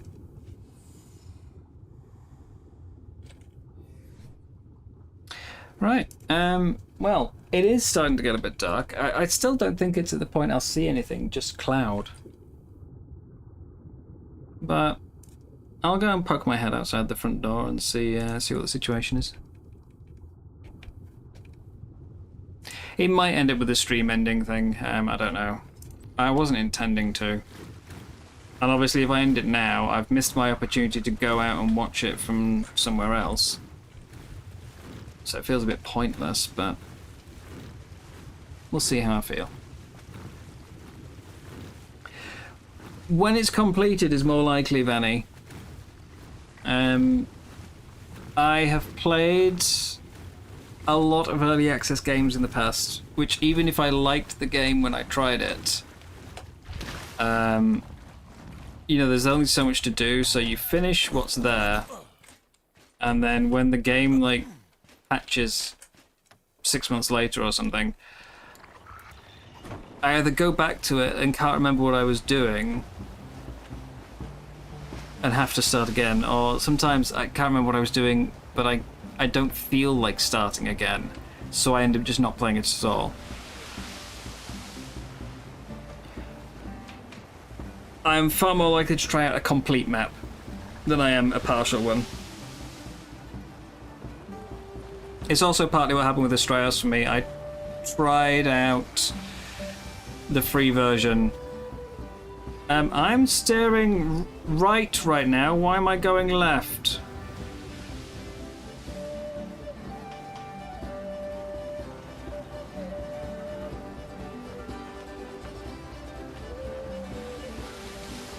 Weird.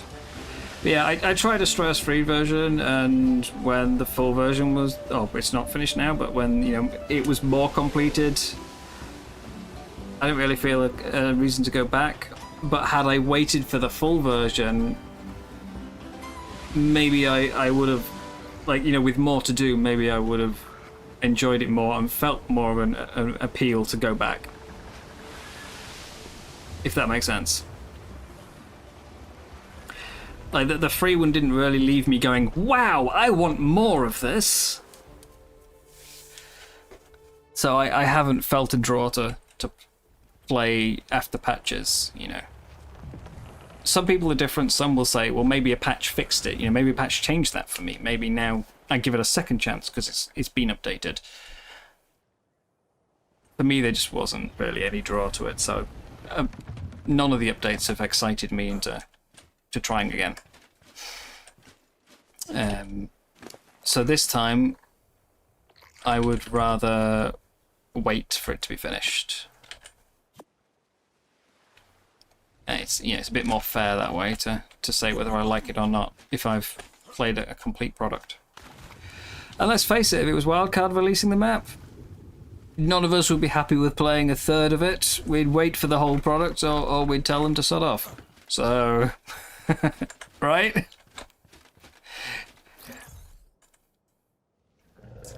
I think it's better to just wait.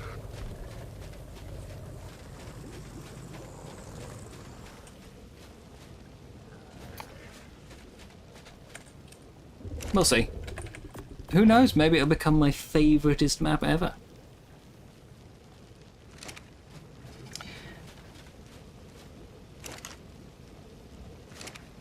But I will wait, either way. I will wait for it to be finished.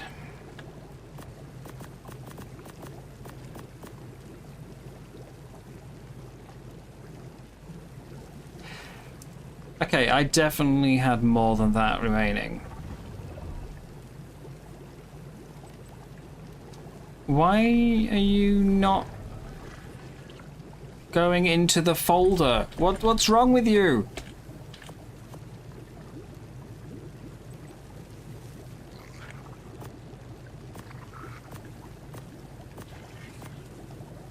Stupid game.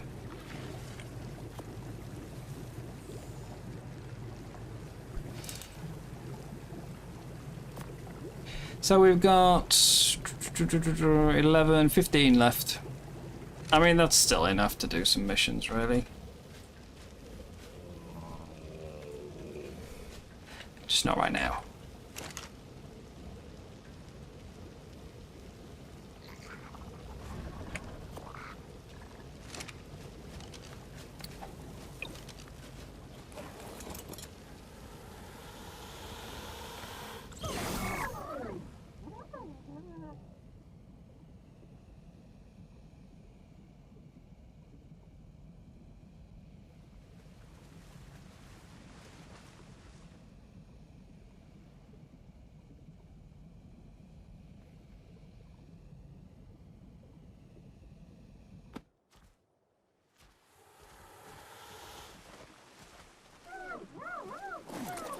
Yep. Ejected.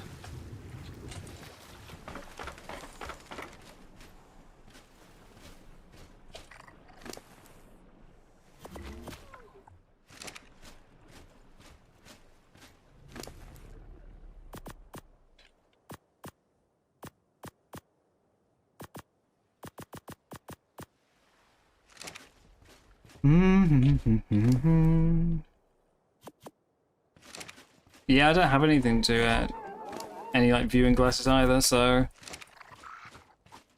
it's either going to be like point my phone at it and, you know, like watch it on my phone screen, which feels a bit pointless to do it that way, to be honest. Like, I may as well just watch it on TV. Or, I don't think normal sunglasses cut it, so actually, yeah. And if it's cloudy, which it's kind of starting to look a little cloudy, I might not be able to see anything anyway. I'll have a look.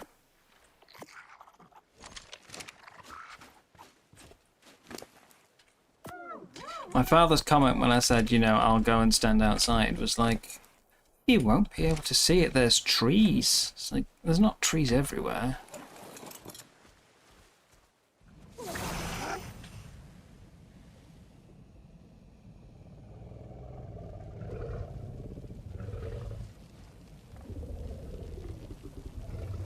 Oh dear. Sorry, I feel like I'm maybe being a bit grumpy today. I've not had much sleep lately.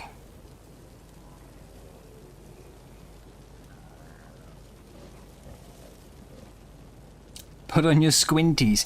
I don't think squinting really has the same effect.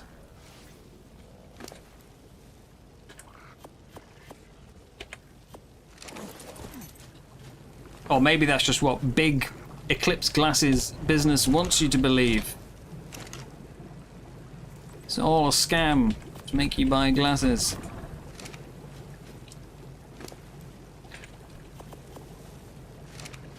And they're fighting against the, the regular glasses businesses who want everyone's eyes to get damaged so that they can sell you stuff. It's all just elaborate marketing schemes. The eclipse isn't even real. It's just being projected onto the sky so they can sell you stuff.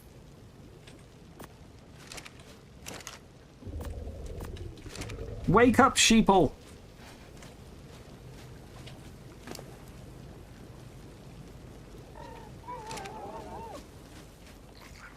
Alright, I'll be back in 2 minutes. I'm going to go stare out the window and see how little is currently going on.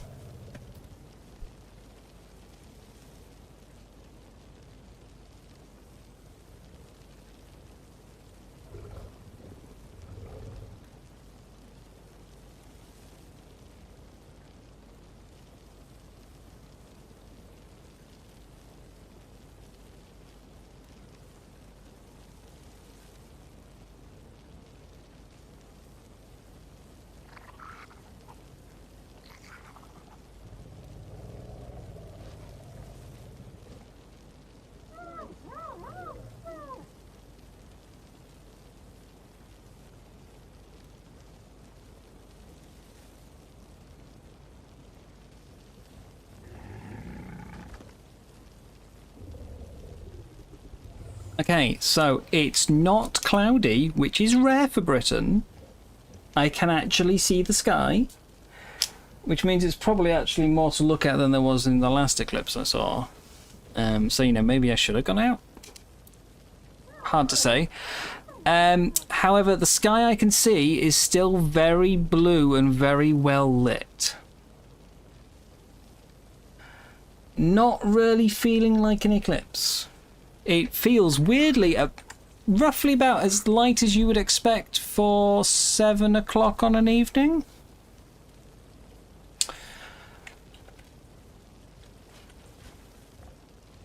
Which, I mean, the current time is, yeah, 20 past 7, so... you know, like... I was thinking it's starting to get dark, it must be time for the eclipse. No. This is normal daytime lighting for this time of day. Just let me double check on... Okay, UK solar eclipse. What does it say?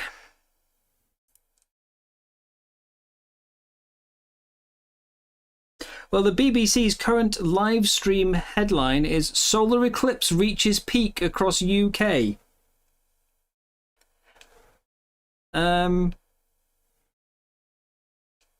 The UK, more than 90% of the sun is covered by the moon. I'm going to go take a picture. Okay, I'm going to go take a picture of the sky right now. Just 2 minutes.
Now I've got to send it to Discord so that I can put it on stream.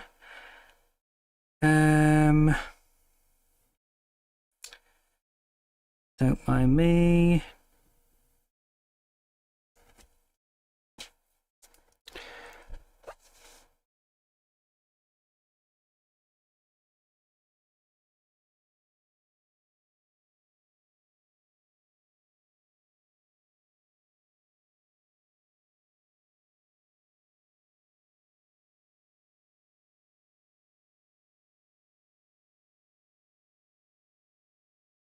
Image link.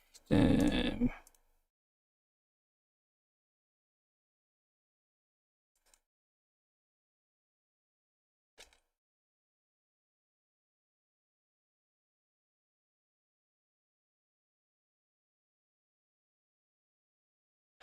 right, are you prepared for the amazingness?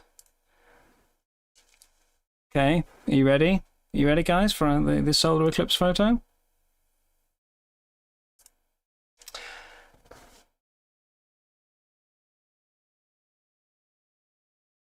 So eclipsey. So dark.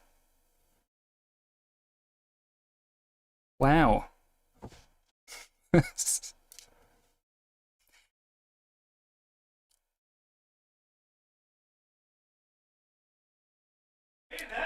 Hang on.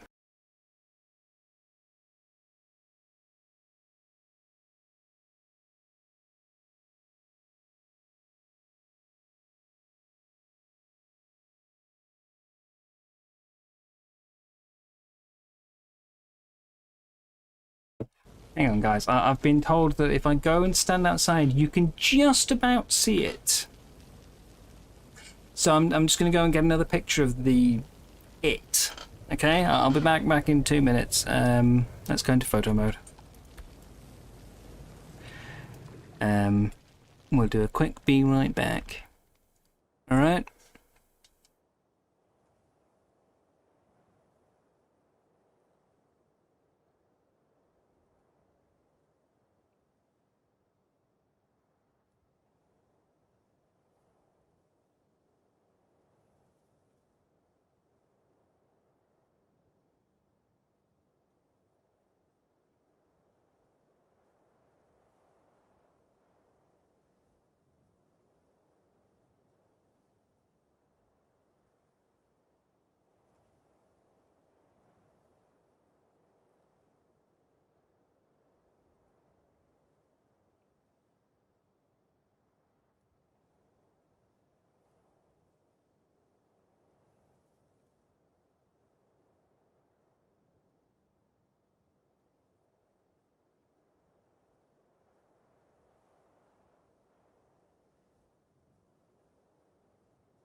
Alright, I'm back. Yeah, wasn't worth it. Really wasn't worth it.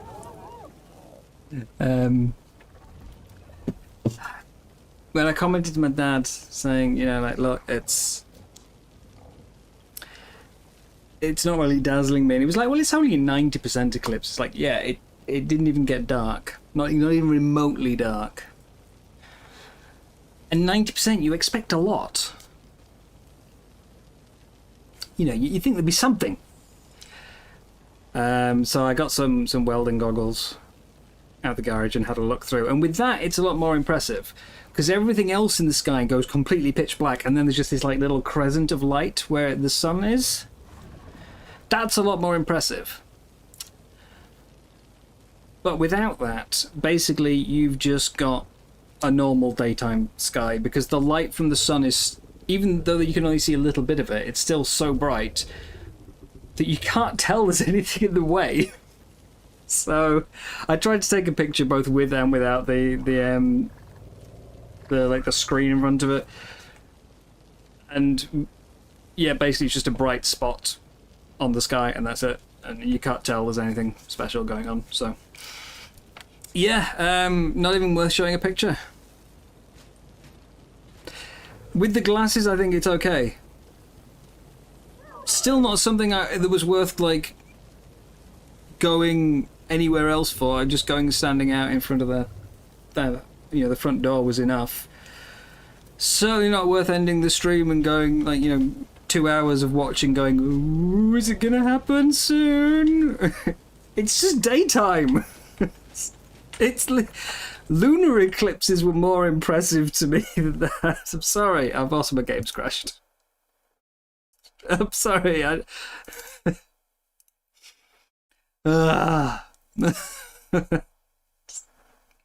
Never mind, never mind.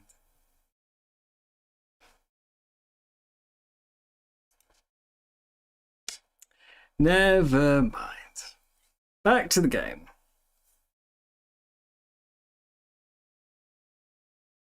What chat did I miss while I was outside? Doxed? No. I think you might struggle with that one.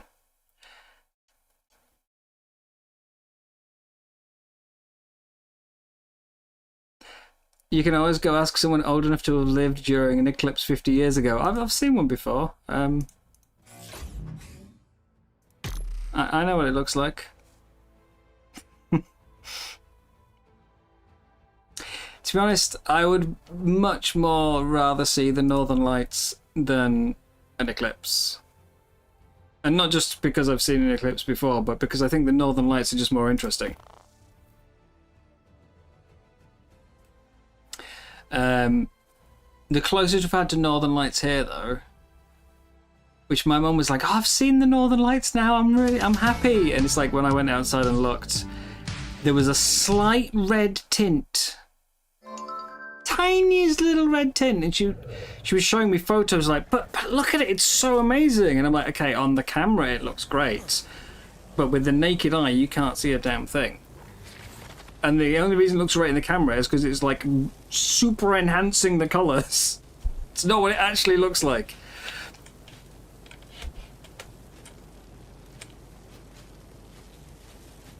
But yes, I would love to see the Northern Lights, like properly see them. Because I know that that's not camera enhancement, that is... Like, everyone I know who has seen them in person has said that that's what they actually look like. It's... The photos aren't embellishing. Damn, these breed fast, that's another egg already. Bam! Speedy! And the other one's ready to go. So, let's throw that out. It'll pop straight into the terminal. Get picked up. And Cryolo got most of the stats, though, I think. Shame it's a male, though, because it means I still can't do the breeding mix, but... There we are. And you managed to avoid... Oh, no, wait, you did still get the ugly colouring. Never mind. Yeah, I've been to South Sweden, I've not been to North. Anyhow, right, so we have done some watery missions and then got screwed by a bug. But I got some done. We're inching a little bit closer, 96 now. I've done all my motors. Moser proposal is definitely doable. I'm going to buy some crates, some at 300k coins. Let's... What are we going to get? What did I get? What did I get? Milk. A shield. Thorny dragon saddle. I'll keep that in case somebody really likes thorny dragons.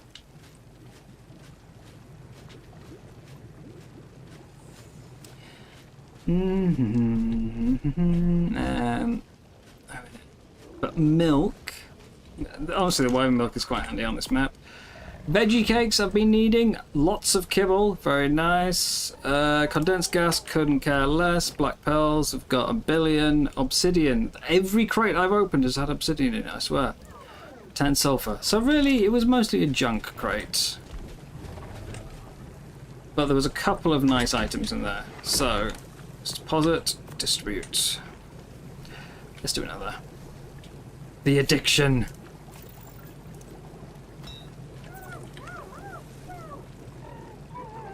Fabricator.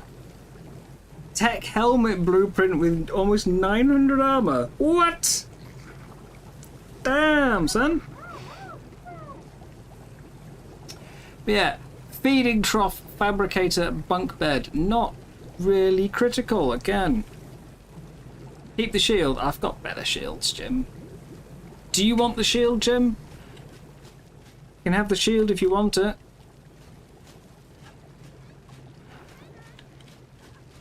Parrot, hold on to Jim's shield for him, will you? Into the junk chest they go. Armor. Tech helmet BP. Woo.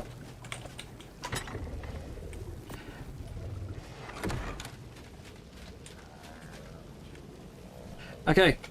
One more for good luck.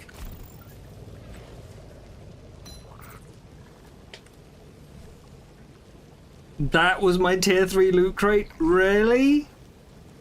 One mid-level ascendant flak, one calico saddle and some hide pants blueprint? That's my crate?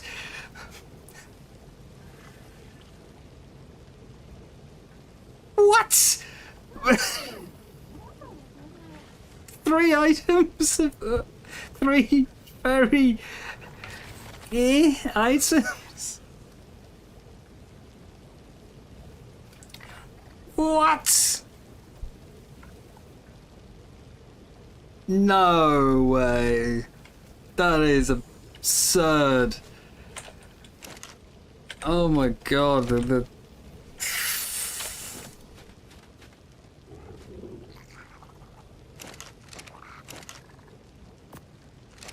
wow, Helena, you're so generous with the loot. Jim, you're going to do spider taming. To be honest, I don't really think there's anything I can do with spider taming to help you. It's not really a 2-person job. I'm sure we could do something later though, maybe a mission or 2. Right now, I did last night manage to get where is it? Is it in here? It's not you. Must be in a different box.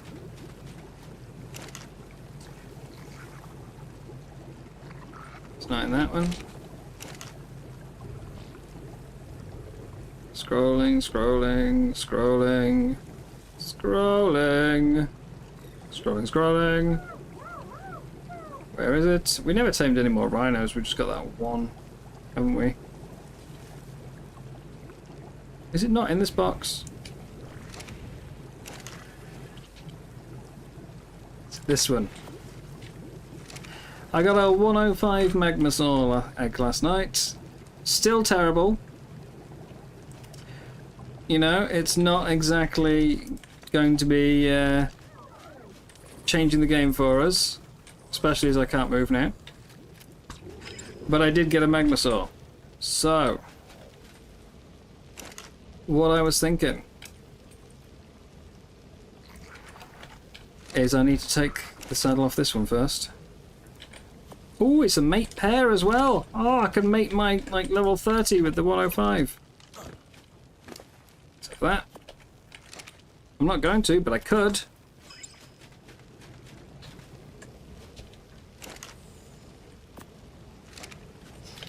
Yeah. I was thinking to maybe give extraction another go, and then deeply regret it when things like aloes show up and bleed us to death.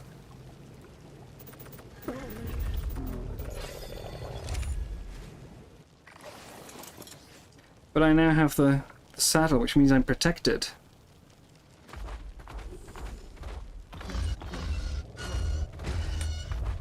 Hang on, it's a... The magma saw, made of literal lava and rock, can survive the eruption of the volcano, launches fireballs, burns everything nearby, smelts metal, is taking damage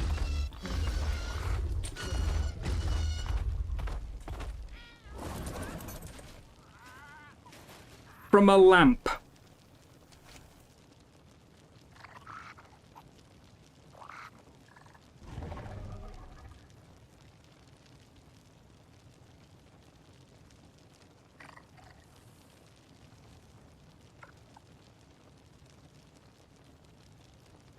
Is taking damage from a lamp.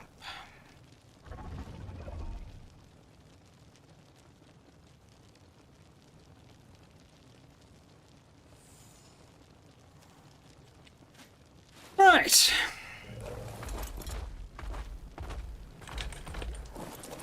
Yeah, I don't think we're going to get anywhere with like a with extraction on harder difficulties, but I'll give Gamma a go. The main problem we had last time was I couldn't survive the fireballs to the face I was getting. So I think this time a magma saw plus a couple of other random things to fight with could be pretty good. I don't have any saddles for my bears, do I? I could take some unsaddled mammoths, or I'll give them Prim. I'll just give them Prim. Prim's fine. Mimith. I've got blueprints for mammoths, I think, but I can't bother making any. Mammoth. We'll do like... Oh no, wait, Thylus. I need Thylus. Why can I not craft you? Oh, I don't need 5. 2 will do. We'll bring some Thylus.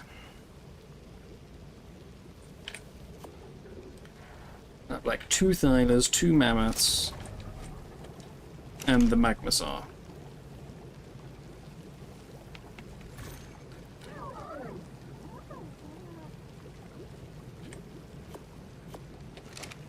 And I'll just see if I can blast through the missions, right? None of these have been leveled, so they're gonna suck. But I just want to see if we can get it done.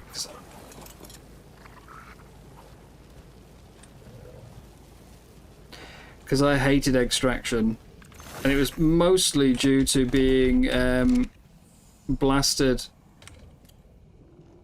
I'll get the bunny. It was mostly due to being blasted in the face by magma saws. But the magma saw saddle will protect me.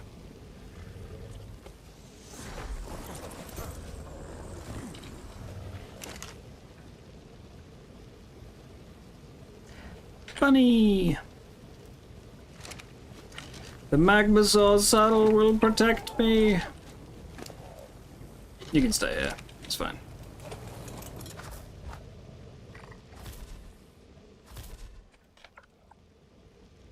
No, damn. It was meant to be a straight jump down to the bottom. It was not meant to be getting stuck on the forge and falling off the edge. I need to build a ramp. This is the downside to my base, you know. Dolphin, go away! You're ruining everything! Why are you like this?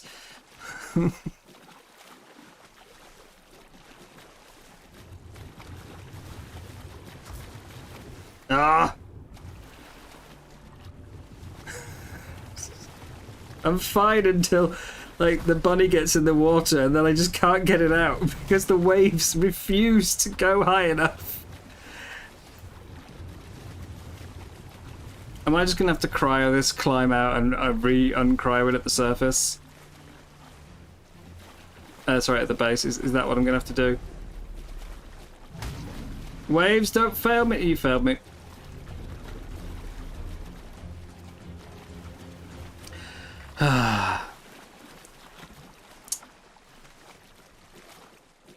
I like my base, but I hate this part.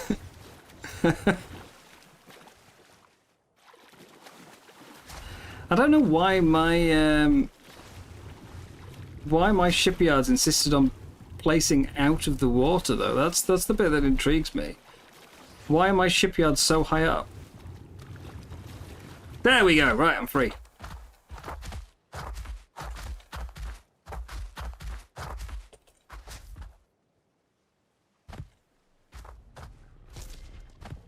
Why did my shipyards place like above the waterline?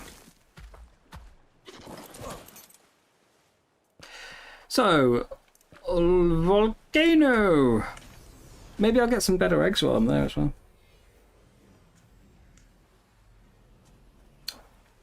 Vanny, yes, I'm thinking like if it's possible, a racer with a platform saddle covered in lamps. I think that could work. Like, maybe if we put some sideways as well, like, you know, we'll build sort of a box around the racer to protect it and we'll just line the walls with lamps. Like a wall of fire.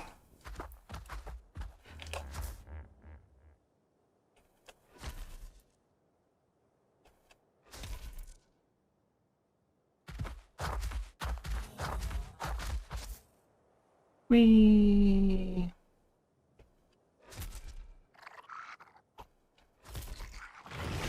Oh, hello. Oh, that reminds me, there was a 125 Basilisk when we were doing the missions last night. I meant to come back and tame it. So it can be added to the pile of tames I never use. And I completely forgot.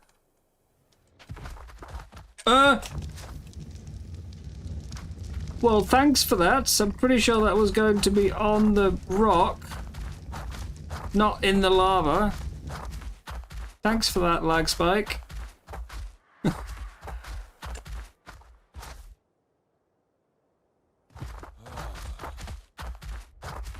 Also, I'm wearing full flak and going into a volcano. This is a smart move. And I'm going the wrong way. Even smarter move.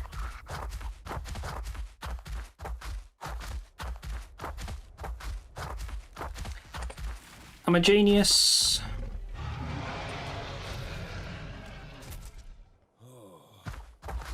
Jim, if you're still there, how many deaths are you up to now?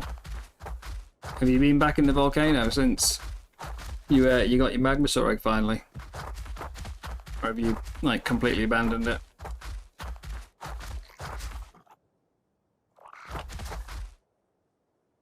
Right, let's get this down.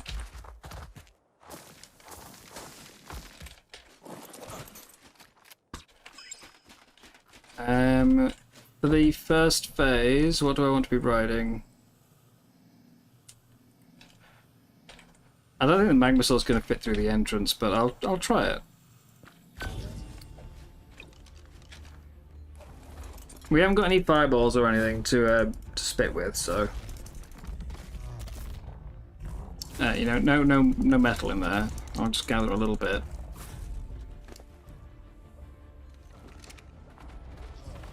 Quicker than I remember.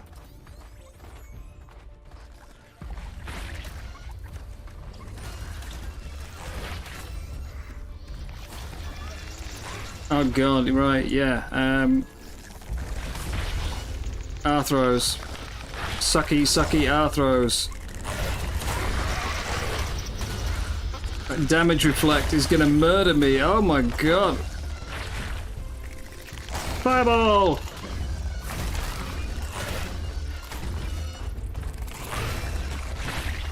Oh, don't fireball.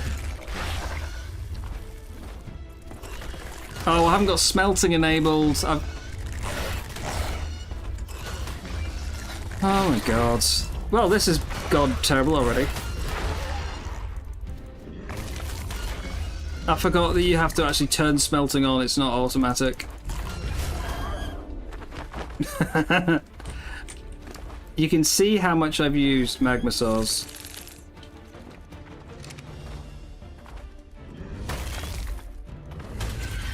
This is all just me learning.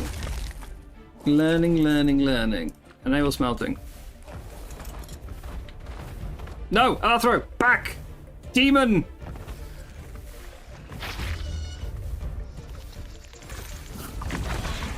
That's more like it. It is, however, now out of food because I enabled smelting. So... just turn that off again.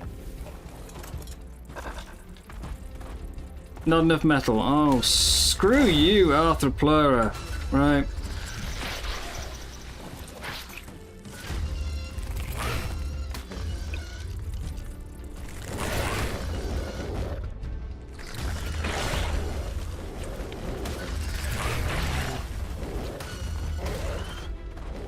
Guys, what creature do you hate most in the game, and why is it Arthropleura?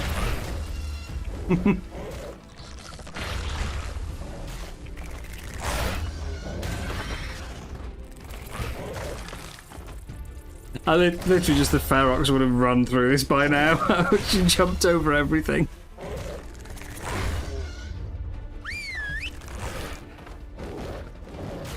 I hate them so much.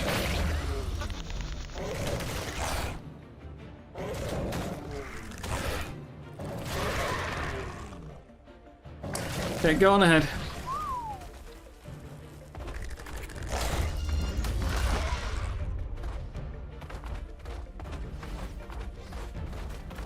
No, go on ahead. Keep going.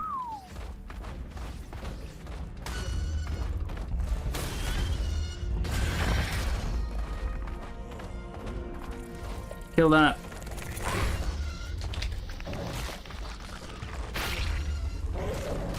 Like we can cope with the oh, my bad. Forgot that happens. We can cope with the damage reflect on the Thylus because they've got more health.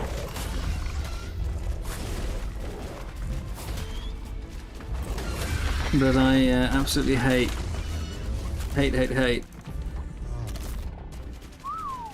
doing it with like anything that's like sort of critical. And right now this is critical.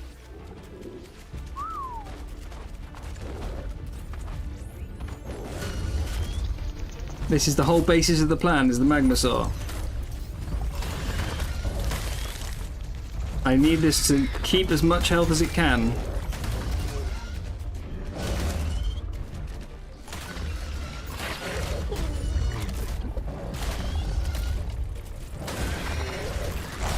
But yeah, if you combine damage reflect with the spit and remove all your armor, like, one of those aspects is annoying, but both of them drives me crazy.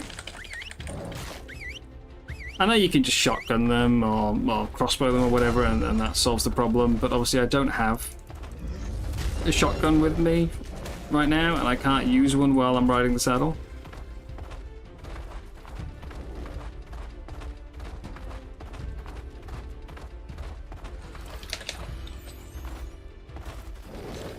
I also can't see properly if I'm in the saddle.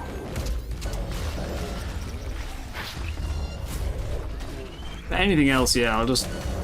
like, that's the idea of this, is to test out the magma saw and see how well it will cope.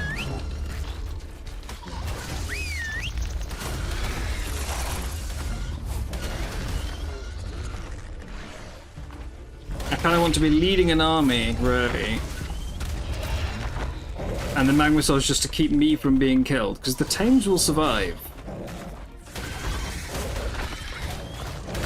I won't.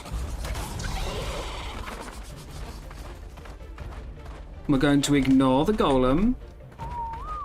Oh wait, we can't ignore the golem. We're going to kill the golem.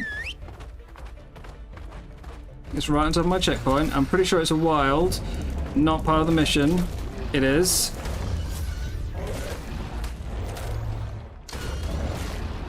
Like, watching them do this last night and blast through it was just... It made me feel so inadequate, you know? Because I know how much this mission made me struggle.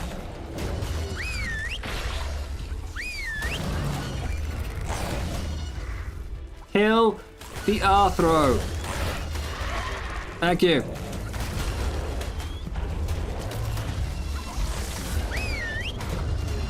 Now I've got my checkpoint, I can actually just move on here.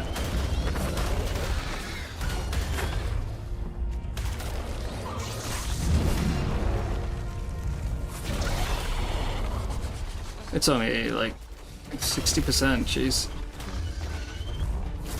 But it is alpha buffing stuff, so it probably needs to go. Wait, what level was that? Oh, 30. I thought you said 130. Yeah, the plan's not really working. The magma soul's not good enough. I need better.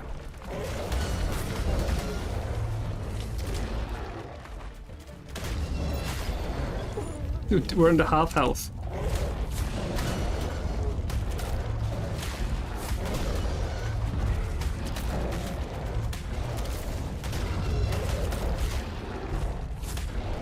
But this is the same problem we had that first time I tried extraction, was just the wilds on the path caused way too much damage.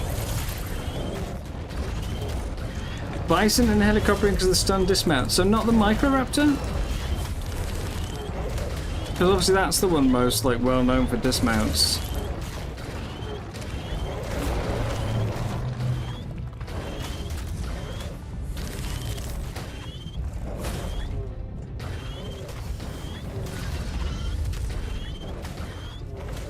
Cyrus, you can't eat that corpse. Leave it alone.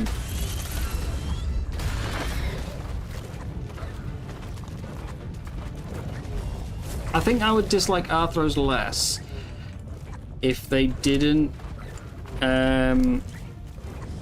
like bypass. I'm pretty sure they bypass saddle armor. It certainly feels like they bypass saddle armor. I just realized there's an eruption happening, isn't there? Stop running around, I need you!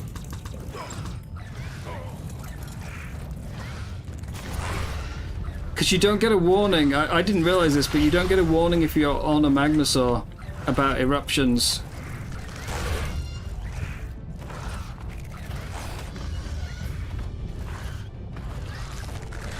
I just thought this was a normal rumble, you know?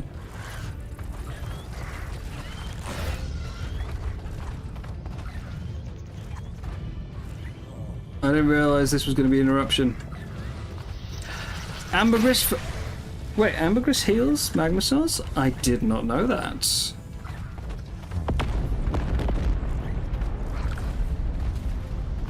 Oh, right, I had a shoulder pet. I was like, what just took damage? Shoulder pet. Squeak's cocooned. Yeah. Yeah.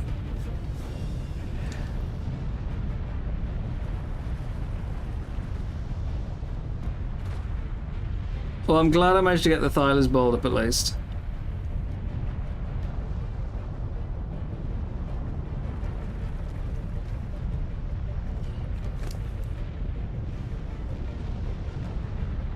Okay, so I know now though, thank you very much, Rastapuff, Ambergris, which I've been throwing away constantly because it's so heavy, but Ambergris is actually useful. Gonna need that. But yeah, this is a double double thing here. One is I wanted to try and do the mission. And two, I wanted to see if I could get some better eggs. Yeah, I was expecting a bit more from an eruption. I saw it for the first time, like, from this perspective last night watching Ras. Before that, I'd never seen the eruption other than death. So yeah, I knew it was a bit lackluster. I'll just hop off and enable smelting. Oh, I can do it from the radial. Nice.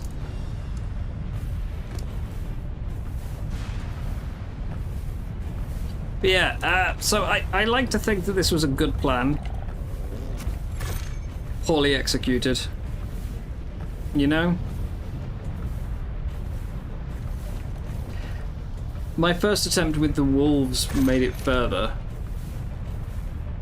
Because I didn't get stuck on the very first Arthro at the entrance because I wasn't, afraid to attack it. But knowing how poor this Magmasaur is, I did not want to kill itself on the first enemy I come across.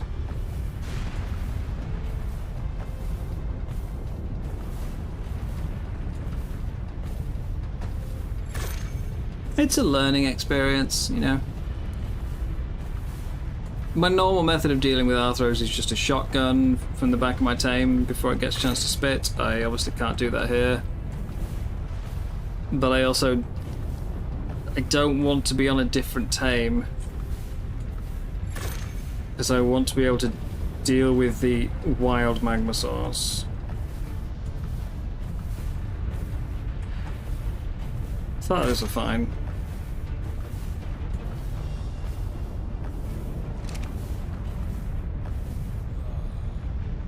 How long is this going to last?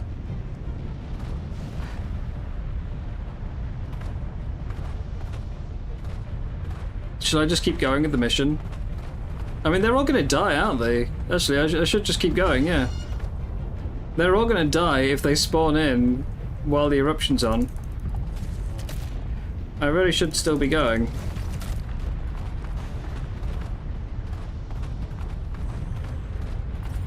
Anything that spawns now will get killed by the eruption. This is actually the perfect time to do the mission.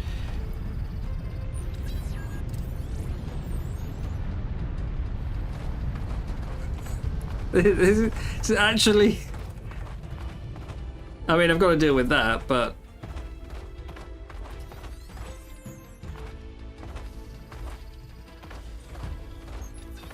All the wilds are terrible level, right? I'll be fine. Oh no, not heat. Moving on. I've wasted the eruption. That was actually so so sensible.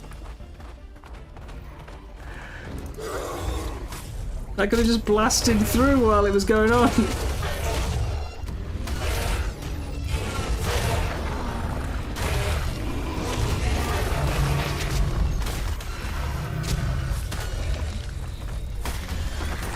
Let me through.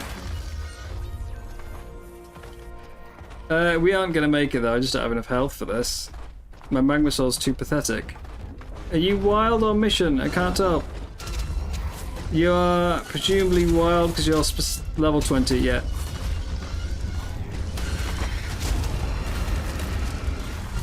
We'll see how far I can get through here and then we'll go for Luna for some ambergris. Actually, it looks like I've already reached my limit. Let's cancel that. Don't eject me! Fireball in midair.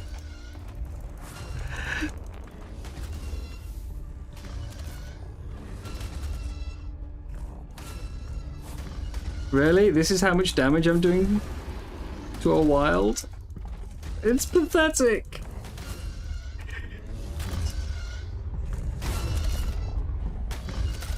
Oh, I need to go get my cocoon on the way out as well, yeah.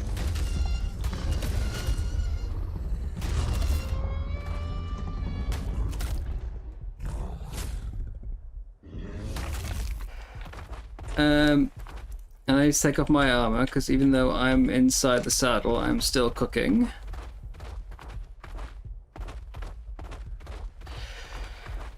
I hate that part of missions.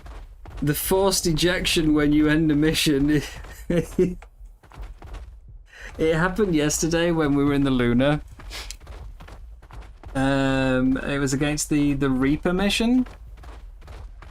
And the Reaper knocked me back over one of the edges. So I went to jump back. And in midair on the return jump, the mission ended because they killed the Reaper, and I just got forcibly ejected in the middle of space, which makes you lose all your momentum and immediately drop to the floor.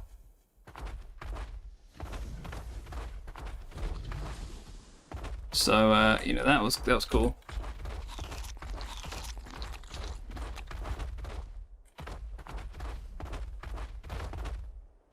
Right. Let's get you. Squeak. I think it was a worthwhile experiment, you know. Figured some stuff out. Figured out that my Magmasaur is terrible. Learned about ambergris because chat helped me. Which you never would have done had I not done this. So, winning.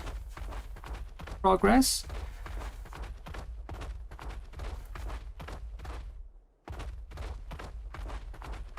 And I learnt that a Magmasaur can fit through the tunnel, which, I mean, makes sense to be honest, but it looks quite narrow, so.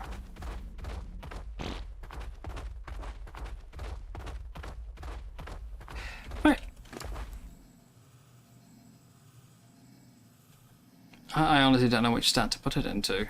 I need damage, but I also need health.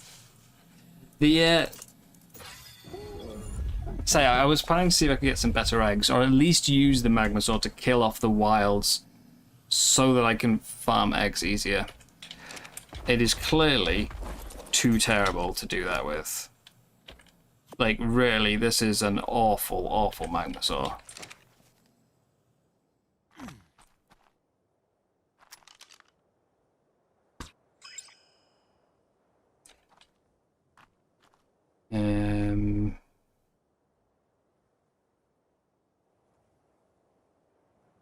I need to go home first.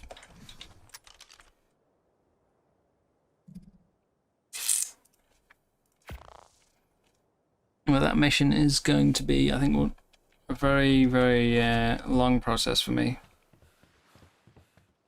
I'm not competent enough for that.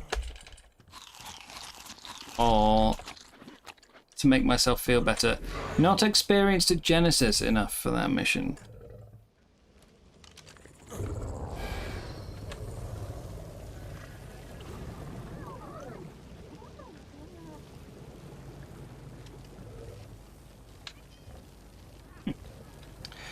Right, what did I come back for? Ah, yes.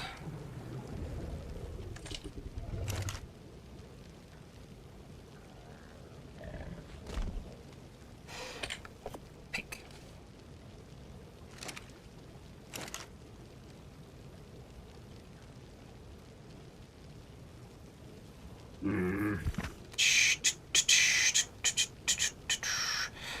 I want to know when there's another eruption now, so I could do the entire mission during the eruption. I think that would be amazing. Amazing plan. I'll have to, I'll lose points because I'll have to sit and wait for the eruption to end before I can grab the egg, but think about it.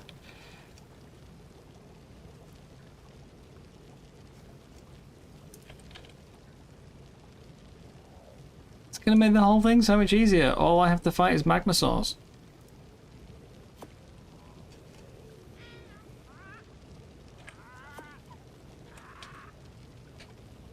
I accidentally took out 2 hats. And no shirt.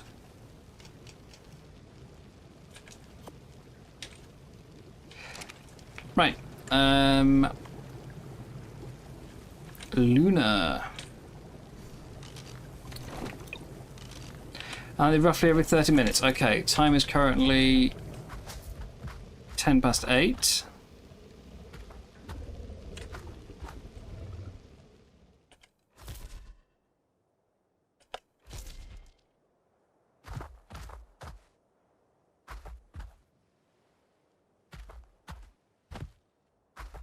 So I reckon it's only been a few minutes since it ended, but yeah, if we go for half past 8 for the next eruption.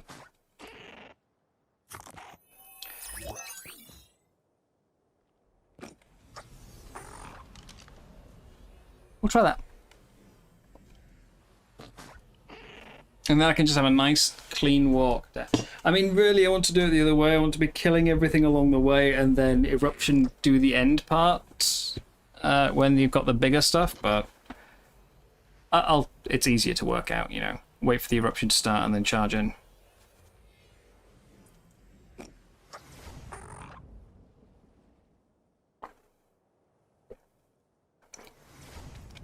No, I'll take your word for that. It's certainly more than I'm aware of, so 30 minutes.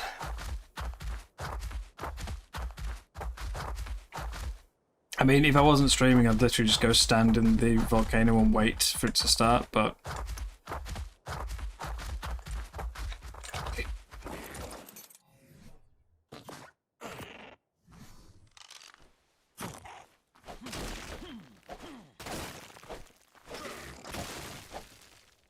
do I not get ambergris with a pick?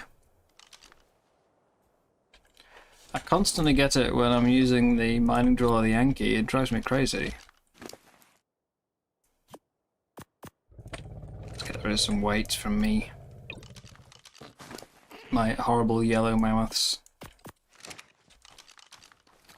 I think it's yellow. Yeah, yellow. There's just specific rocks that I need for the ambergris.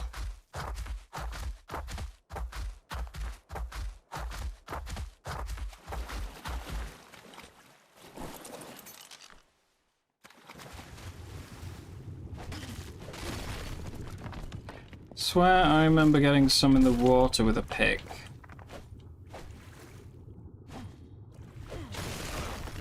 There we go, that's 5. 14. How much do you reckon I'm gonna need?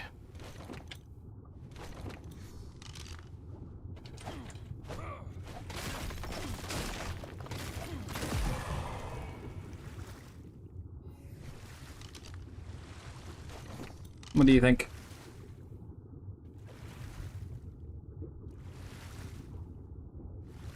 Oh god, I think I'm about to drown. Yeah, there we go. The weight buff wore off. I don't have a shoulder pad anymore, so I can't just dump in all of that. The weight buff wore off while I was in the water.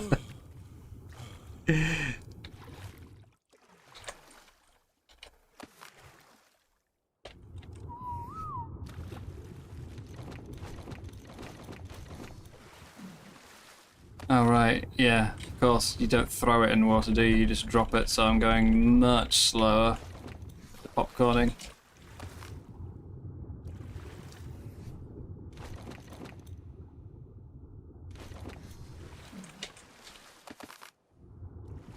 One more. And then we'll take this to the volcano. I'm assuming there's probably ambergris in the volcano somewhere, I just don't know where. So, you know.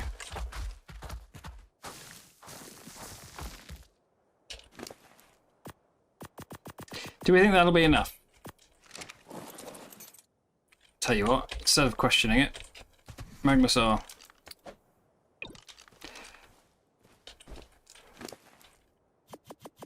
How much does this heal you? So is this like sort of veggie cake for rock ellies? Do I need to force feed it or? Okay, 300 per piece. By force feeding it, right. So I need more. I need more! More hamburgers!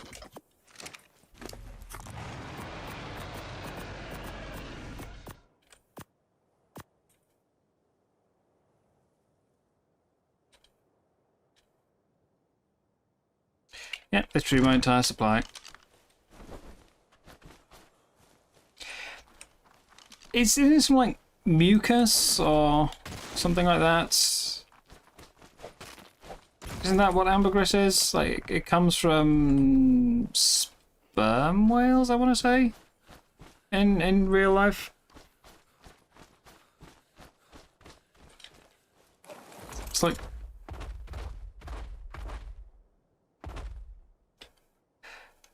it's certainly something to do with the like the digestive system, but I don't remember it being poop. Can you collect it is the other question. I'm going to say no, because I'm not getting element shards either.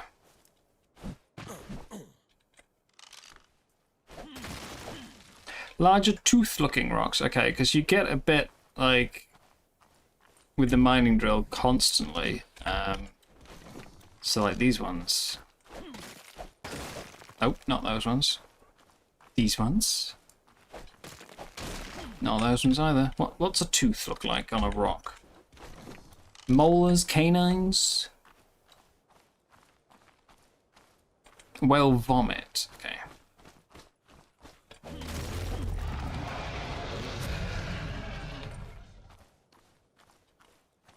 I was gonna mine a bit of everything. We'll see what we get. Not you.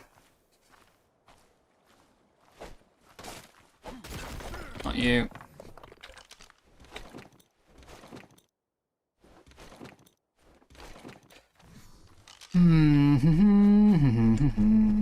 The water seems to be the most reliable without a mining drill.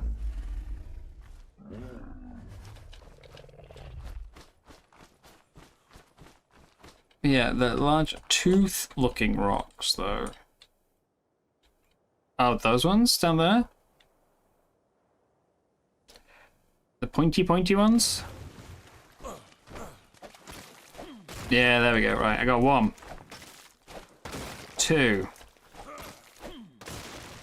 Bit better. The yellow hue thing, I can't really tell here. Everything looks just a bit grey-green.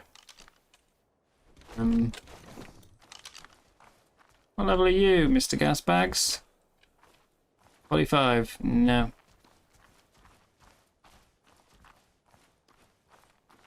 But yeah, colour-wise, it all looks the same to me. Have I discovered I've got some random colour blind spot that I didn't know about? I don't know, but they all look the same. They used to use in perfumes. I knew that. Futurama. That's where I learnt it from, Futurama.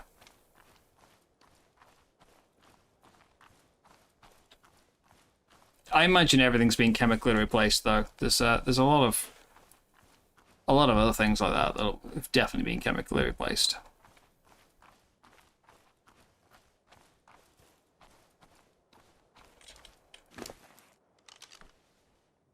Just wondering if I want to smelt anything. Well, yeah.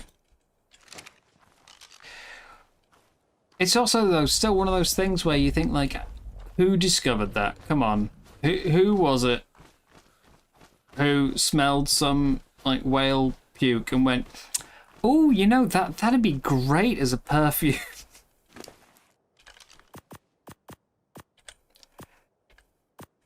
Oh, that's just wrong, man.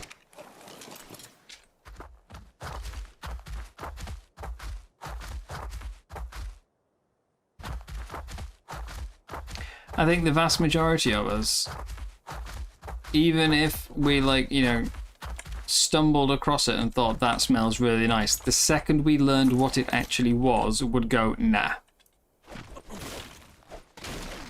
You know? Like, it could be the nicest smell you ever smelled.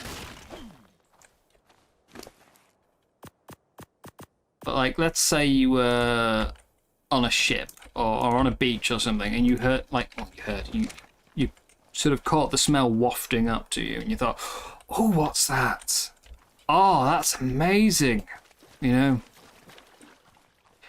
And then you turn around and you run to the other side of the ship and you see a whale at the surface puking its guts out.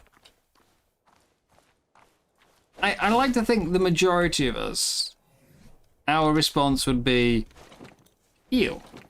Not, well, you know, don't care, smells nice.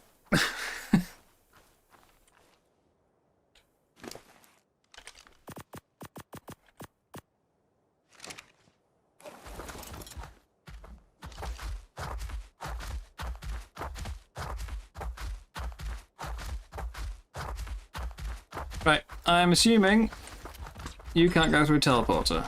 You do feel a bit on the big side. Again, though, the plan was never to actually fight my way through with the Magmasaur. The plan was to use the Thylers and the Mammoths to fight, and I would just sit safely on the back of the Magmasaur, not dying to wild Magmasaurs. That was the plan, and it feels like a sensible plan in my head. You know? But when you're running over it in your mind, it's like, is this crazy? No, this is genius. I don't need to be tracking Raz now that I've finished those missions. That can go. I said that can go. Damn it, Raz, I don't want to track you. Stop forcing yourself onto my screen.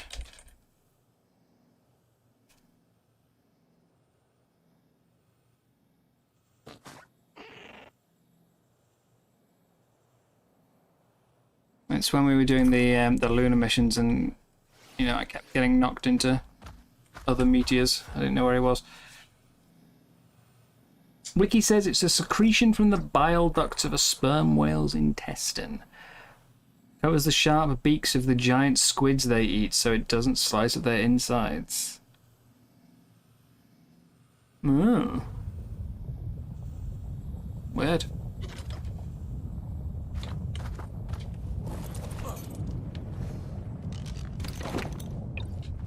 But yeah, the plan feels sensible. I don't need a good combat creature, I just need something to sit on that allows me to survive fireballs.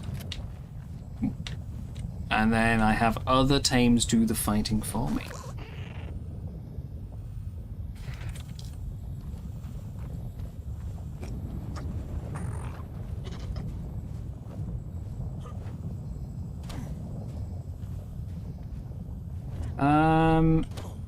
I do want to test out the Cryolo today. Obviously we've tamed one, haven't bred one yet. Well, haven't raised one yet, I should say. My title is not meant to be misleading. I did go out and tame 3. But I wanted to see how they fare with the brute missions, and I want to see if we can freeze a brute solid. We know they're not immune to bleed, so why would they be immune to freeze?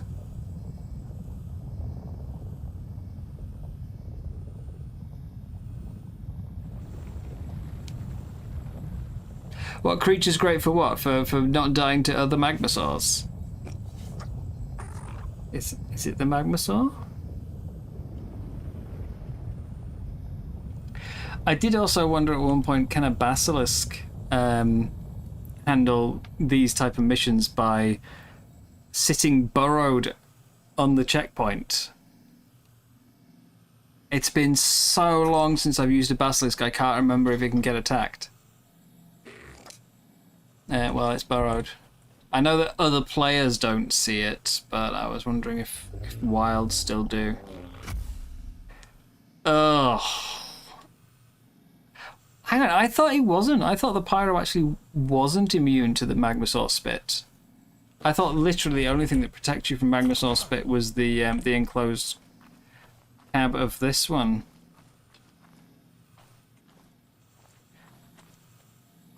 I thought the Pyro was, like, the Pyro itself isn't vulnerable to it, but I thought the Rider still was.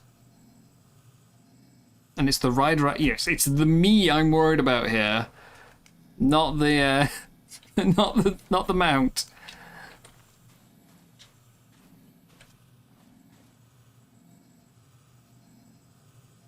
I mean, the plan was to bleed as well, Poseidon.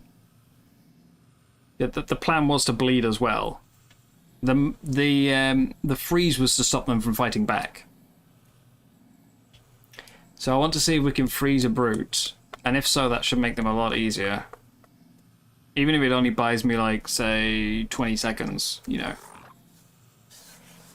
That's an extra 20% from Thyla Bleed. It's more damage output without taking anything back. And even before they're frozen, they're slowed down.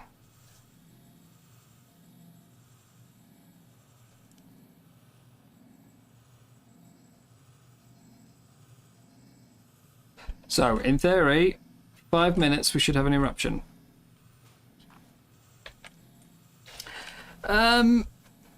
I've definitely... I mean, the first time we tried extraction, I got quite far using 2 wolves and 2 Thylas.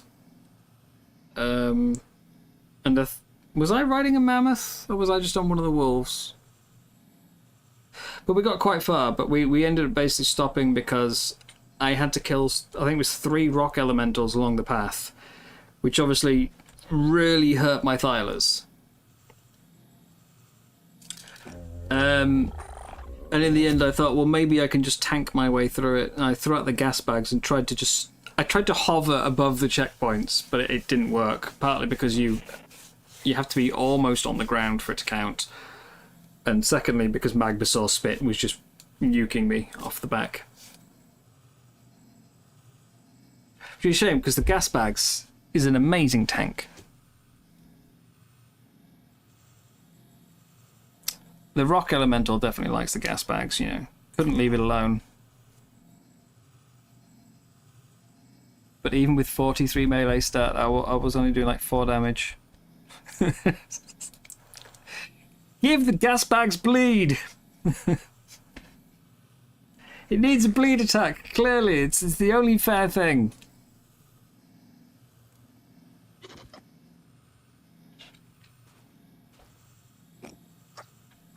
Okay, theory says 4 minutes. Come on.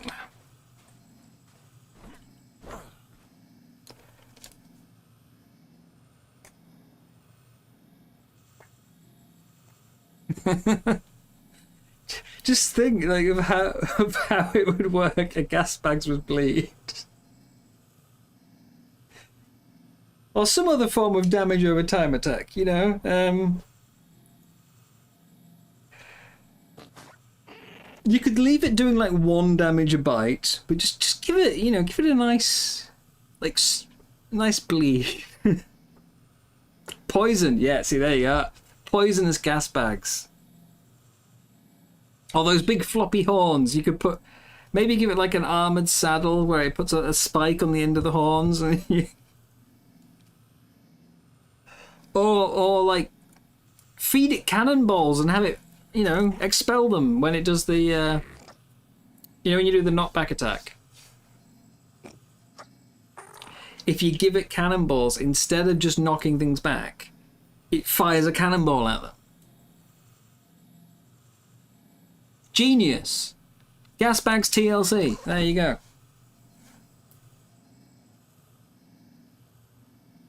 See, Poseidon, I don't just want everything to be simple and boring. I want fun. I want whimsy.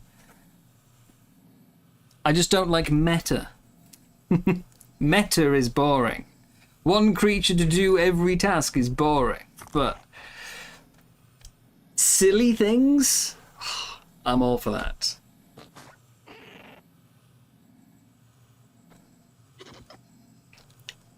Gas bags cannon attack. That's it. I need to learn to mod.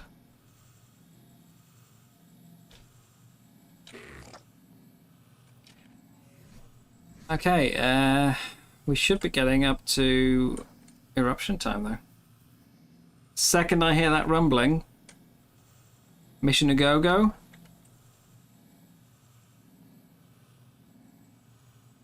Spark power, oh, fire bags? Maybe, you know how, so the Yi Ling, if you feed it different types of stuff, it can turn it into different types of attack. This wouldn't be OP Gong. Don't be silly. This wouldn't be OP. This would be, like, just ridiculous. I'm not saying it would be effective, it would just be hilarious.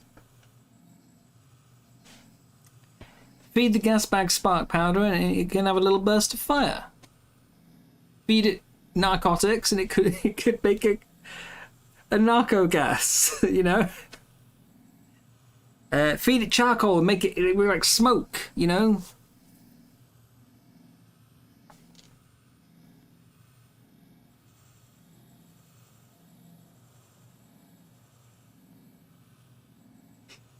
What else? What else could you feed it to create a gas attack?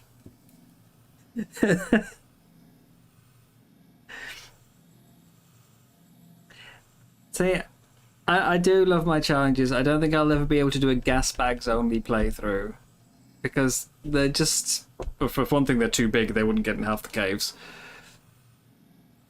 They wouldn't be able to go in boss fights, and they just. There's no damage output. They need they need some, like, a tiny bit, like double their current damage, and then maybe we could start talking about it. You know? Mine's got 43 points in melee, and it still, like, does, I think it's like 12 damage to the average target. It's nothing.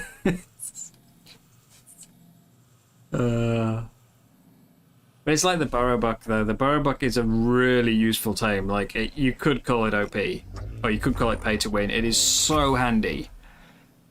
But it will never get mentioned in the same breath as something like the Pyro, because it does no damage. Like, that's it. Same thing as Cosmo. Cosmo is, the more you think about it, like, Cosmo is an incredibly strong tame. The mobility it gives you is amazing. It's a light pet, which means that the other light pets already lose some usefulness by Cosmo existing, because all they do is light, and it does a bunch of other stuff as well. Which is why I was actually surprised it was a light pet. I didn't think they would give it that ability. I thought they'd make you, you know, have to make a choice. Do you want light or do you want mobility? But nobody ever sees Cosmo as OP because it doesn't deal crazy damage.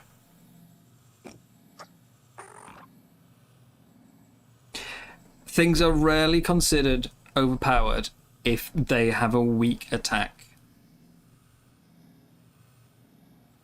It can be the best at a task. You know, the gas bags is amazing for carrying stuff. Nobody's going to call it OP.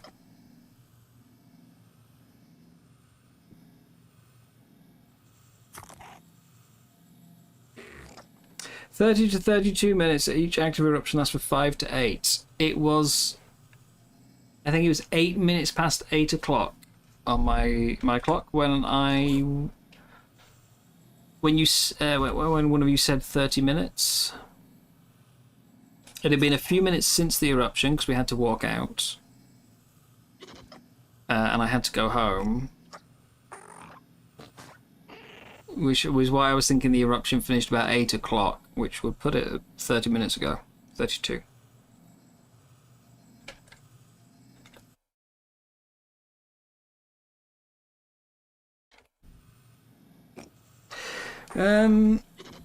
Yeah, I'm trying to... What else? What else is like an insanely strong tame that gets kind of overlooked because it doesn't do damage?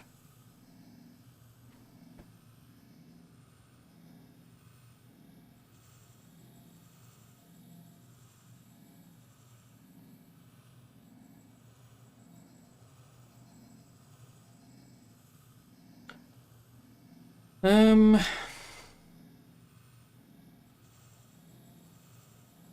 mean, there are some others that do amazing damage but don't get thought of as being powerful because they're incredibly slow.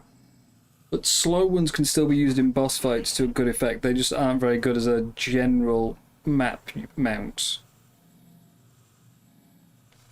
So what? What would come under, like, OP if it had damage? What's a must-have tame that you always get? Oh, is that volcano eruption? That sounds like eruption.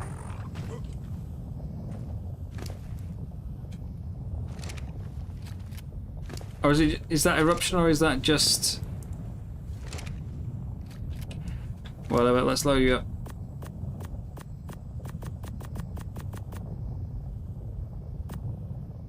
I don't think that is eruption, that's just tremors. It's the first tremor since we got here, though.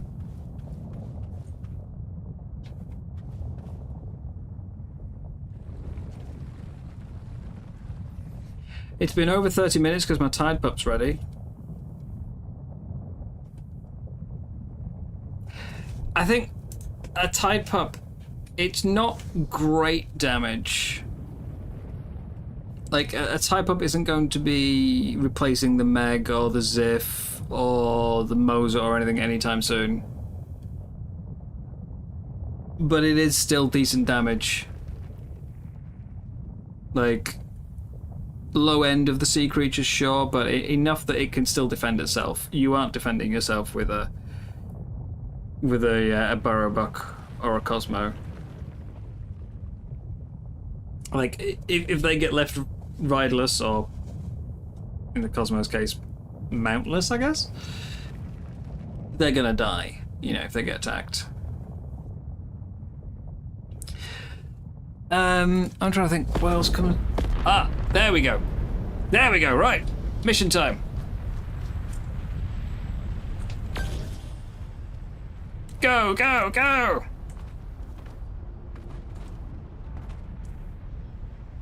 So I've got between 5 and 8 minutes of nothing being alive in there.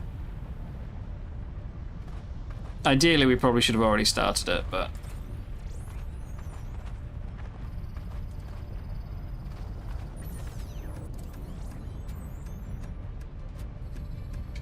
Moving on.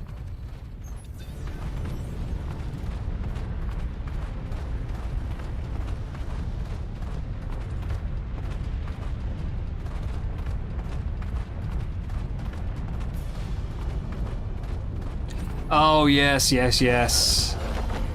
Haha! Screw you, stupid creatures! Yeah, the Maywing for sure. For sure, the Maywing. I mean, to be honest, I'd still say it's probably a bit on the OP side. It's not even got that bad damage, to be honest.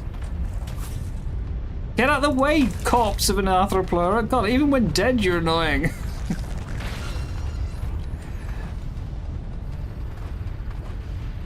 How aren't you guys dying? Did you know there's an eruption on?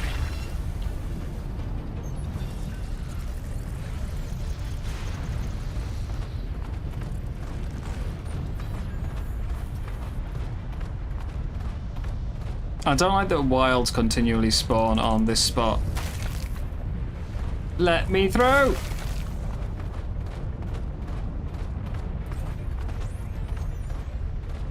There's always a Magmasaur or a Golem here every time, and it's not mission related.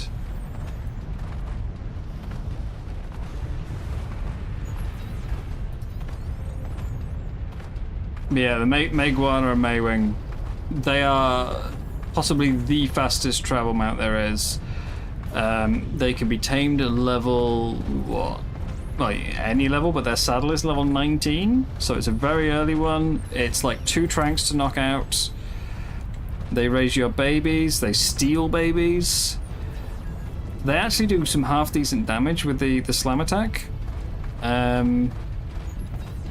Certainly not like amazing. You're not replacing a regular fighting creature anytime soon, but it's still good damage. Very good for berry gathering.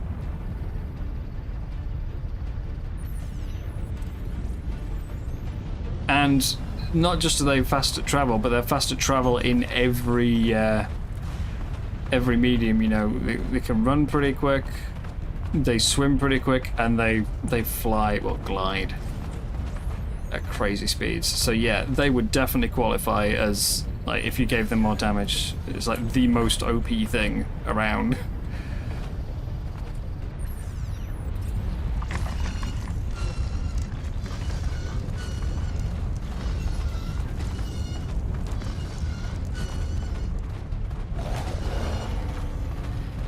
Interesting thing here, though, is it's not just like everything's spawning and dying. Half the stuff isn't even spawning.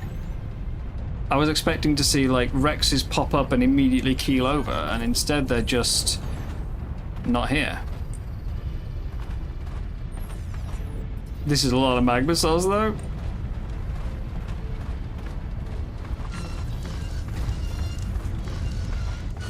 Why am I taking fire damage?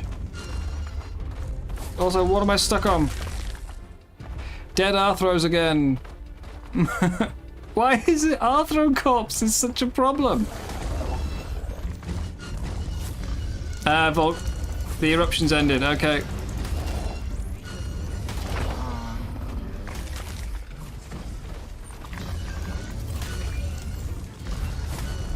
Where are we going? Where are we going? Where's the next checkpoint? That way? Eat your ambergris, you stupid thing! Heal yourself!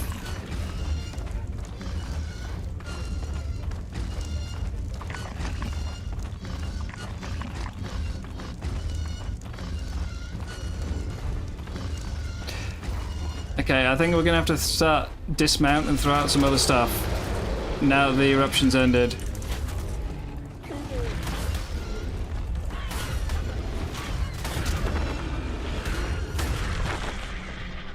I might get away with it, but we've lost a fair bit of health there. I'm back. That's insane, that healing rate. Like, if veggie cakes could be fed that often.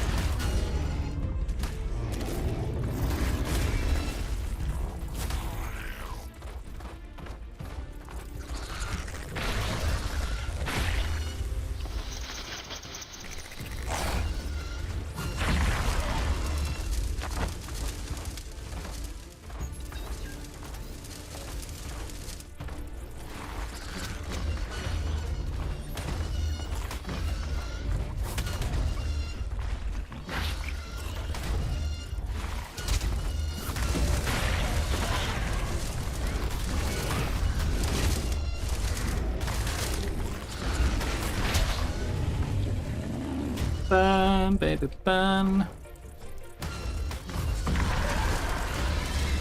Has to be force fed. Oh, so if its food goes down, it won't eat it on its own. Because I know you normally use them to raise babies.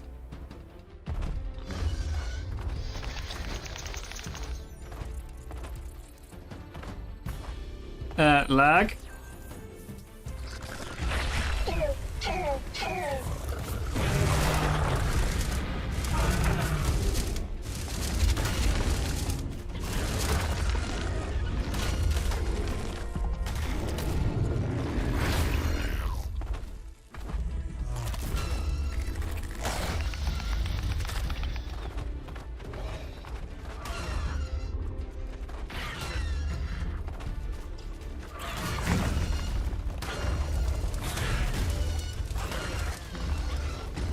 Well, here's where the Thyla and Co. would cease to be of use.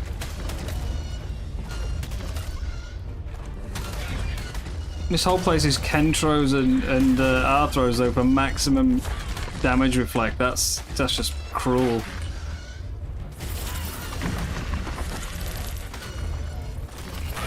I'm running out of metal as well, so...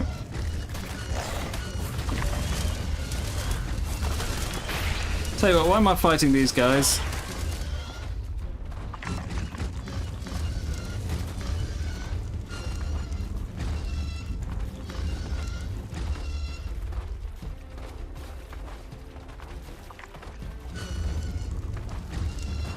It still feels ridiculous that I can walk in lava, but I can't get hit by a fireball. How am I going to grab this egg? What?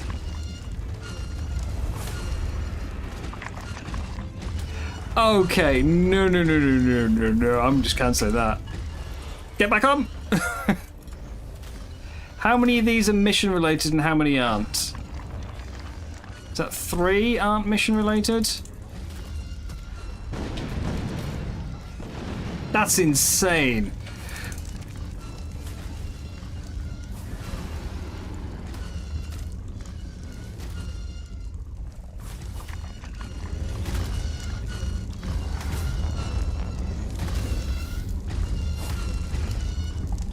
That is insane. And I fed all my ambergris.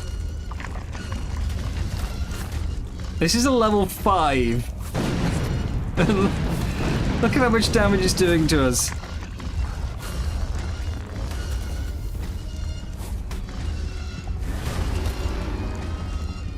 I have no idea how they got through that much last night. I mean, they were trying on like alpha by the end, weren't they?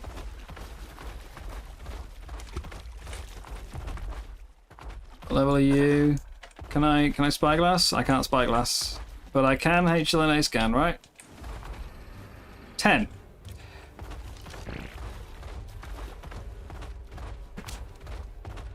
I don't even think magma swords do a massive amount of damage. It's just that this doesn't have a massive amount of health either. I need like a gun, really.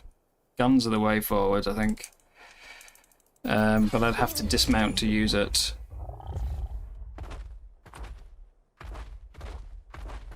Damn. Are we on passive? We are passive. But yeah, all my ambergris is used, and we're still 6k health down. I kind of want to grab the eggs just to see if there's anything decent, but I don't think it's going to happen. I'd have to walk out afterwards, you know.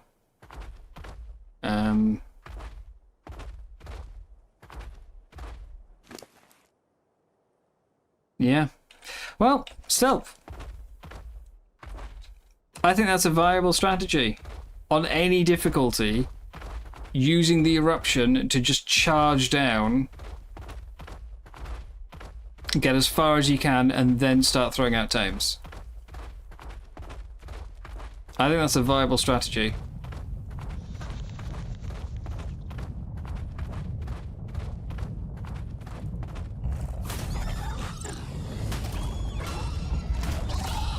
Obviously not what I'm going to be doing today. I need a better magma saw. I still feel like I made it pretty far on my previous runs, the Thyla and Wolf ones. But obviously Thyla and Wolf are not going to make it all the way because you've got that big lava section at the end there.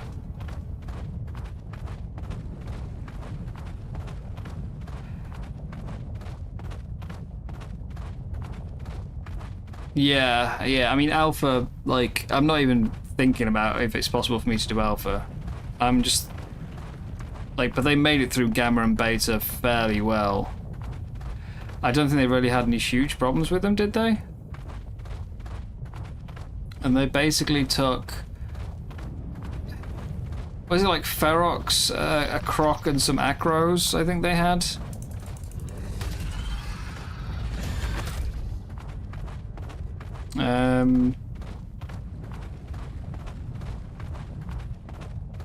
But I also remember there was one of the attempts, was it the alpha, where Raz tried to like dive for the egg with a glider suit and grab it and get out,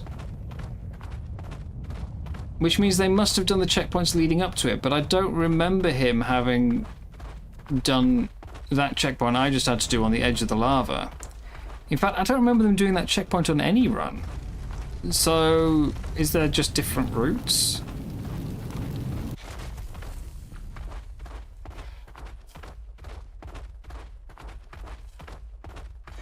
Did they just have a different set of checkpoints? Because yeah, even if I fight my way down that whole section, getting to the edge of the lava, all my other tames would become worthless. I think it's just a group thing. Like, I think doing that solo without a insanely mutated, well, insanely mutated, but insanely well statted magma saw and a lot of ambergris for healing. Because the quickest way I normally kill magma saws is shotgun. And I can't dismount in the middle of the pool of lava being shot at by fireballs to pull out a shotgun. So, yeah. I guess power through as far as you can during eruption, and then clear them all from a distance before you push to the egg is the only way. But you'd have to have everything else dead first. At the very least, like, some extra magma saws for mate boost and sheer damage output and stuff would help. It's definitely, like, Gamma and Beta I think are doable. Alpha is another matter entirely. But as you say, you've then got to get out. So you need to get to the egg and then swap to a fast tame.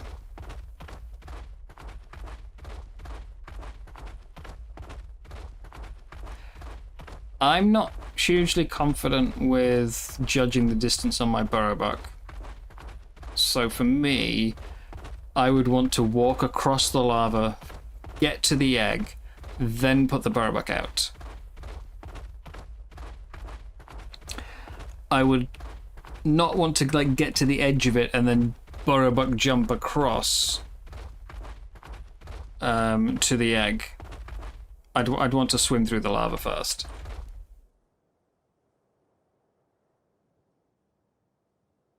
And then, yeah, burrowbuck jump out. The gas bags can... Problem is, there seems to be, like, it's not low gravity, but it's certainly lower gravity in the volcano when it comes to the gas bags. Like, just pressing the lift-off button, you often go into the ceiling, so... I don't really think you could use the gas bags to get out, because you'd be bouncing, like... bouncing into the ceiling for half your escape time. But it's interesting coming up with ideas. I think right now, basically, that mission is a write-off until I can get a good magma saw. If I can get a good magma saw, we can give it a go.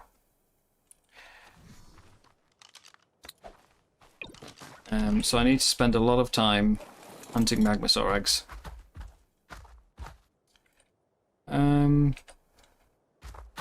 Alpha for most of these missions. I honestly don't know how you do them.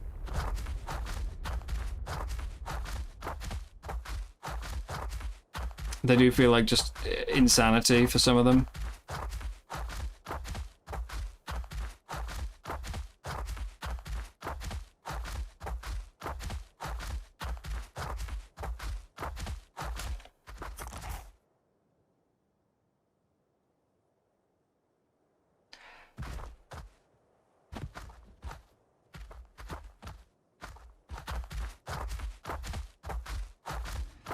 Whenever people talk about like what's the hardest map, it normally comes down to Aberration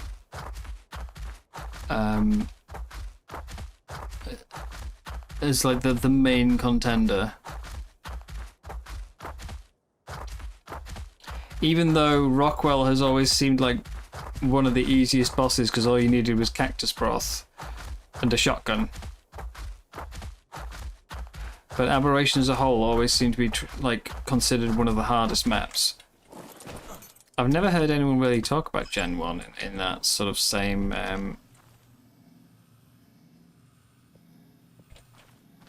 same category.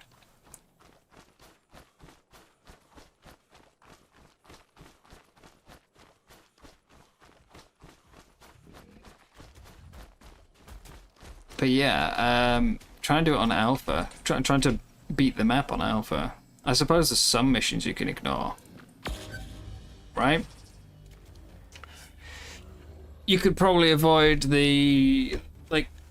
I think you can miss like 10 missions to start Alpha boss fights, so you could probably miss like Tech Giga, Extraction, the UT...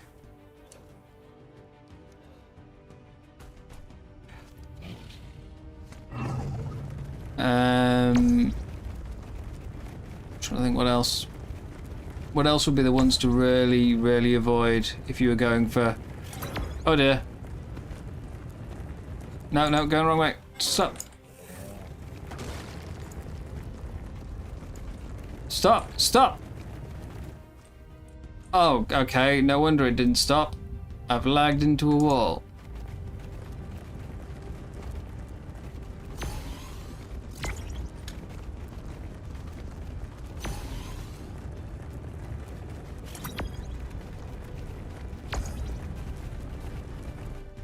Where to now? Oh, over the lava. Hang on, it didn't burn me. Last time I did this on Gamma, every time I touched the lava, I got set on fire. I think I had to stop because I was about to die to lava. And now I'm immune?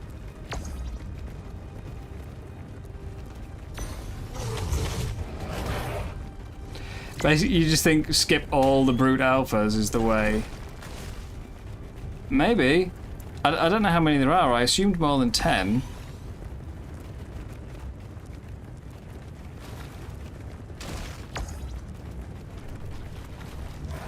Okay, that set me on fire, but hitting actual lava didn't.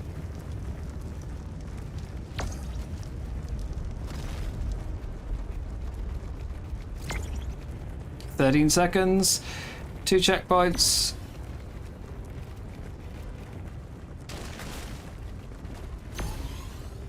Three, 2, I'm not gonna make it, and it's all the fault of lag. Oh no, wait, I did! Just! Can we do better? That's Gallimimus, oh, gotta go fast. Not even on the scoreboard. Okay, oh, I've gotta do that again then. What did I even get? 2 metal shields. And a torch. Okay. Do that again. Hopefully with less lag. There's more than 2 per biome, surely. Volcano has got Aloe, Magmasaur, Rex, and Golems. That's 4. Luna, you've got Rex, Giga, and Astrocetus, so they're up to 7. Deer, Ferox, Mammoth, Yeti, that's 11. Squid, Moser, Plessy, and Leeds, says right there. So that's 15. Bog, you've got Raptor, Spino, Sarco, and Bloodstalker. So 19. AI says 20. I've counted 19. Does the trike count as a brute though?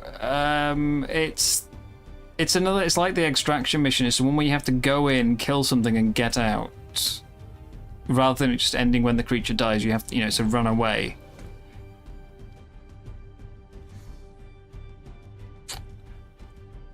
I didn't realize my race had started. I thought it had cancelled it when I opened the mission menu. Good time. So yeah, you've got to do at least half of them. So it's working out which are the half that are the easiest to ignore. And that, I mean, this is with ASA where you've got things like the Zifs to make the water ones like so much easier. Or the, I mean, if you're playing on your own, everything gets a lot harder. If you're doing it with a tribe mate, you could do the Skiff and Deinosuchus to make lots of them easier. But yeah, we're saying like to ignore 10 of the hunt missions on Alpha. I'd rather ignore something like Extraction than one of the hunt missions. I think the hunt missions are going to be far easier. Also, remembering that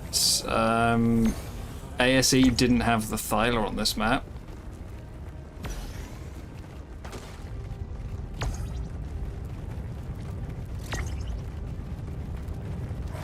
So your only sources of bleed were the Aloe and Carno.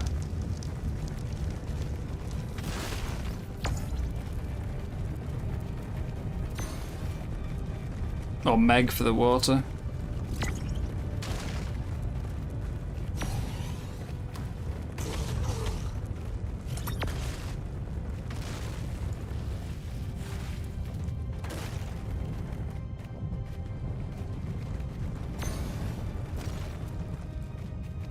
Oh, I could have gone both sides around this rock? I didn't realise that. Fair enough, fair enough. Burn, baby, burn. Get out of my way!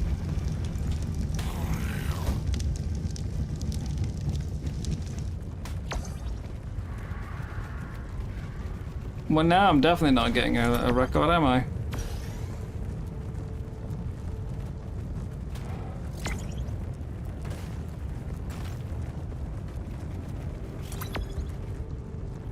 Carno didn't have bleed for most of ASE. Was it added before Gen 1 though? Or was Gen 1 literally like aloes are your only option?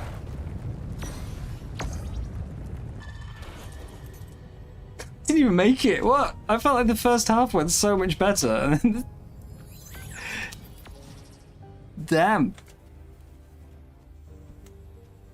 Yeah, like that's gotta be rough. Like trying to do this solo on ASE. I kind of tempted to try now, but like I'll do it on ASA so that I don't have to, you know, the rest of the game, like I get all the good building and everything. But doing it with like ASE only creatures.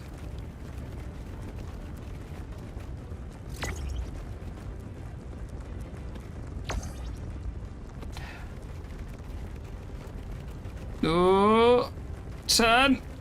Made it. I mean, not this season. I'm not talking about doing it this season, like, you know, oh, tomorrow I'll start taming aloes or anything. But as a general challenge.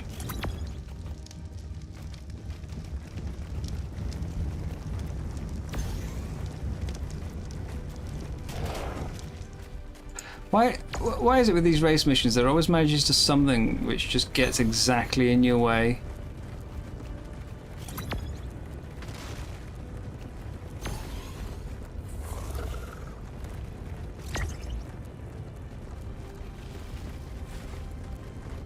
Okay, this bit, taking the other route there definitely made a difference to the speed. Randomly stopping the roll also definitely made a difference to speed.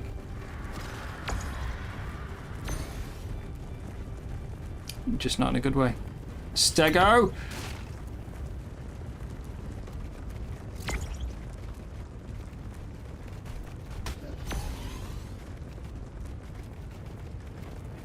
It also, I guess, depends on how are you doing things. Are you doing like Gen 1 from scratch? Or are you doing like a character that has ascended from map to map to map to map as you go? So when you get to Gen 1, you'd be like level 170 or something, you know. Leaderboards, dead heat. No, not dead heat. Gotta go fast.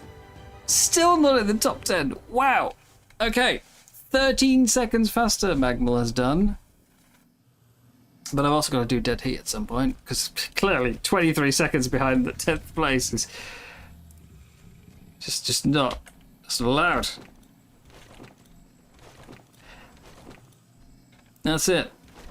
My main quest was finished a while ago. Today is mission leaderboards.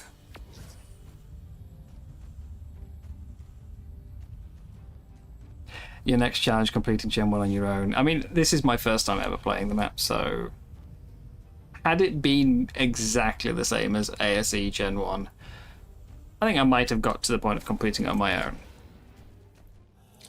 But we've had the pirate stuff, which I've spent, you know, a lot of time on the ships. So, you know, I was always going to be a bit behind in that respect. I've devoted time to other aspects of the DLC.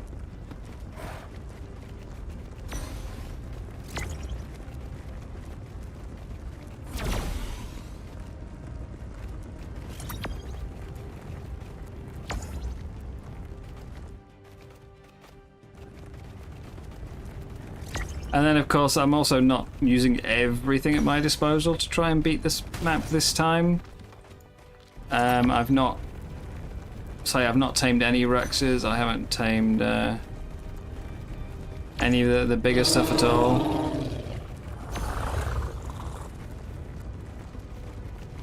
So many creatures I've completely ignored. Missed the speed boost, missed both the speed boosts.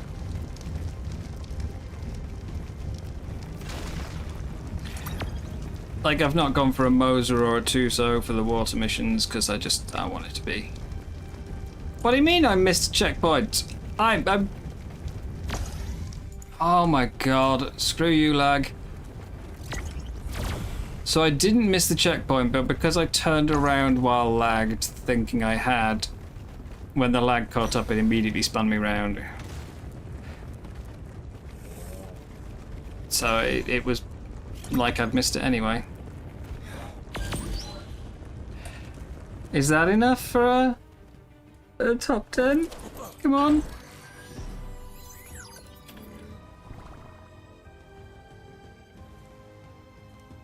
All right, okay, I'm sixth.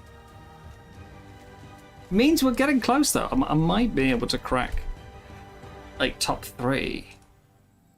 We'll do one more attempt. They've got to go fast.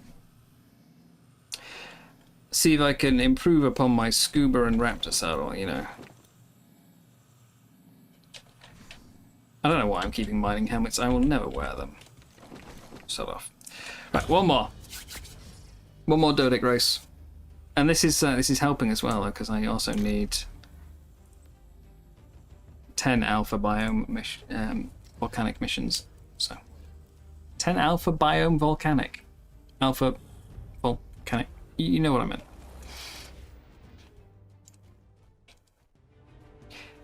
But yeah, if I was gonna try and see if I could beat it like on ASE terms, I would obviously use all things available to me. I wouldn't be saying ASE with only Dodics or anything.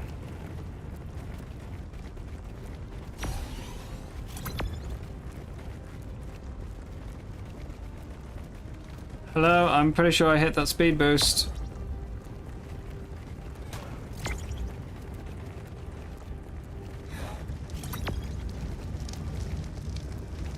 Definitely missed that one though. Oh, I'll give you that.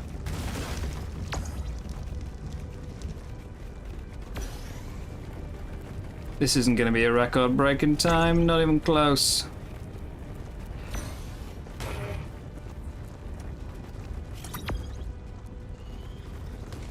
I feel like all the races you kind of need to run through first and clear the track before you start, if you want to get any sort of scoreboard position.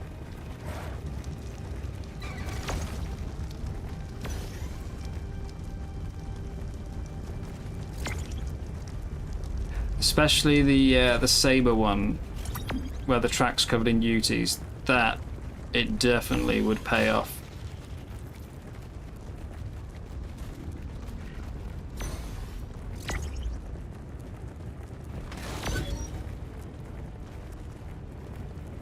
See you later, Rastabuff.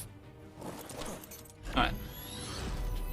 90 seconds, that was worse than the last one. Okay. No more attempts of that. Let's head on over to a different mission.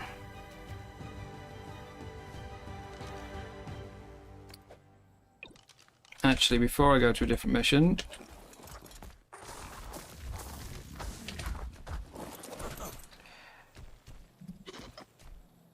damn, took too long.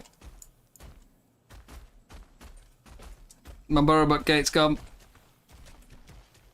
I'm gonna have to swim home, or fast travel on a bed.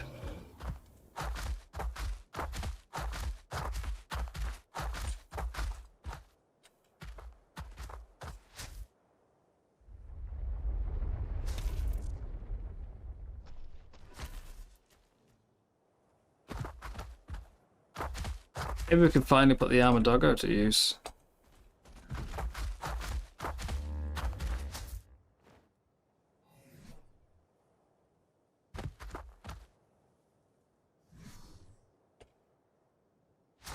That I spent so long looking for and breeding and then just gave up on them because of traitor. Although they patched it the other day so that they no longer stay out when you're driving a ship. Oh dear. Mistakes were made. Big mistakes were made. Ow.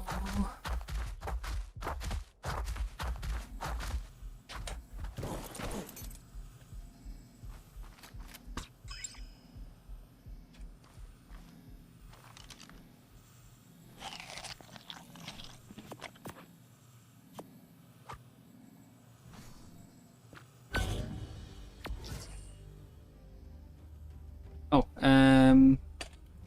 you there. Squeak, come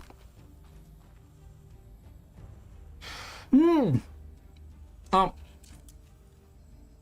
It is getting quite late though, it's past 9 o'clock. It's still been a 6-hour stream.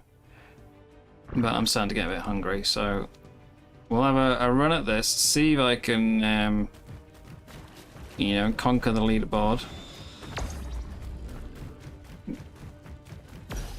I hate this race as it is so laggy, and apparently I'm stuck on a tiny tree, or not even tree, stick. We'll have a crack at this, and then I don't even know what I'm getting stuck on. I honestly don't. I'll probably go for some dinner. The cryos are tamed. That's today's task done. Cryos are tamed. Should have probably gone with a different title, one that made it seem less like they were, you know, they were getting used today. But other than I'm taming a cryo, I couldn't think of anything.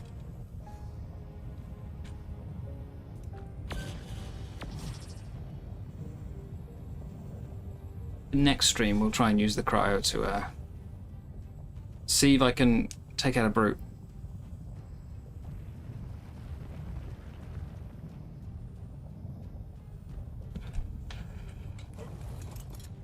I think they could be good.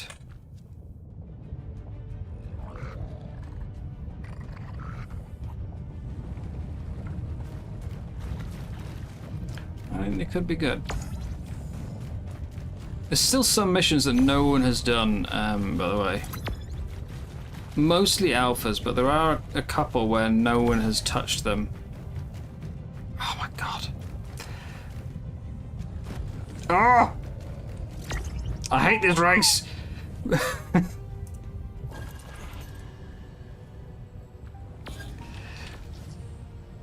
Again, go around the track, clear everything. Monsters, creatures, rocks, trees, the whole lot needs wiping out before attempting the race.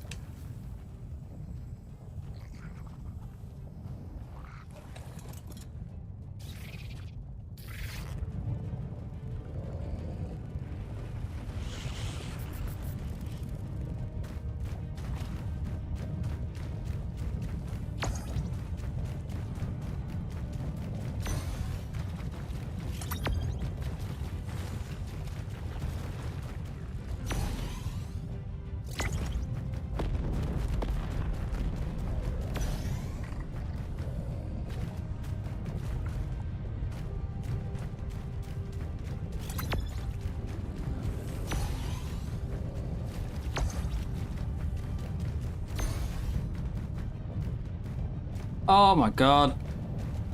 Oh, pick! Just pick which side I'm lagging into, please. Don't show me going left so I move left and then you decide actually you were on the right. Just pick one. Like, if you're gonna lag, be consistent about it.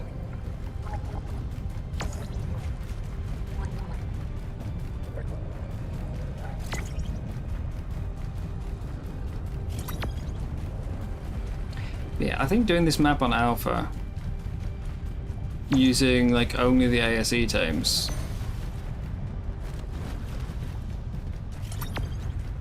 that would be rough. I'm sure like lots and lots of people have done it, but I'm curious to know like how much breeding is necessary to achieve it. Like, are we talking Like, is it doable with just a regular playthrough, or are we going on to, you know, like 100 times rates and stacking 30 mutations on each creature in each stat to stand a chance?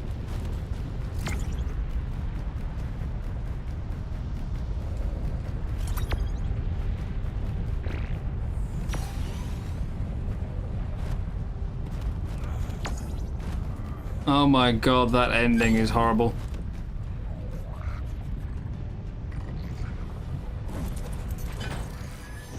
$128. That's 20 seconds faster than my previous. Is it leaderboard level?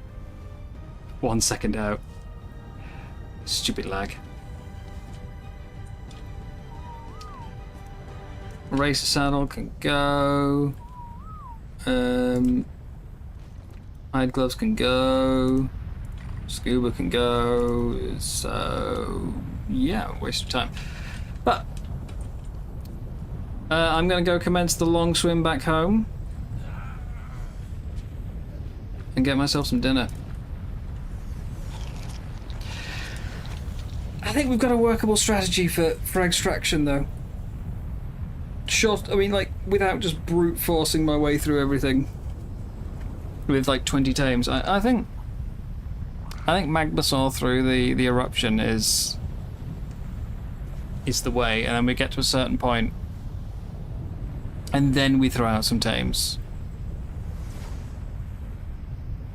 Or pull out a shotgun. Either or.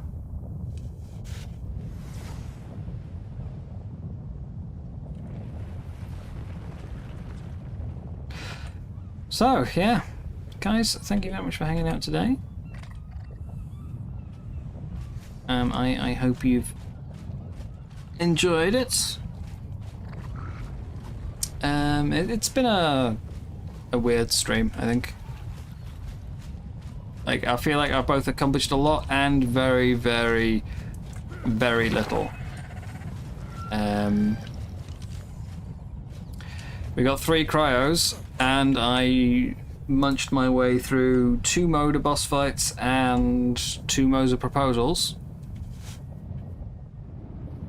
So I'd say it's been a success, but we also learned that Poseidon doesn't like me having fun. Just wants a map populated by Pyro, Hydro, Electro, Cryo, Toxico mains. Yeah. Ah dear. Yeah. We all like different things, and that's the game does provide a lot of them. What it doesn't, mods do. So good that I know that the volcano's still going off though. You know. Again, bugs. It also provides lots of bugs. Yeah, I'm gonna look for somebody to raid quickly, and then I'm gonna go grab my dinner. You never said that. You implied. And we will get to actually test the cryo. Oh, Rasclark's streaming. He's the only person in my list who is streaming, but I didn't know. I thought he was away. I thought he said he was going on holiday. I don't really like to just raid the same person over and over and over again, but he is the only person on my list right now who is streaming, so I feel like I don't have much choice. I guess he gets it again. I'm just joking, Poseidon. It's okay. It's okay. I will see you all hopefully tomorrow. I'm not going to make a guarantee because I tried that the other day and failed. But we'll see what we can do. Hopefully tomorrow. We'll crack on, get some more missions done. We're coming up towards the end of the season. So we need to get these done. Have a good night. Take care. Go say hi to Rasclark. Good night. Bye-bye.